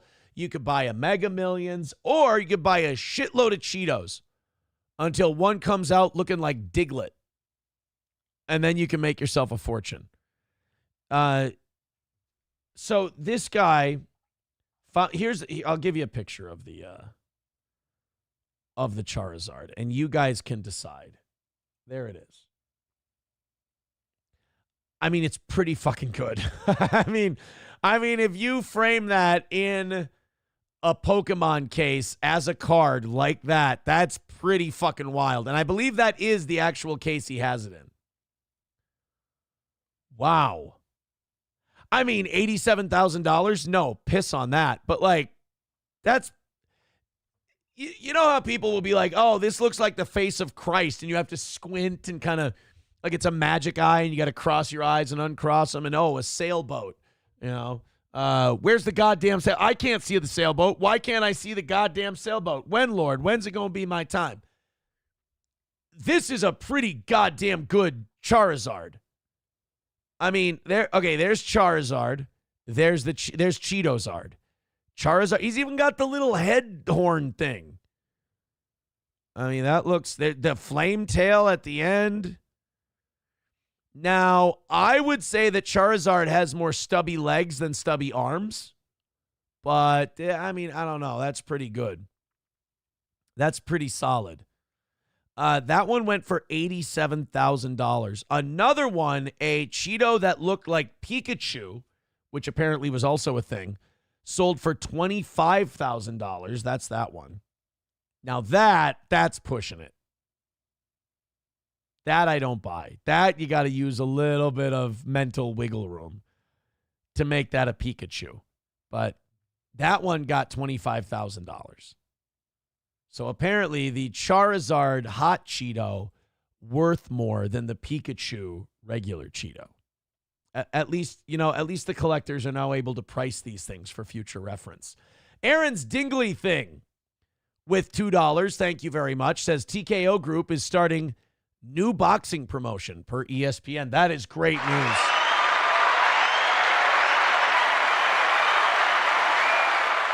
If you don't know what TKO is, they're UFC.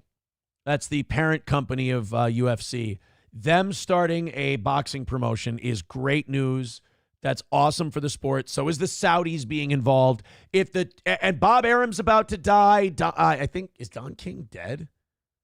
Or he's about to die. Don King. He's 93. Wow, he's still fucking kicking. These crooks will live forever. Don King is 93. Bob Arum is 93.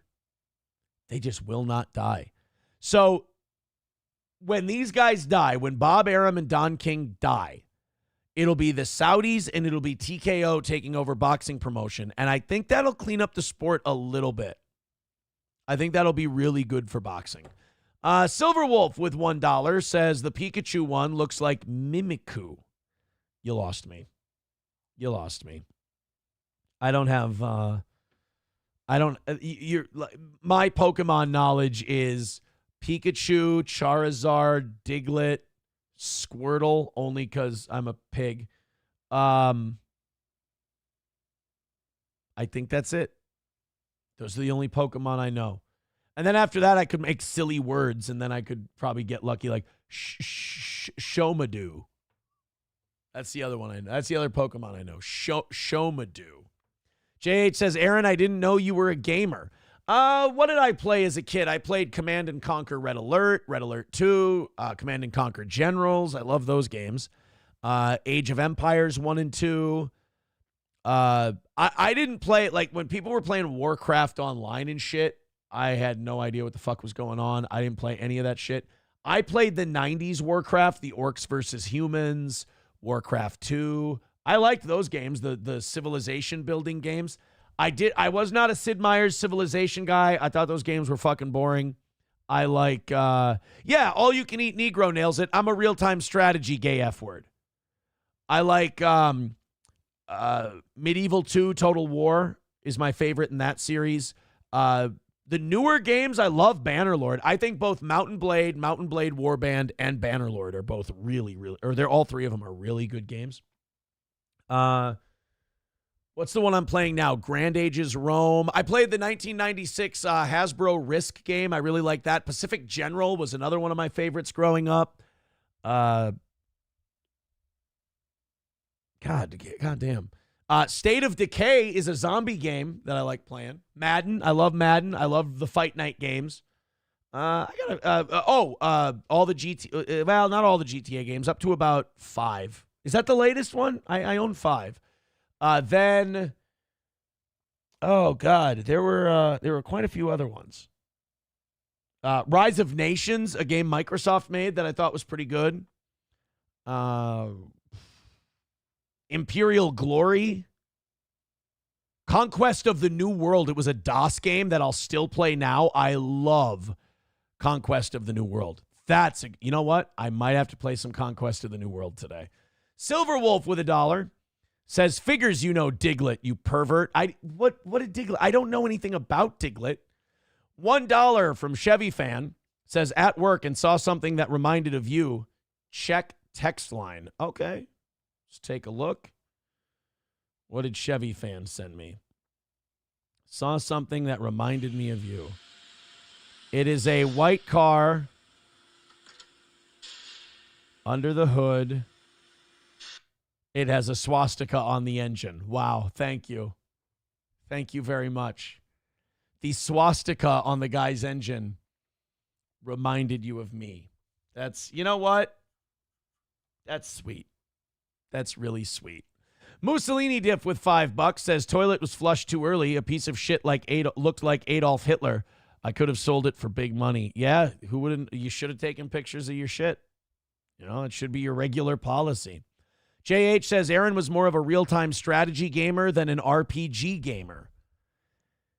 Yeah, I guess. Dub says Aaron needs State of Gay. See, you know, we were talking yesterday about the really hacky reaches for gay shit. You can do better. Neat VT with $1.99 says you should try Manor Lords. Definitely your style. Well, I have an idea, folks, since we're just about in overtime here. Why don't I open up Steam? I got a Steam account. I'm a cool guy. I'm a cool mom. Let's take a look. Manor Lords. $39.99. Sign me up. What is Manor Lords all about? Oh, there's a game called Going Medieval. Oh, goodness. Hold on. I'm getting there, guys.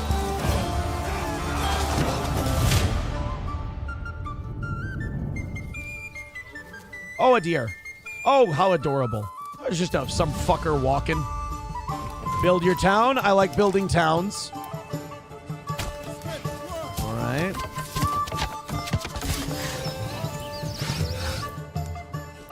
All right, got to build some roads. That's important. A well. Got to be able to have clean water to drink or you'll get sick. Raise it to prosperity. Holy shit, this looks boring as fuck. This is right up my alley. Here's how boring I am with the strategy games that I play. I simulate the battle scenes. Like, the coolest fucking part that everyone's like, this is amazing. Like, Medieval 2 Total War, I've never played a battle in my life. I simulate all of them. Bannerlord, I love playing the battles in Bannerlord. That I like. Because that's some real strategy shit. But, like, I simulate in Imperial Glory. I simulate in Medieval 2 Total War. I just like building up the economy. I'm a real Jew when I play these games. That looks complicated. Oh, those are just tech development. That's okay. All right, do some farming. Hey, what's that woman doing running a shop? Get her out of there.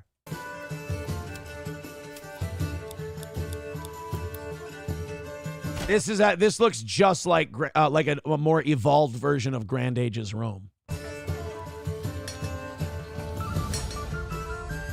Gather your forces. Uh-oh, we got to do some fighting, boys and girls. Mercenaries, can't we raise our own armies? Spread your influence. Oh, yeah. We're going to do, look at that. That's spreading your influence. That's how you spread influence, boys and girls. Spreading influence all over yourselves. I'm pressing my claim to this region. There you go. Fuck them up with archers first, then send in the infantry, and then cavalry charge. Fuck them up. Restore the peace. Yeah, you got to pacify the villages you just burned down.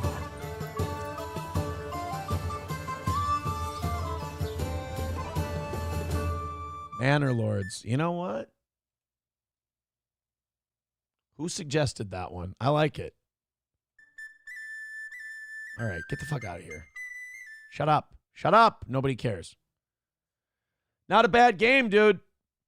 I'll have to check it out. Is it still in early access, or is it or is that one good to go? All You Can Eat Negro says Total War 2, I spent 2 weeks on a fight. Really? See, that game takes too fucking long to begin with, let alone fighting the battles. JH says, Aaron, did you ever play StarCraft? No, I had a couple friends who really loved StarCraft. I wasn't into it. I spent most of my time on Pacific General, which was a hex game, and Command & Conquer Red Alert 2 and Command & Conquer Generals were my faves.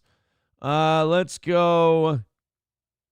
Man, the music sounds like it came out of Witcher 3. Silverwolf says, Army Men Real-Time Strategy is charming one on Steam. Played it as a kid a lot. Is Army Men the one that I played for Sega Dreamcast? That game was fucking wild. Skeezy Whitefish says, have you tried Empire Total War? No. Empire Total War. What do you get to do in that one? I'm guessing Empire shit. March 2009. So it was released after Medieval 2. What does this guy do? Looks pretty similar. We're blowing up French guys.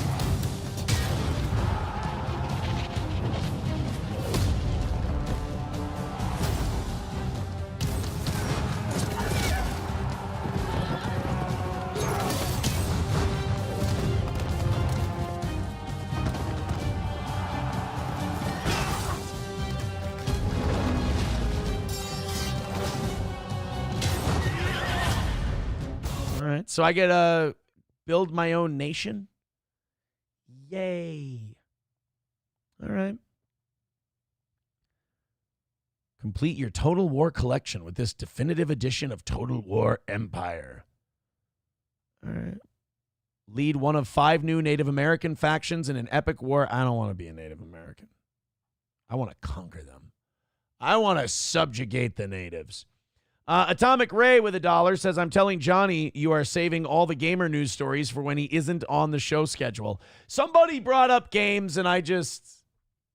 Puerto Rican Prostate Puncher says, show us your game list. You want the game list for overtime today? Okay. You guys are the paying customers. You have been chosen to... Shut the fuck up. I'm doing something else right now. Uh-oh. Bring that back over here. And... maximize. Good. Here's my library.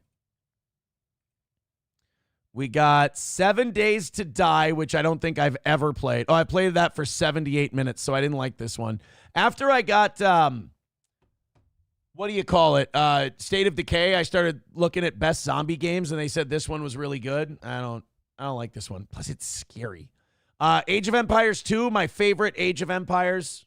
Love it. Age of Empires 3, I did not like. I was not a fan of this one. Beholder. Oh, this is where you're like I've only played this for 15 minutes. I thought it sucked ass. This was a free game, and you're like trying to hide out from commies. You're like trying to inform on communists or whatever, or like fight for freedom. And like this guy's trying to catch you so he can put you in the gulags. It's retarded. Call of War. This was another free one, I think. I played it for 4 minutes. I hated it. Thought it sucked. Crusader Kings 2. Played it for 16 minutes. Hated this one. Boring. It's just a map. You just stare at a map. Not Patrick Melton map. I mean like a map of countries and shit. And just numbers run up on it. Hate it. Democracy 3. This is a fun one. You get to be the president. You get to make policies. And it's so funny because I haven't played this one for about 8 years, it looks like. Over 8 years. In this one, I'll always try to be like my libertarian self. And they like pretty much overthrow you in that game. Like they kick you out of office or you get assassinated if you try to do libertarian shit. Which is accurate because that's what would happen in real life. Draft Day Sports, college basketball. This is one you have a college basketball program. You recruit guys. I don't know. I thought it was fun, but it barely works. Europa Universalis 3. I've apparently played this one for a long time. I don't remember it. Oh, wow. This is an old-timey fucking game. Holy shit. This is, it's another European, run a civilization, conquer shit kind of a game. Yeah. See, look. Doesn't that look fun? Doesn't that look exciting? Look, that's your color. Your color's getting bigger on the map. Isn't this game the fucking greatest? Look at it. Look at it's getting bigger. Wow. Wow. Yeah, so that game eats ass. Then what do we have? Grand Ages Rome. This is one of my favorites. I played it for 61.2 hours. Grand Ages Rome is a good time. Imperial Glory is great. I played this for over 100 hours. This is a Napoleonic era game. Love it. Insurgency, I think this was another zombie game that I got. Played it for 12 minutes. Thought it was shit. Kingdoms, played this one for a while. Kind of boring. It's really hard to improve. Takes forever. Not for me. And then there's the Mountain Blade games. Mountain Blade, the original Mountain Blade, I haven't played it for 8 years, but I played it for a total of 696 hours. This is me when I first had kids. 696 hours of Mountain Blade. Like I would put Charlotte down for a nap, stay in the room, fire up the laptop, play a little Mountain Blade, being a young dad. Now here's the one I play all the time. Bannerlord. I haven't played it for over a month. I got back into it a little while ago. I've played it for 1,380 hours. Fuck. April used to say when I would be down here playing, she goes, "Oh, are you going lording?" But yeah, I'm going lording. That's what Mountain Blade 2 Bannerlord is. I'm going lording. Mountain Blade Warband, I played for 540 hours. That's a good version of the first one. Political Machine 2016, that's where you get to run for president and run a campaign. It's a fun little game. Rebuild Deadsville 3, Gangs of Deadsville. That's a little zombie game that I played for a while. Liked it. Reigns, this is a gay little game. This should be a cell phone game. You have a reign as king, and they give you 2 cards. It's like a flip card game. You go, oh, I choose that one, and it, whatever. Rise of Nations, love this game. Very good game. Rogue State, I don't really remember. I don't know what Rogue State does. This is one of my favorite games when I was a kid. I haven't played this one for about 7 years either. Most of these games I haven't played in my 30s. That's sad. Roller Coaster Tycoon. Love this. It's really exactly what it says. You just fucking build theme parks. It's a good time. I don't like this game. I've only played it for 19 minutes. I thought I liked this one. The Settlers, Rise of an Empire. Okay, I don't even know what this one is. Looks gay, bro. Looks fucking gay. Rise of Settlers. All right. And then there's State of Decay. That's the zombie one. State of Decay Year 1. All of those are really good. Supreme Ruler Ultimate. I played for 13 minutes. A lot of these are like free. Like you buy enough games. They're like, hey, try this one. Totally free. Survivalist is kind of a fun zombie game. It just takes too long. Total War 2, how long have I played that? 594 hours. Total War 2, Rome, I never got into. Victoria 2, no fucking idea what that is. World Boxing Manager is kind of a fun, dry, boring game. You just manage a boxing gym and you have pro fighters and you get some wins under your belt and you recruit better ones. World War 2, Time of Wrath, not really familiar with this one. And Wrestling Spirit 3. You get to be a pro wrestler and you get to have a career. Played that one for a minute or two. That's kind of a fun one. So there you go. There's my library. That's what I've got. MN Vikings with 199 says you should try PGA Tour 2K25. Good game. I'll take that under advisement, my man. Rexstart Parody account with $2 says Lord of the Realms series or Castles 2 would have been up your alley on PC. Risk type game in England, interference from Rome, etc. Okay, I'm writing some of these down. Manor Lords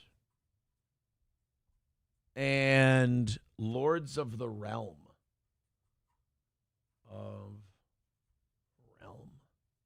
Interesting. I might try the Settlers again today. I remember that one being kind of fun, but I didn't quite understand it.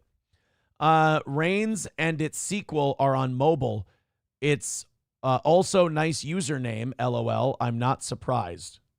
Is it just Aaron Imholt Radio or AI Radio? That's kind of what I used for everything back then. Trucker 18 Wheeler with $1 says, we get it. You're gay. In fact, all video game players are gay F words. Aaron should try School Shooter Simulator. I'm not playing either of those games. Puerto Rican Prostate Puncher writes, Aaron likes to play Having a Career. Aren't you the one who asked me what I played? You fucking prick, you. Approachable says, do you realize it took that amount of time playing Bannerlord? It comes out to 2 months of 24/7 playtime. Here's the deal. Sometimes I leave the game on when I go somewhere. Like a lot of times I'll just leave it on the menu and I'll come back and play later. So some of that is just run time. That really makes me sound like an addict, doesn't it? That really does just make me look like a bitch. My Lost Interest says, a little late to the party. Did I miss anything? No, we knocked out the goal in like the first hour and a half, so we had a really fun show where we talked about a lot of cool shit, and it was pretty funny. So no, you didn't miss anything good. Silverwolf with $1 says, oh, I forgot to mention, check out Last Train Home, Iron Harvest, and Frostpunk. Seriously, check out Frostpunk. You'd love it. Those all sound like Nazi games. Going to be totally straight with you. Let me open up Steam. We're checking this out. Library. The library. Let's go to the store. Ah, it scared me again. Son of a bitch, Manor Lords. So what am I looking at? Jesus Christ, Chevy fan. Last Train Home, that sounds like a Nazi game. Last Train Home.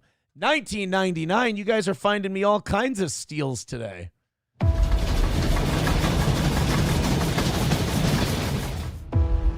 Oh, it's a World War I game. This looks like a Ruski Revolution game. Great War is over. Fight continues. The Great War is over. Oh shit, we got a talker. All you want is to return home. Yeah. To a new republic, born in the heart of Europe. Oh, so I get to be a beneficiary of the Treaty of Versailles. I get a new country carved out of Germany. The escalating civil war blocks your So what's this game called? Prequel to Hitler fucking me in the ass? path to the west. So the only way out is east, across the vast Siberia. Through territory disputed between the Red and White armies. Prepare to fight your way to freedom. Explore war-torn cities. Face challenging situations and unexpected obstacles. Do whatever it takes to prevail and keep your soldiers alive. Your train will require constant care and attention. Instruct your crew to... I gotta be honest, that doesn't look like it's for me. I don't like it. Delco Lou says, forget these new video games. Stick with Mike Tyson's Punch-Out. All right, let's check out Iron Harvest. $29.99, another steal, guys. Nice work. If this battle is lost, then there's nothing to stop them. Whatever it takes. Alternate reality of 1920 onward. Okay. Oh, is it going to be like robots and shit eventually? I hope not. I hate robots. Never before have we... There's fucking robots. There we go. I don't want robots. Robots are gay. Hate it. I'm not. Let's check out Frostpunk. Maybe that's better. Frostpunk 2, you say? $44.99. Now you guys are giving me some pricier ones. Develop, expand, and advance your city in a society survival game set 30 years after an apocalyptic blizzard. Oh my God.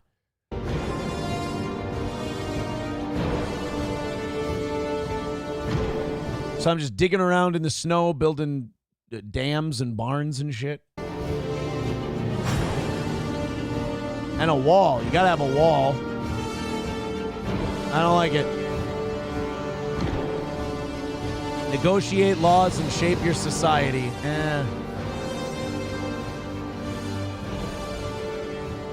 I'm out.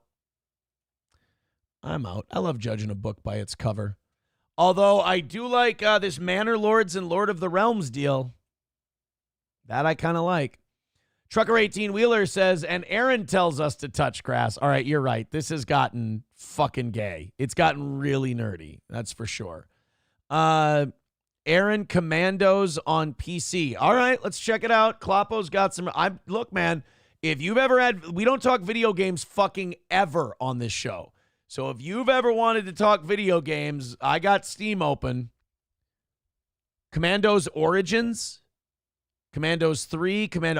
Cheap as fuck. Commandos Behind Enemy Lines.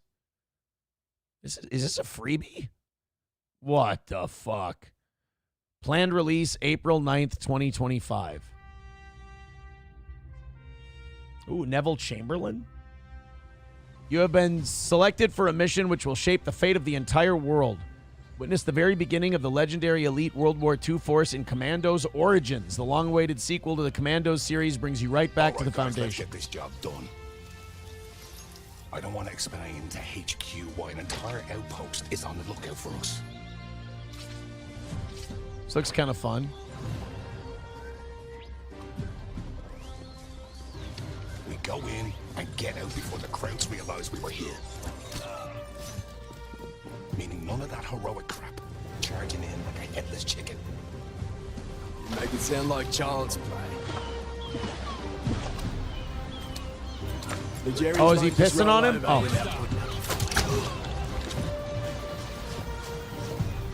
I never said that we can't engage them first. Didn't you just say they shouldn't even know we're here? I will say this. If Red Dead Redemption 2 is any indicator, any game where you can sneak up on a guy and stab him in the fucking neck is a good game. I like a good stab a motherfucker in the neck game. It's pretty good. Let's go. You know what? Gal gun. That's your fucking speed, dick waffle. Jesus, this got real. Holy shit. Dive Bar says, seriously, do you people still live at home or something? Do you have time to play stupid games? Not every day, I don't. It's such a treat when I have time to play like a game.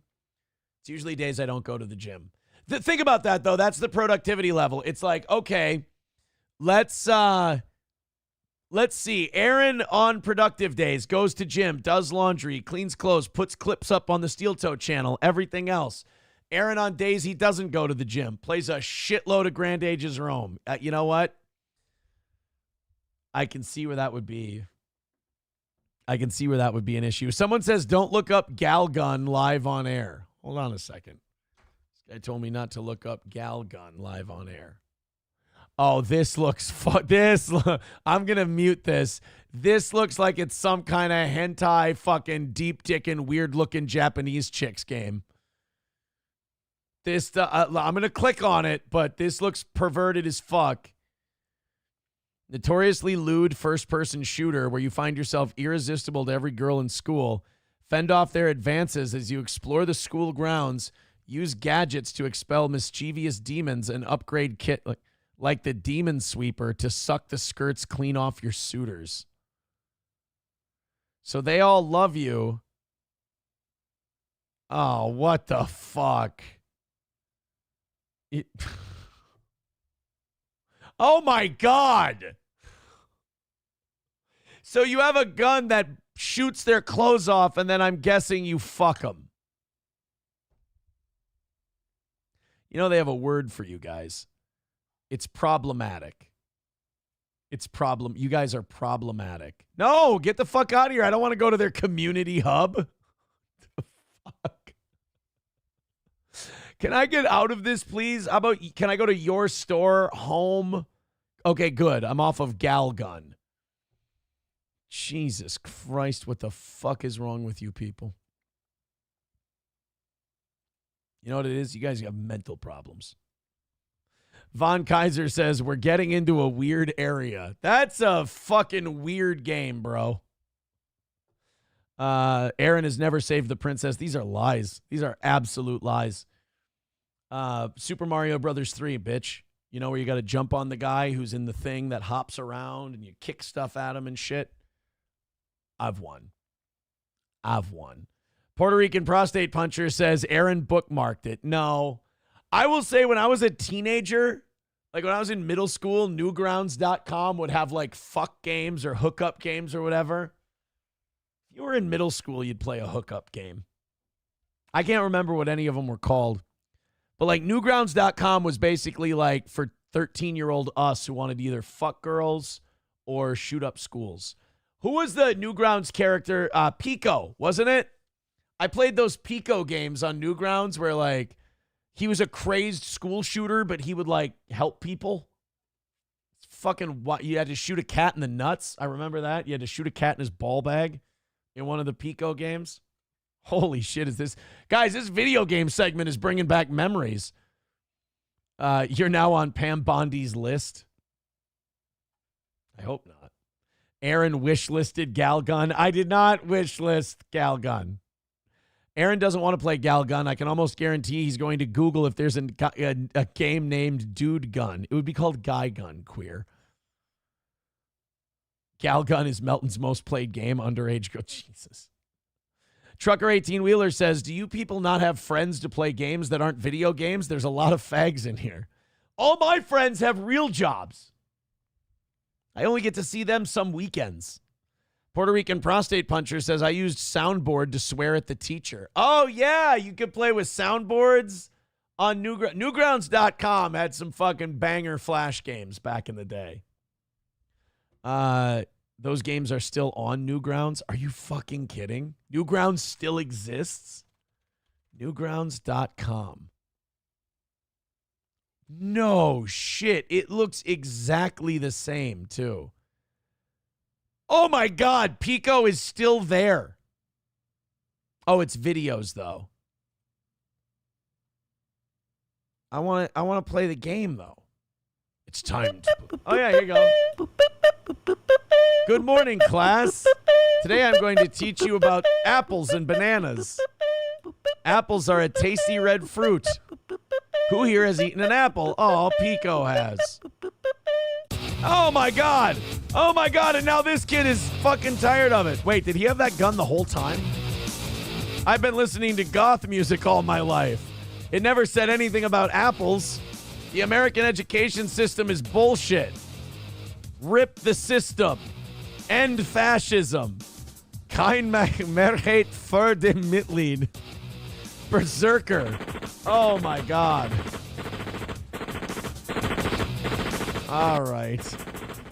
So now you're Pico, and your school just got shot up. And now you have to go places to figure out what's going on. You can take the fire extinguisher. Now, this says do not enter the janitor's closet. I think I should... Oh, my God. Okay, we're done. I'll take the gun, but, like, honestly... I'm worried about what's going to come up next after Chicks with Dicks was just up there. Yeah, let's close this out. Play it on your own time. MSO says key and locker. Oh my God, people remember shit from Pico's world.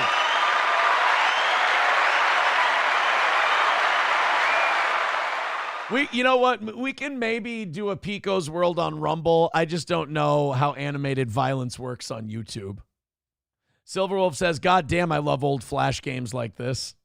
They were simple. They were fun. I remember when I was in middle school, I loved that shit. Evil Gandhi says, LOL, Aaron's going to have 500 hours in the janitor's closet. You know what's more troubling than the Chicks with Dicks poster? Somebody just took a shit in there and left it. And it's steaming, which means it's still fresh. Pico Russian roulette was awesome, says Puerto Rican prostate puncher. There were a lot of fun little Flash games on Newgrounds. Oh my God. Jesus, did we... I'll be honest, there's such a thing as too much nostalgia. I think we got there today. I think we got to too much nostalgia on today's program. What do we have left? You know what? We have just enough time. This was during that debate over the trans sports bill in Minnesota. This is one of the people who spoke on behalf of the bill. And I got to tell you guys that I think they made some really good points. And they aren't going to stop being transgender just because you strip them from sports. We didn't say they were. That's the thing. They're like, we're not going to stop being trans just because you don't let us play basketball with girls. We didn't ask you to stop being trans. We just asked you to stop having a male body that plays women's basketball. That's all. It's literally all we've asked. From housing or from their health care or any other public place that you don't want us to be. That's why we don't have a take health care away from you bill. Unless you want to try to cut a kid's dick off, we're going to stand in your way of doing that. I'm sorry. I don't feel like I'm the bad guy in that one. But we don't have a you don't get to drive a car bill. It's just you don't get to be a biological dude and play sports against women bill. That's it. Except in gym class. And so members, make no mistake that this is just another version of state-sanctioned bullying and genocide. Oh my, did you hear that, guys? You know what's funny about this? Their whole argument is that there are no trans people playing girls' sports in Minnesota. All right. Okay, that's a fair argument. but this bill is genocide. Wait, which one is it? Is it a waste of time because it doesn't impact anyone, or is it literally genocide? I need to know before we vote. I hate that. I just hate the whole thing because that everybody's argument is just so fucking dishonest. Speaking of dishonesty, Baba Shab, I don't have that same vest in my closet. Thank you very much. But like, just the argument of, oh, well, you don't need this bill because and they're right, no trans athletes are registered as playing sports against women in Minnesota high school sports. Okay, great. So your argument is this bill doesn't matter. It doesn't impact anyone. Cool. And then the very next words out of your mouth, it's literally genocide. It's the Holocaust for people confused about their bodies. You're going to have to make a more consistent argument than that before I start taking it seriously. That's all. What is the Counter-Strike is good? Is that another Pico game, Counter-Strike? I've really got people just going like, here's the game you need to check out. So far, the two I'm checking out are Manor Lords and Lords of Realm. I'm going to check out both of those games. Maybe the Commando game as well. Do they have, Dive Bar says, do they make special clothing just for trans people? I don't think I've ever seen a real woman wear a sweater like that, or at least not that was under 80 years old. I know, right? It's just, it looks, it's different. Tin Man Taylor, becoming a member for 19 months, says, check out the game Body Cam. All right. Here's what I'd like. I think three of you, let's have three of you become members today or gift 3 to 5 memberships, and we'll be up over 500, which is a big win for the toe. Thank you. I believe once memberships climb up over 550, every membership after that goes towards knocking down the goal. So, like, say, average membership, I think we take $3 from. If we do 100, if we go to 600 memberships, I believe the goal goes down to like $315 every day in the morning, which, and every 100 after that down to 300, down to 285, that whole thing. So your memberships are a great way to support the program. Plus, we're putting all the Rockin' 101 morning shows up every Thursday and Sunday on the members-only part. Would you guys rather have a members-only show on Sundays or extra 101 shows? I wanted to talk to you guys about that. Would you rather have more 101? Because I have years worth of 101 shows. If we release one a week, it's going to take 12 years to get through them all. If you want a second one, we can do that on Sundays, and we can do that in place of the members-only show. But I wanted you guys to be able to decide that. Would you rather have the 45-minute to 1 hour members-only show every Sunday, or would you rather have the Rockin' 101 shows, extra ones, be put up there? I'll leave it up to you guys. HBEP with $1 says Yuri Prime or Boris might be the answer to your earlier Tanya question. Maybe it's Boris. It might be. JH says 101 shows. Atomic Ray says membership is a tariff beater. It is a tariff beater. Did I tell you the evening show tried to pass a tariff on you guys where you couldn't have, I couldn't read your chats unless you gave money in the morning? I said if they went $100 over their goal, that I would do that. And I think they went like $40 or $50 over. Oh,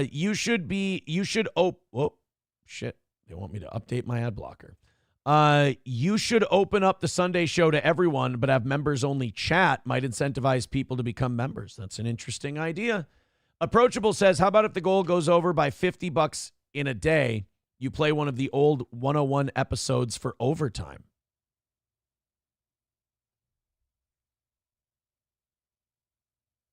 That is, you know what? That's really interesting. Then I'd have to leave the stream open for another 4.5 hours. The stream would also get demonetized. Here's what I'll do. On the days where we go over by over $50, then I think what we'll do then, yeah, I'll start up a new stream and we'll play a 101 show for everybody. That's not a bad idea. The only reason I don't want to do it on the stream we do here is because it's loaded with copywritten music because of the bumpers and everything and the bits we did on radio with the music that we can't do on YouTube anymore. We'll figure out a way to do that. MSO says, yeah, I can't see the members-only shows on Sundays because I'm not a member. Miss Tay says, Sunday members-only chat. I like this. Hey, I have a great idea. Whoever